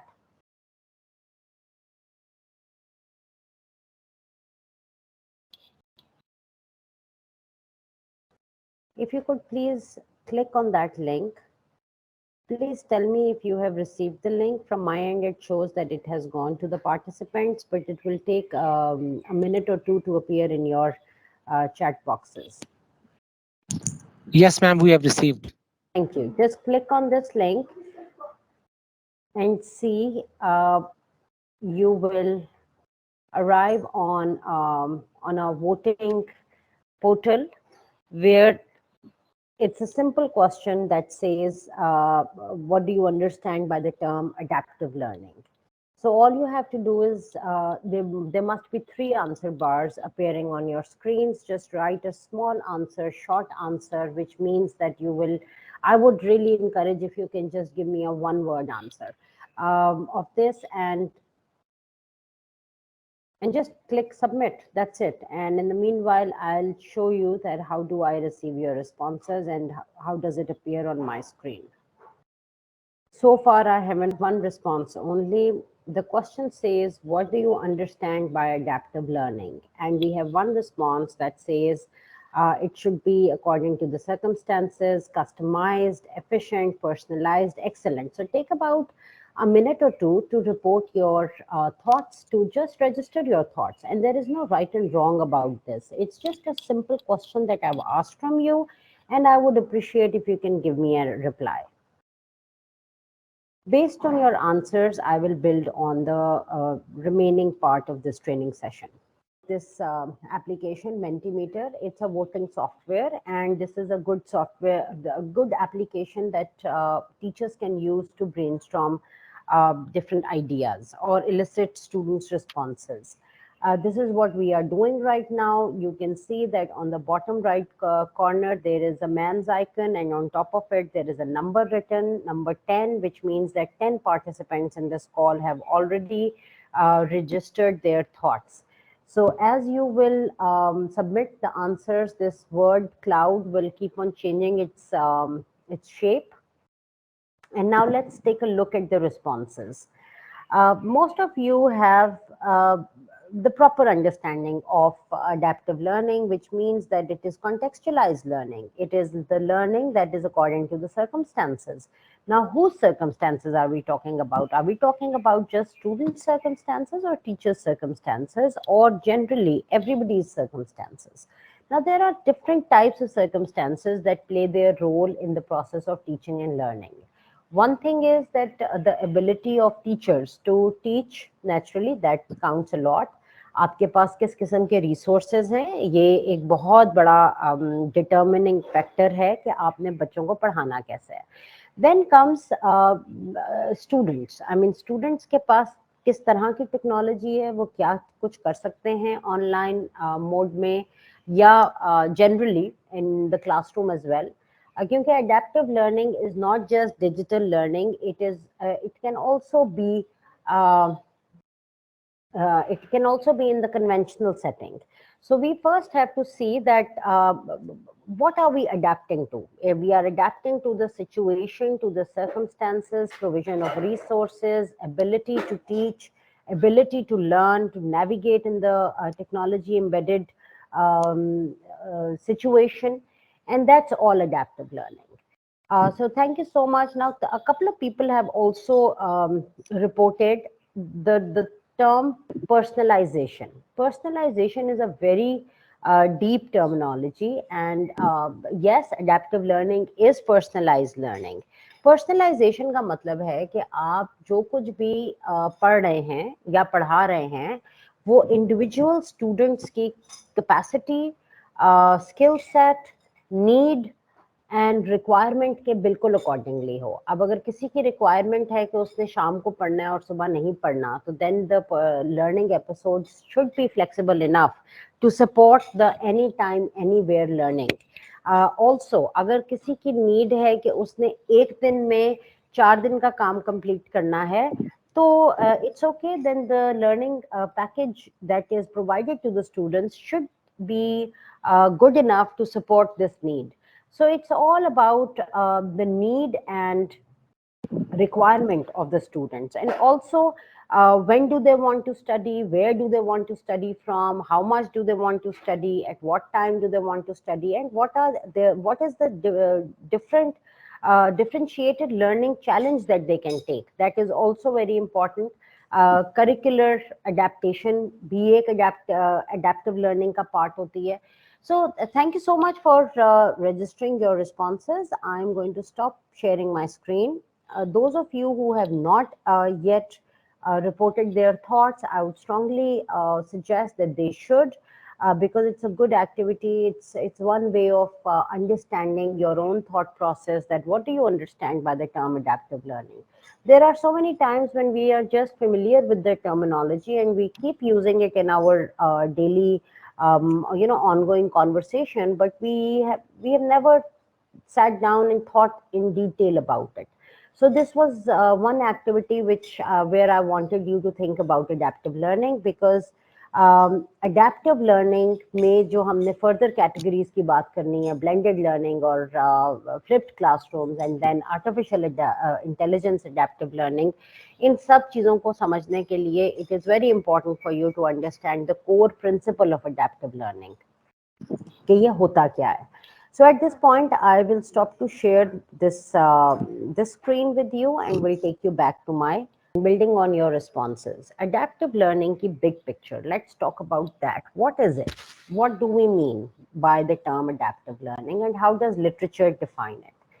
It's a technique for contextualizing instruction to provide personalized learning experiences to each student. Learning experiences are mostly effective, engaging, and customized to the individual learning needs of students. Now, please say the keywords which are listed in this generic definition. It's contextualized instruction. You are contextualizing the instruction. Students are not contextualizing the ability to learn. Rather, you are the one who is contextualizing your instruction, which means that you are the one who's contextualizing the curricular content and the way you teach students. And your focus is to provide personalized learning experiences to each student in your class, which means that if you're teaching a big classroom that is 120 या 150, जो कि private public higher education institutes में बहुत एक common number है, ये कोई surprising number नहीं है, तो इसका मतलब ये है कि उन तमाम बच्चों के पास पर्सनलाइज्ड लर्निंग एक्सपीरियंसेस की कोई ना कोई possibility होनी चाहिए. Now, how are you going to do that? You can provide the personalization in students' learning by differentiating the learning objective, by differentiating the assessment, differentiated learning resources that you're using, or simply by providing them the autonomy to study anywhere, anytime, on their own, at their own comfort level. If at any time you lose me or my voice stops, please report immediately in the meeting chat. I've logged on from another device as well, and I should be knowing as soon as my voice disrupts. So anyways, going back to the definition, the learning experiences are likely to be more effective and more engaging when they are customized to individual learning needs. It goes without saying that when students will feel that they are being facilitated, or they are important, or the learning episodes are aligning well with their schedules, they will have better motivation levels, better engagement levels, better focus, and they will be more, more committed to the work that you want them to do. So ये है आपके पास adaptive learning. अब adaptive learning अगर आप conventional situation में करें तो शायद आपके लिए बहुत मुश्किल हो जाए, जिसको हम differentiated learning भी कहते हैं. However, with the induction of technology, technology ने हमारी ज़िंदगी बहुत आसान कर दी है इस लिहाज से कि as teachers we can adapt the learning, we can adapt the instruction very easily to the ability level of those 100 students who are registered in our courses. It's not anything impossible to do. अगर हम शायद अपने conventional setting में without technology adaptive learning को practice करने की कोशिश करें तो वो बहुत ज़्यादा काम होता है, बट जब हम अडेप्टिव लर्निंग को टेक्नोलॉजी एम्बेडेड सिचुएशन में प्रैक्टिस करते हैं तो it's not a lot of work. We can still facilitate students to a great extent by integrating technology. Now, how will we do that? Let's learn that. Now,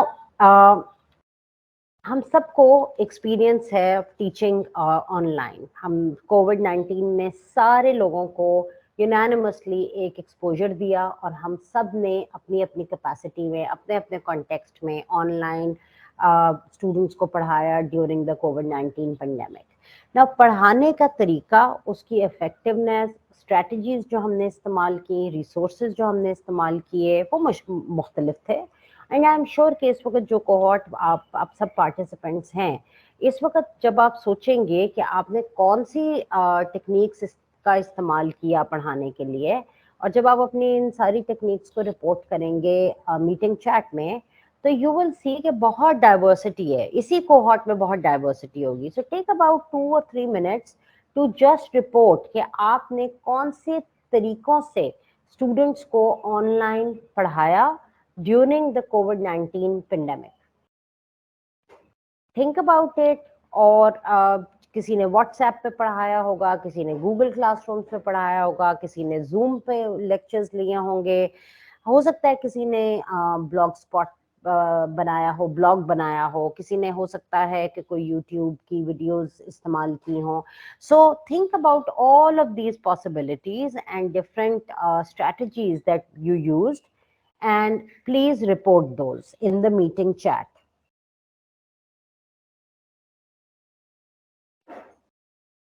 Wasim Hassan साहब कह रहे हैं कि he used Zoom application on cell phones. And now we have more comments. Please keep taking a look at the at your peers' comments. Saqib साहब कह रहे हैं कि we taught our students on WhatsApp groups, YouTube channels. Sajda Feroz reports WhatsApp. Noor Nawaz says that I recorded the lectures and sent it on WhatsApp. Great. Yeah. So you see, the way you made use of WhatsApp is just so diverse. Humayun Bashir says, I just simply used WhatsApp. Mariam Ashraf says, short videos on WhatsApp, uploading them on YouTube channel of college. Anisa says, WhatsApp. Tasneem says, on Zoom. Keep sending in your comments. I'm reading them. These are very interesting. You see, just the way you made use of WhatsApp was so different from one person to another. किसी ने उसके ऊपर voice messages के through पढ़ाया होगा, किसी ने short videos बना के पढ़ाया होगा, किसी ने अपनी PowerPoint presentation को poster की form में या picture form में slides को करके students को के साथ share किया होगा. हो सकता है किसी ने PDF files भी share किए हों WhatsApp पे. So these are all the different ways to teach. Zoom पे most of us had conducted lectures. Zoom का जो free account है, it supports 40 minutes long lecture. अगर आपका college 1 hour long lectures time को फॉलो करता था तो उसके अंदर डेफिनेटली आपने 40 minutes की ऑनलाइन क्लास के बाद उसको पेयर किया होगा किसी ना किसी ऑफलाइन एक्टिविटी के साथ. So that's all about, you know, planning. When you're teaching in online setting, planning plays a huge deal to make the learning effective and more engaging. MS Teams YouTube channel of college. This is the comment by Sobia Khurshid. So thank you so much. Keep sending in your comments. If there will be something interesting or something unique, I'm going to refer to it. In the meanwhile, I'll take you further into the meeting, into this training. Now, building on to your comments, देखें 3 तरह की possibilities हैं जो हो सकती हैं. एक possibility ये है कि आप स्टूडेंट्स को इन एजुकेशन टेक्नोलॉजी के थ्रू कंप्लीटली टास्क्स असाइन करें फेस टू फेस सेटिंग में। अब वो फेस टू फेस सेटिंग में आप पढ़ा रहे हैं, आपने टेक्नोलॉजी इंटीग्रेट की हुई है और ये एजुकेशन टेक्नोलॉजी असिस्टेड लर्निंग है। इसमें फर्दर दो तरह की मॉडिफिकेशंस हो सकती हैं। एक मॉडिफिकेशन तो ये है कि आप उस वक्त क्लास में मौजूद हों, स्टूडेंट्स भी वहाँ मौजूद हैं, आपने एक लेक्चर प्रिपेयर किया, आपने टेक्नोलॉजी आइडेंटिफाई की कि that's how I am going to integrate technology and ask my students to come up with the following outcomes, या जो भी आपकी आउटकम्स आपने प्लान किए हैं। एक तो ये पॉसिबिलिटी है which is conventional teaching using technology. दूसरी पॉसिबिलिटी ये है कि आपने स्टूडेंट्स को जो भी काम कराना है वो आपने क्लास में कराना है और उसकी जो बैकग्राउंड इंफॉर्मेशन है, जो थियोरेटिकल अंडरस्टैंडिंग स्टूडेंट्स के लिए मैंडेटरी है, वो सब कुछ आपने उनके क्लास में आने से पहले उनको दी। This kind of setting is called as flipped classrooms. Flip का मतलब ही होता है उल्टा कर देना। When usually we teach students in the classroom and we assign them home assignments with the thought कि ये अब घर जाएंगे और घर जाके ये काम करेंगे and they are going to come up with the following outcomes. But flipped classrooms में होता ये है कि आपकी instruction सारी students घर से सुन के आते हैं और जो भी काम उन्होंने करना होता है वो क्लासरूम में बैठ के आपके सामने लेक्चर हॉल में बैठ के वो करेंगे। This is flipped classroom. Technology इस्तेमाल करते हुए फ्लिप्ड क्लासरूम हो सकती है। दूसरी कैटेगरी ये है कि आपने स्टूडेंट्स को, अब parts of your teaching and learning is in online setting और कभी कभी आपने स्टूडेंट्स के साथ मिल लेते हैं आप बेस्ड ऑन म्यूचुअल अग्रीमेंट कि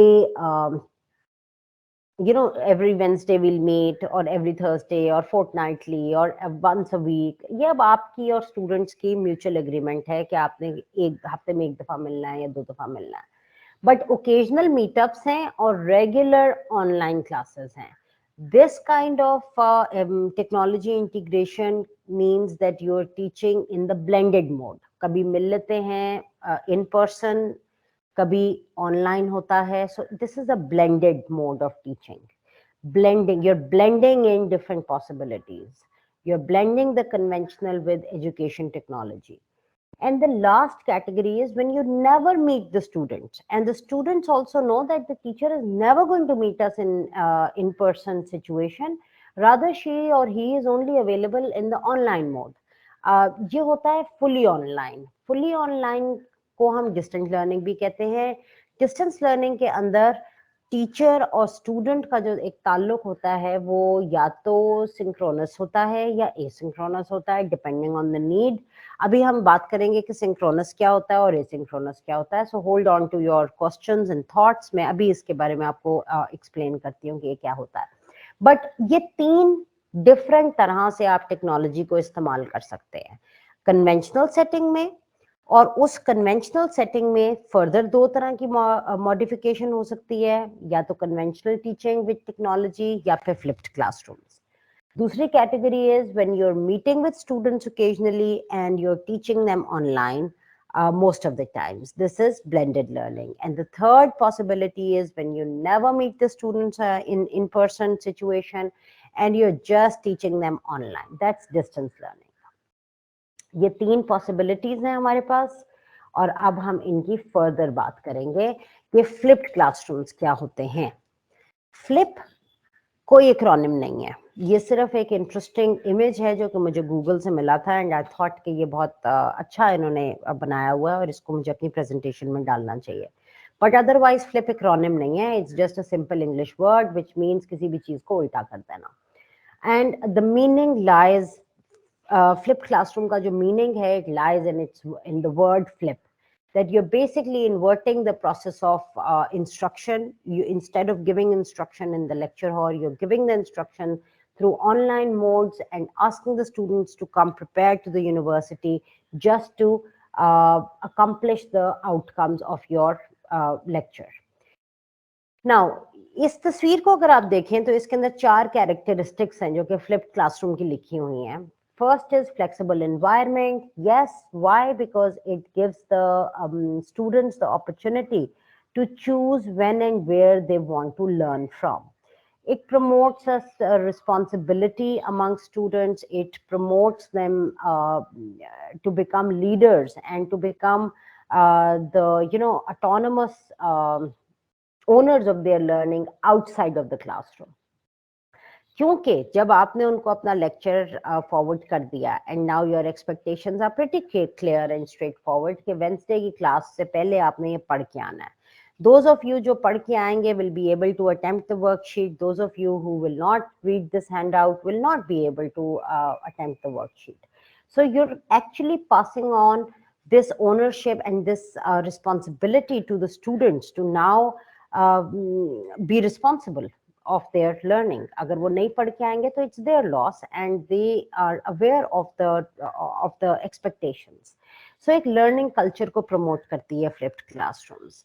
आपके इख्तियार में अभी भी extent, sequence and nature of learning content है. So don't feel कि आपने autonomy सारी की सारी students को दे दी. No, students के पास तो actually सिर्फ वो चीज़ों की एक्सेस है जो आपने उनको दी है.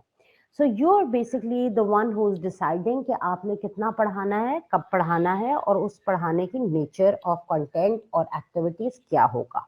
और ये सब करने के लिए आपको अपने अंदर कुछ प्रोफेशनल कॉम्पिटेंसीज हैं जिनको के सीखना भी पड़ेगा और उनको जिनके अंदर हैं उनको फर्दर पॉलिश करना पड़ेगा और स्ट्रेंथन करना पड़ेगा to keep abreast with the modern trends. अपने आप को टेक्नोलॉजी के साथ अप टू डेट रखना पड़ेगा. आपको पता होना चाहिए कि कौन कौन से एप्लीकेशंस, कौन कौन से सॉफ्टवेयर्स अवेलेबल हैं जो कि आप एक्सप्लॉइट कर सकते हैं अपने लेक्चर्स में स्टूडेंट्स को पढ़ाते हुए. So this is an overall picture of flipped classroom.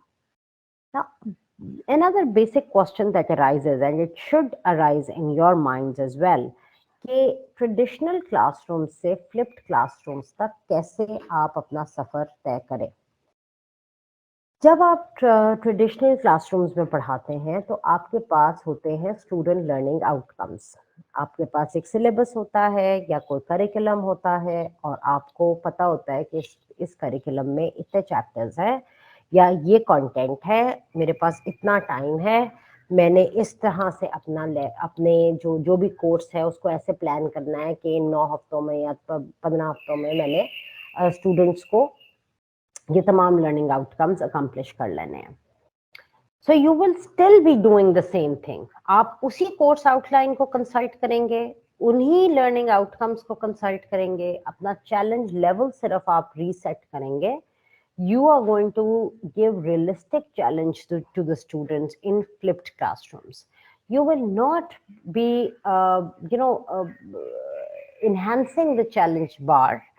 और अगर आपने बढ़ानी भी है वो चैलेंज बार तो you will do it slowly. You will take on an easy start in your course and then carefully and very slowly increase the extent of challenge that you pose to the students. आपकी throughout ये जो instruction है इसमें higher order thinking skills promote करेंगे आप through your planning, through assessment, through the learning resources that you use. हर तरीके से जिस तरह भी आप कर सकते हैं आप उनके अंदर हायर ऑर्डर थिंकिंग स्किल्स को प्रमोट करेंगे. आपके पास एक कॉन्टेक्सचुअल एनालिसिस होना चाहिए. सबसे पहले आप अपने स्टूडेंट्स को अंडरस्टैंड करें कि उनका क्या कॉन्टेक्स्ट है, कितने स्टूडेंट्स के पास एक्सेसिबिलिटी है टेक्नोलॉजी की. अगर तो देखें 80 से 85% स्टूडेंट्स के पास टेक्नोलॉजी है ही नहीं, then please don't follow flipped classrooms and don't follow any sort of technology embedded teaching, because then who are you going to plan all that for? सिर्फ उन 15% बच्चों के लिए और वो उन बाकी जो 85% आपकी स्टूडेंट स्ट्रेंथ है उनका क्या होगा. सो उनको आपने पीछे नहीं छोड़ना. आपका प्राइमरी जॉब और प्राइमरी रोल आपका है कि आपने स्टूडेंट्स को पढ़ाना है. Now if a majority of the students don't have access to technology, then you provide remote learning packs to them. You have to teach. That should be your focus. Anyways, you should have a contextual analysis. You should know that what percentage of students have accessibility challenges. What is the probable challenge level for, what are the probable challenges for the students from the students point of view? Device related challenges होंगे, हो सकता है किसी के पास internet ना अच्छा available हो सकता है किसी के पास पैकेज इतना कम हो कि उसके पास हैवी वीडियोस नहीं डाउनलोड हो रही। ये सब कुछ आपको पता होना चाहिए। और ये आपको कैसे पता होगा? ये आपको पता होगा when you will conduct a contextual analysis survey with the students. ये आपको इन्फॉर्मेशन ऐसे रैंडमली नहीं पता चलेगी, आपको इंटेंशनली ये इन्फॉर्मेशन कलेक्ट करनी पड़ेगी स्टूडेंट्स से। And then based on this information, you should have a plan B. Thirdly, plan your flipped instruction. Now, instead of lecturing, your focus is to run activities and problem solving sessions in your classroom setting. आपने students को के साथ जो time गुजारना है उसके अंदर उनको पढ़ाना नहीं है, उसके अंदर आपने उनको एप्लीकेशन बेस्ड काम कराना है। जो कुछ भी आप पढ़ाते हैं, चाहे आप थ्योरी का सब्जेक्ट कोई पढ़ाते हैं, आप लैंग्वेज पढ़ाते हैं, आप लेट्स से न्यूमेरिक साइंसेस पढ़ाते हैं, आप जो भी पढ़ाते हैं, if you are following flipped classrooms, तो आपकी इंस्ट्रक्शन चली जाएगी सारी ऑनलाइन मोड में। और अब आपके पास जब बच्चे क्लास में आएंगे या लेक्चर हॉल में आएंगे तो आप उनके साथ प्रॉब्लम सॉल्विंग सेशंस कर रहे हैं, जिसमें कोई केस स्टडी हो सकती है, हो सकता है आप कोई प्रैक्टिकल्स करा रहे हैं, हो सकता है आप उनके साथ कोई रिफ्लेक्शन बेस्ड वर्कशीट्स कर रहे हैं। there's so much that you can do. It all depends on what subject you're teaching and what are your end outcomes.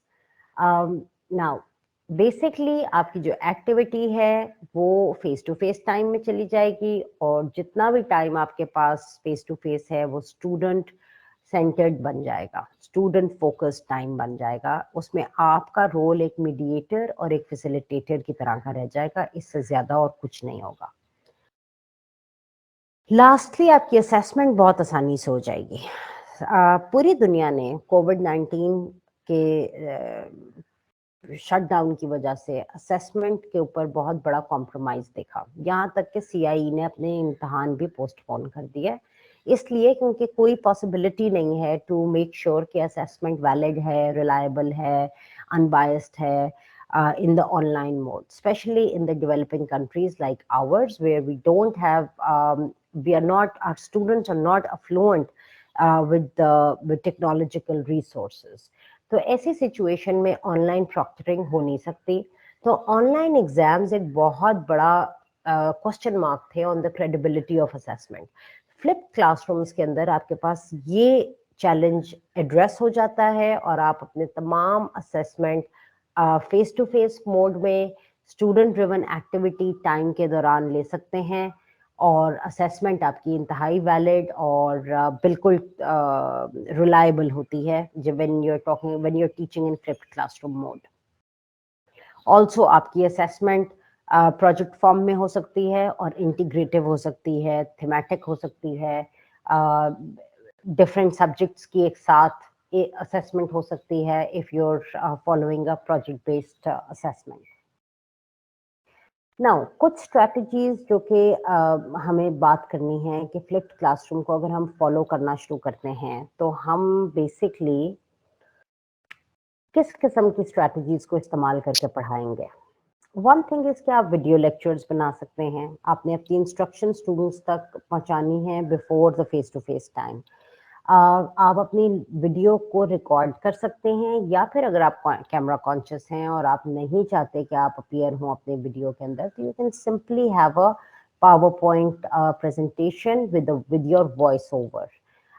You can also use third-party resources, which are resources which are available on YouTube. Maybe someone else somewhere in the world has taught that lecture or taught that topic to their students, and you are now borrowing from them. जितने तो international global subjects हैं, for example mathematics, English, history, science, natural sciences, ये सब की तो आपके पास बहुत सारी वीडियोस अवेलेबल हैं। प्रॉब्लम आती है आपको उर्दू में, जो हमारी रीजनल लैंग्वेजेस हैं उसकी इंस्ट्रक्शन में, या फिर वो सब्जेक्ट्स जो कि particularly only available to the context of Pakistan. उनके resources क्योंकि हमने खुद बनाने थे and we haven't done a great job doing that, so resources में बहुत ज़्यादा scarcity है और ये एक बहुत बड़ा challenge है for teachers how to use and how to select resources for teaching of such subjects. Lastly, आप students को off campus reading के अंदर engage कर सकते हैं. These are some possible strategies for you to practice flipped classrooms. Now, very quickly, I have another question from you. I want you to think about flipped classrooms. जो हमने अभी सारी modality की बात की कि ऐसे हो सकता है, ये वाली possibilities हो सकती हैं, students के ये roles हैं, teachers के ये ऐसे कर सकते हैं. ये सब मद्देनजर रखते हुए आपका क्या ख्याल है कि स्टूडेंट्स के लिए फ्लिप्ड क्लासरूम्स कैसे beneficial होंगे? There is another link that I have sent to you in the meeting chat. I'd like you to please open it up. This time around, you have only one answer bar and you have 40 characters in that answer bar, which means that you should keep your answer to the point and just a collection of couple of words. The question says, or it's not a question, rather it's a statement which says advantages of flipped classrooms for students. क्या ख्याल है आपका students के लिए flipped classrooms कैसे important हो सकते हैं या बेनिफिशियल हो सकते हैं? Please report your answer by using this link. I will also show it to you that how do I see your responses.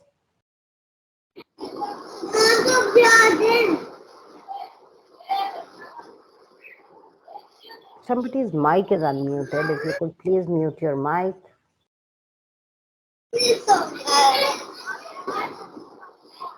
Mama, मैं भी सुना है। उसने Zarina Kosser, it's your mic. If you could please mute your mic.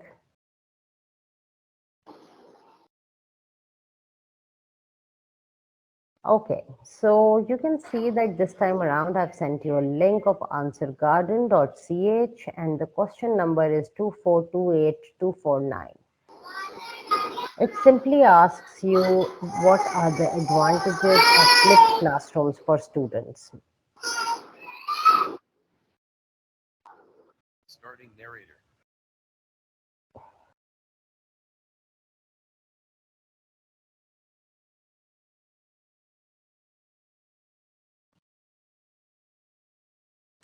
Excellent. So you can see that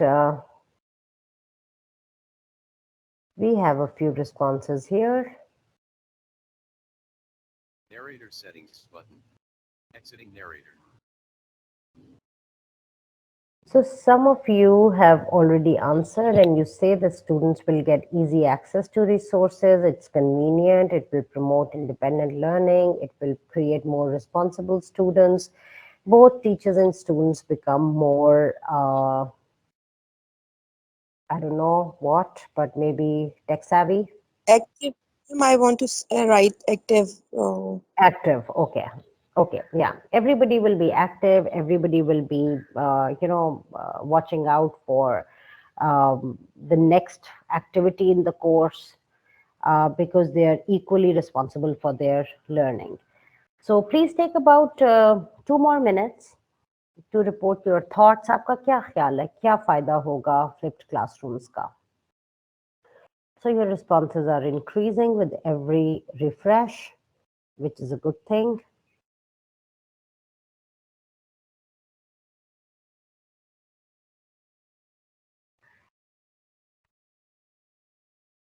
Yeah, students will become more active and motivated and they will get more engaged.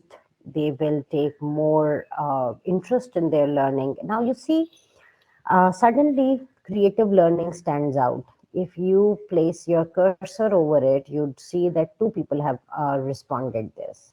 Students will become more active and motivated.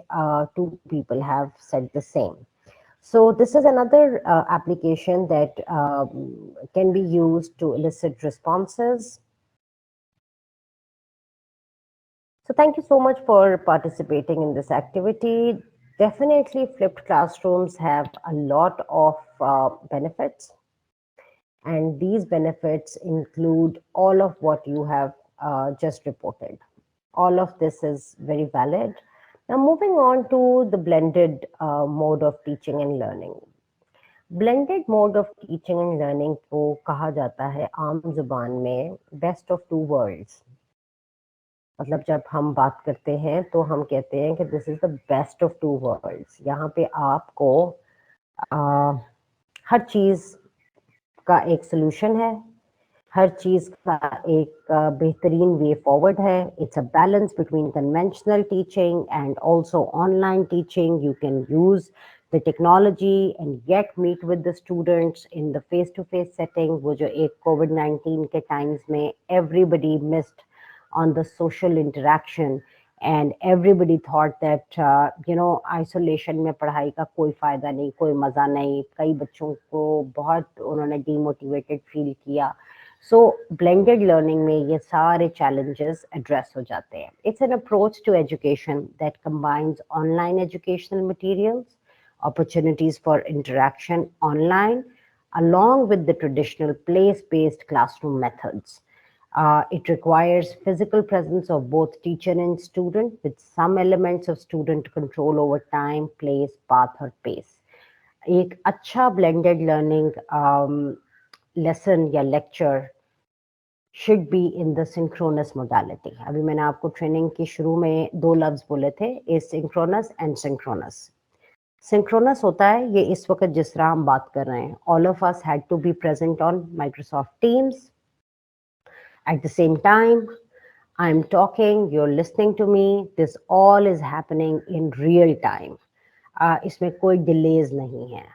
The second category is asynchronous, where if somebody writes an email to me, I will respond back at my own time and pace, at my own comfort. But yes, there are some, of course, professional ethics to respond back to email. So within 24 to 48 hours, I should respond back to an email. But this is not, asynchronous is different from synchronous. Synchronous is like when you're talking to someone on phone or when you're talking to somebody over chat and you're expecting a prompt response. Whereas asynchronous में कोई जिम्मेदारी नहीं है किसी की भी to come back with an immediate response. Yes, if you give an immediate response, that's something else. But if you don't and if there's a delay, it's all right. It is not considered unprofessional or unethical. So ये होती हैं asynchronous और synchronous. So blended learning में ज़्यादातर synchronous modality को इस्तेमाल किया जाता है, जिसके अंदर टीचर और स्टूडेंट्स रियल टाइम में एक दूसरे के साथ कनेक्टेड होते हैं जब वो ऑनलाइन पढ़ रहे होते हैं. और कभी-कभी, as we discussed earlier, according to their, as per their own convenience and their own agreement, they meet with each other in the place-based setting, which means in person, conventional, कि आप college चले जाते हैं या आप university चले जाते हैं, that's called place-based. इसके अंदर जो एलिमेंट स्टूडेंट्स के पास हैं, जिनकी आप कह लें कि जो फ्रीडम है स्टूडेंट के पास, वो फ्रीडम है कि आपने कोई काम असाइन किया, वो अपनी मर्जी से कर रहे हैं, अपनी ईज पे they are working on the assignments and on the in class activities also sometimes.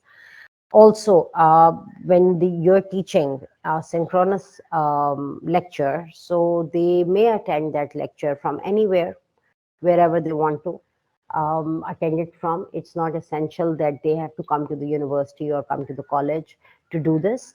So, जो place and time की autonomy है, वो students के पास रहती है. As I said that this is the best of two worlds. So this is, it offers personalized learning. It is also, the teacher can meet with small groups to give out some instruction. जो कि आप कभी-कभी हम as teachers सोचते हैं कि ये वाला जो lecture है ना particular, या ये जो outcomes हैं, ये तो in person ही होंगे तो अच्छे तरीके से students को समझ आएगा.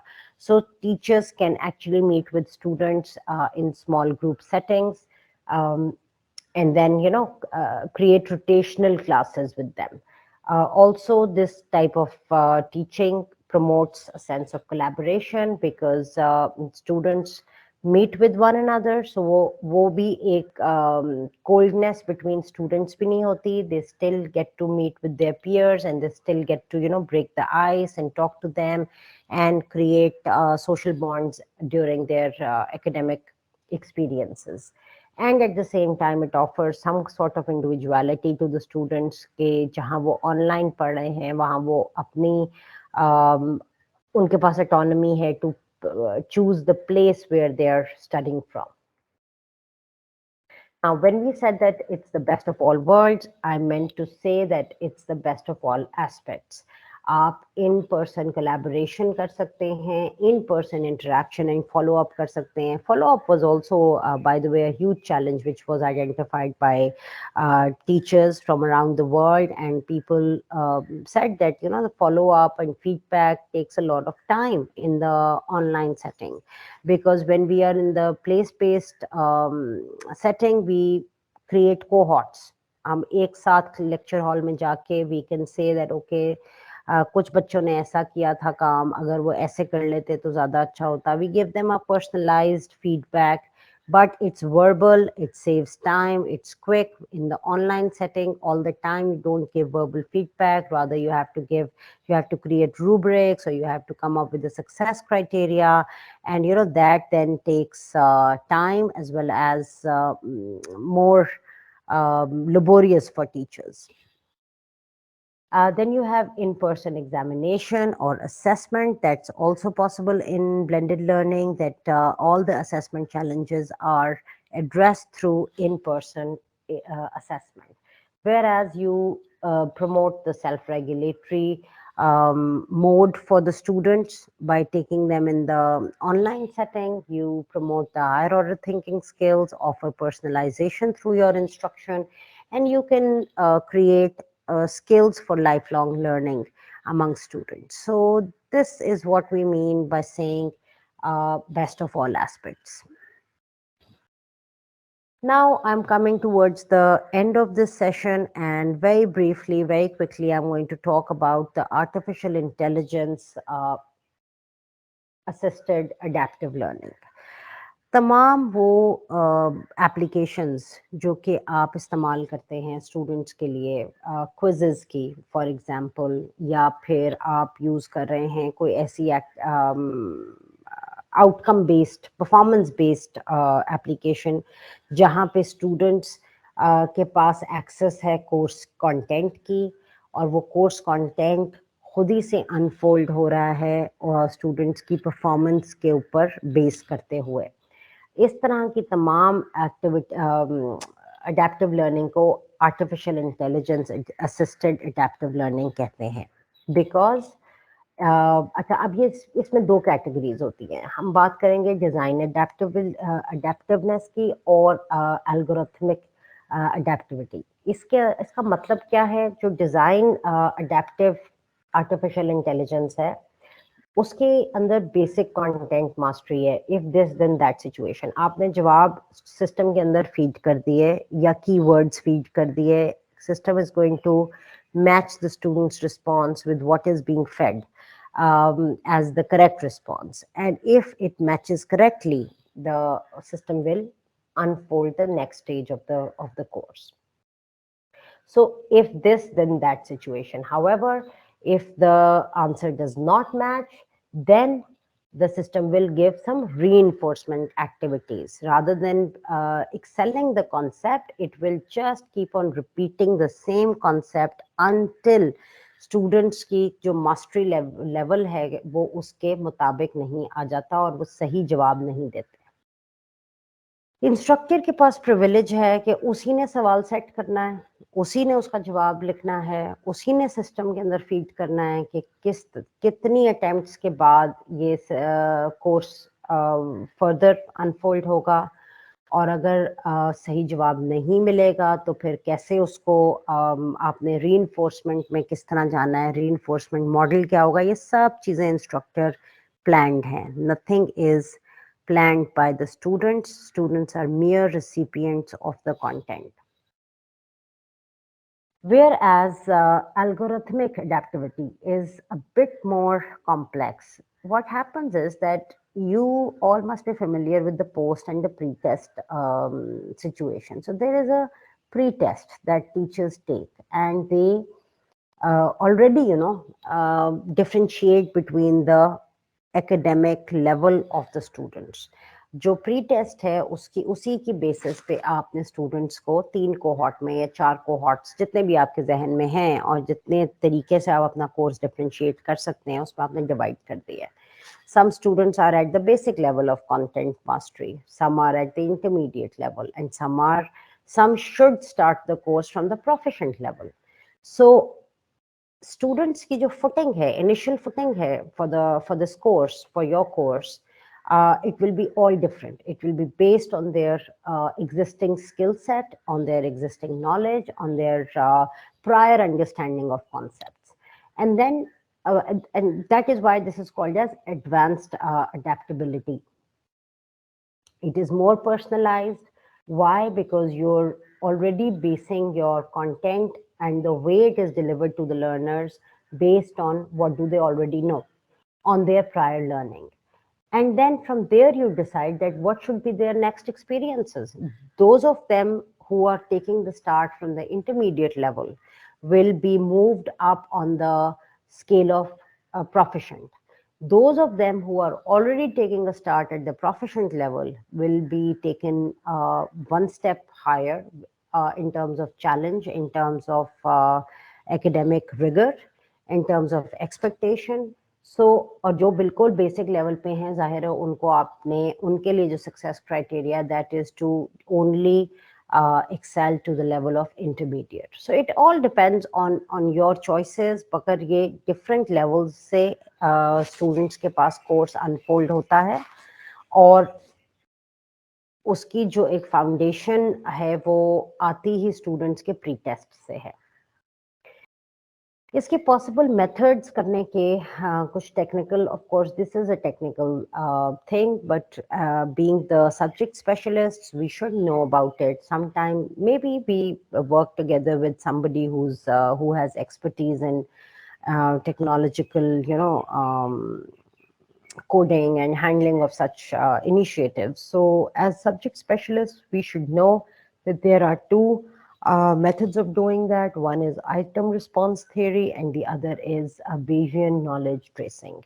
You don't need to know anything in detail about these, but just an overall understanding of artificial intelligence assisted adaptive learning should be should be delivered to you so that you know कि ये भी एक चीज होती है और ऐसे भी होता है. अभी तक हमने जो इससे पहले बात की blended learning, flipped classrooms, that's manageable for us, for people like me and you who don't have much expertise in technology. We can still follow the models of flipped classrooms and we can still adopt blended learning. Now at this point, it is very important for us to understand that we might have some challenges during this journey, and how should we prepare for success? Am I audible? Am I audible to you guys? Somebody's mic is unmuted. If you could please. Yes, ma'am. Okay, all right. Yes, ma'am. Yes, ma'am. Okay, all right, all right. I thought that you have lost me. So anyways, so on this journey आपके पास challenges भी आएंगे और it is inevitable. Challenges आने भी चाहिए क्योंकि अगर challenges नहीं होंगे तो ना जिंदगी के अंदर लुत्फ होता है और ना काम करने में मजा आता है अगर problems ना हो. However, dealing with these problems, these can be your opportunities for success. अगर आप इनके लिए पहले से तैयार रहें तो ये challenges नहीं रहेंगे, ये आपकी possibilities बन जाएंगी to excel further. सबसे पहले तो you should be a pro planner. Pro planner का मतलब है कि आपने proactively plan करना है. आपकी planning reaction में नहीं होनी चाहिए to a situation. Rather you should think about every possibility and you should be handling everything proactively. You should know your context.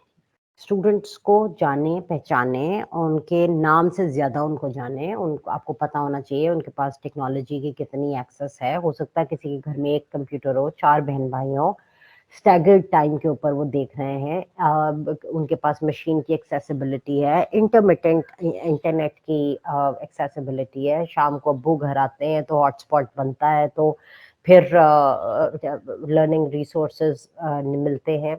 हो सकता है कोई स्टूडेंट ऐसे रिमोट एरिया में हो जहाँ पे इंटरनेट हो ही ना, irrespective of having the device and having everything, but they just don't have the internet in that geographic area. In Pakistan में ऐसे बड़े इलाके हैं जहाँ पे you'd be shocked कि इन areas में इंटरनेट की एक्सेस नहीं है. Then you have curricular expectations. अपने करिकुलम को अच्छे तरीके से जानें कि आपका करिकुलम आपसे क्या एक्सपेक्ट कर रहा है, कितने परसेंट आपने स्टूडेंट्स को हैंड्स ऑन टास्क्स कराने हैं, क्या कॉम्पिटेंसीज हैं जो कि स्टूडेंट्स को आनी चाहिए, they should be able to master those competencies. And then survey the open educational resources. देखें कि आपके पास क्या पॉसिबिलिटीज़ हैं, आप कैसे हायर ऑर्डर थिंकिंग स्किल्स को एक्सटेंड कर सकते हैं, एक्सपैंड कर सकते हैं, और कैसे अपनी असेसमेंट के अंदर इनोवेशन लेके आ सकते हैं. इम्प्लीमेंटेशन स्टेज में अपने आप को रियलिस्टिक टाइम डिवीजन दें. आप प्लीज़ ये मत करें कि आप बहुत सारी टेक्नोलॉजी एम्बेडेड एक्टिविटीज़ को एक साथ करना शुरू करते हैं. Reason being that you are not clowns and you are not there to amuse students. You are there to achieve some learning objectives, and these learning objectives have to be accomplished by you in the best possible manner, in the most realistic way. And then you have a post implementation phase where you must also talk about the assessment and evaluation. Evaluation is your own evaluation and assessment is students' assessment. With this, I have come to an end of this training session. Thank you so much for your patience, for your, for your dedication and for listening to me carefully. This is my email ID here. If just in case if you ever want to share a success story with me or any problem, any thought, you can always write to me and I'll try to get back to you. Thank you so much. Now the floor is open for discussion or asking of any questions. If there is anything that you want to ask, but we are going to follow some rules. We are going to follow the protocols of online interaction. You will raise your hand, I will call your name, and only then you will talk.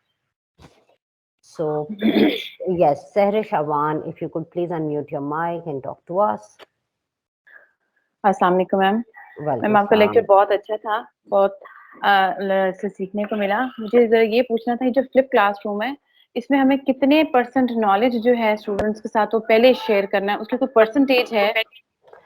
नहीं, उसकी कोई percentage नहीं है. उसकी सिर्फ जो एक protocols हैं वो ये हैं कि आप स्टूडेंट्स को किस लेवल पे चाहते हैं अंडरस्टैंडिंग के, कि वो जब आए आपके पास कॉलेज में या आपकी क्लास में, उनको कौन सी चीजें हैं जो कि पता होनी चाहिए.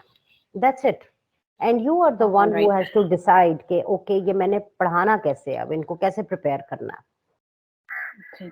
और अगर हम वीडियो लेक्चर जो है वो शेयर कर देते हैं और उसके बाद उनसे कोई क्वेश्चन आंसरिंग करते हैं, तो वो भी एक फ्लिप क्लासरूम होगी? एब्सोल्युटली, बिल्कुल. लेकिन वो जो क्वेश्चन आंसरिंग आप कर रही हैं उसके अंदर किसी किस्म की कोई एप्लीकेशन होनी चाहिए. फ्लिप्ड क्लासरूम का जो एक कोर प्रिंसिपल है दैट इज कि जब स्टूडेंट्स आपके पास क्लासरूम में मौजूद हों तो they should be engaged in some sort of application. Alright, ठीक है. Thank you ma'am. Thank you so much. Misbah, please unmute your mic. वालेकुम सलाम. मैम मैंने काफी देर से ज्वाइन की क्योंकि पावर फेलियर की वजह से जो है वो सब कुछ ही ऑफ हो चुका था. तो मैम थोड़ा सा मुझे काइंडली स्टार्ट से थोड़ा बता दीजिए कि ये क्या था, आज का स्टार्ट कहाँ से. Misbah, for that I would suggest that you catch up on your on with your colleagues, because there are about 20 people in this call. So either just wait, let me answer someone else's question if there are any, and then we can have a one-on-one session where people can leave and we can catch up. But if you join in late, and then Punjab Higher Education Commission has also recorded this lecture, maybe Shahid Saab can share the recorded lecture with you. Okay, ma'am. Thank you so much. Anyone else who has any comment or question to ask? Great. So no questions mean that we don't have, no hands up mean that we don't have any questions. Shahid Saab, if you could please facilitate Mispa for her query. She joined in late, and if it would be good if you can share the lecture details with her. Noor Nawaz, you have your hand up. Do you have a question?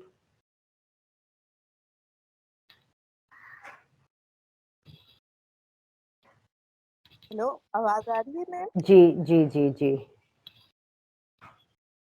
Ma'am मैं थोड़ा सा flip class के बारे में पूछना चाह रही थी कि आपने कहा ये हम ट्रेडिशनल में यूज किया, लेकिन अगर बच्चों के पास नेट वगैरह की फैसिलिटी नहीं है तो फिर हम अपने उस रूटीन में रहना पड़ेगा क्या? ये बात देखें, मैंने ये नहीं कहा कि उस रूटीन में रहना पड़ेगा। मैंने आपको ये कहा है कि आपने फिर ऐसे ऑल्टरनेटिव्स देखने हैं जो कि टेक्नोलॉजी इंटीग्रेशन के ऊपर बेस ना करते हैं। अगर हमारे पास एक चीज़ ही नहीं है, फॉर एग्जांपल मेरे पास एक पॉसिबिलिटी नहीं है, और पढ़ाई मेरा प्राइमरी हक है, मेरा एक बेसिक ह्यूमन राइट है, और मैं अपने कॉलेज को फीस भी दे रही हूँ, तो फिर मेरा राइट है ना कि मुझे एक्सेस तो मिले कम से कम लर्निंग मटेरियल की। तो वो लर्निंग मटेरियल के लिए आप मेरे लिए वो टेक्नोलॉजी का फिल्टर मत बनाएं, क्योंकि मैं उस फिल्टर में से पास नहीं कर सकती। आप मेरे लिए नॉन टेक्नोलॉजी पॉसिबिलिटीज ढूंढें जिसके अंदर रिमोट लर्निंग पैक्स आ जाते हैं, फोटोकॉपीज आ सकती हैं। There is so much that you can give to the students and yet ensure flipped learning and adaptive learning of some way. जी थैंक यू, बस मुझे लगा मैंने पॉइंट गलत समझ लिया। Thank you so much. Sajida Feroz, you also have your hand up. You want to say something? जी ma'am, I want to ask कि जो blended learning है, is it being applied somewhere actually? Yes, in the yes. demonstration in Pakistan? Absolutely. I've been doing blended learning and I still do. And this is absolutely possible and we all, I mean, blended learning तो बहुत आसान है। आप अपना course plan ही ऐसे करें कि आपने हफ्ते में अगर 3 दिन की क्लास है तो उसमें से 1 दिन स्टूडेंट्स आए ऑन कैंपस, 2 दिन आप उनको सेल्फ रेगुलेटेड मोड में पढ़ाएं।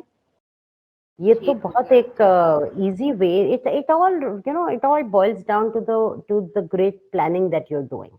बल्कि it gives you a lot of time to time off the regular semester. आप छुट्टी पे नहीं हैं, आप कोई पार्टी नहीं कर रहे, आपने स्टूडेंट्स के लिए प्लानिंग की है प्रॉपर्ली, उनको आपने इंगेज किया है ऑनलाइन टास्क्स में, और सेल्फ रेगुलेटरी मोड में स्टूडेंट्स पढ़ें।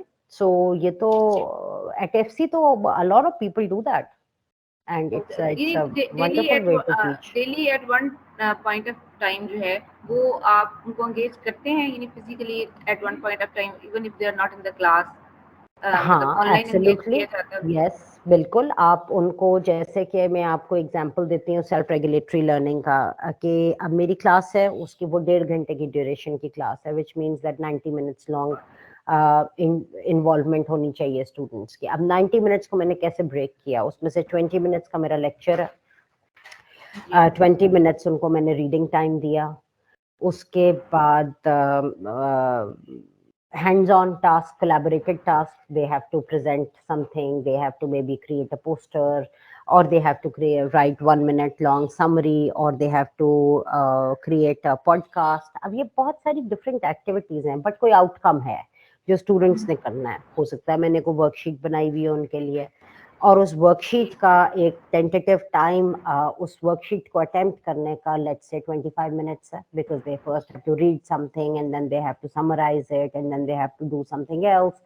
सो it's all about planning. So वो जो 90 मिनट्स का लेक्चर है वो क्लास में नहीं आ रहा है, मैं भी नहीं जा रही लेक्चर में देने उनको, ये सब कुछ ऑनलाइन हो रहा है, और ये सब कुछ वो बच्चे ऑनलाइन करके 3:30 बजे अगर मेरी क्लास खत्म होनी है तो 3:30 बजे तक उनकी ये वर्कशीट अपलोड होनी चाहिए। जिसने 3:35 कर दिया उसकी वो वर्कशीट कंसिडर नहीं होगी, और इसका मतलब ये है कि उसकी एब्सेंट मार्क होगी क्लास में, और ऑल्सो अगर वो वर्कशीट मैंने मार्क करनी है तो उसका 0 आएगा। So planning and organization is very important. Bilkul ji, planning is very important. You have to discuss protocols with your students. That is very important. All of this is extremely important.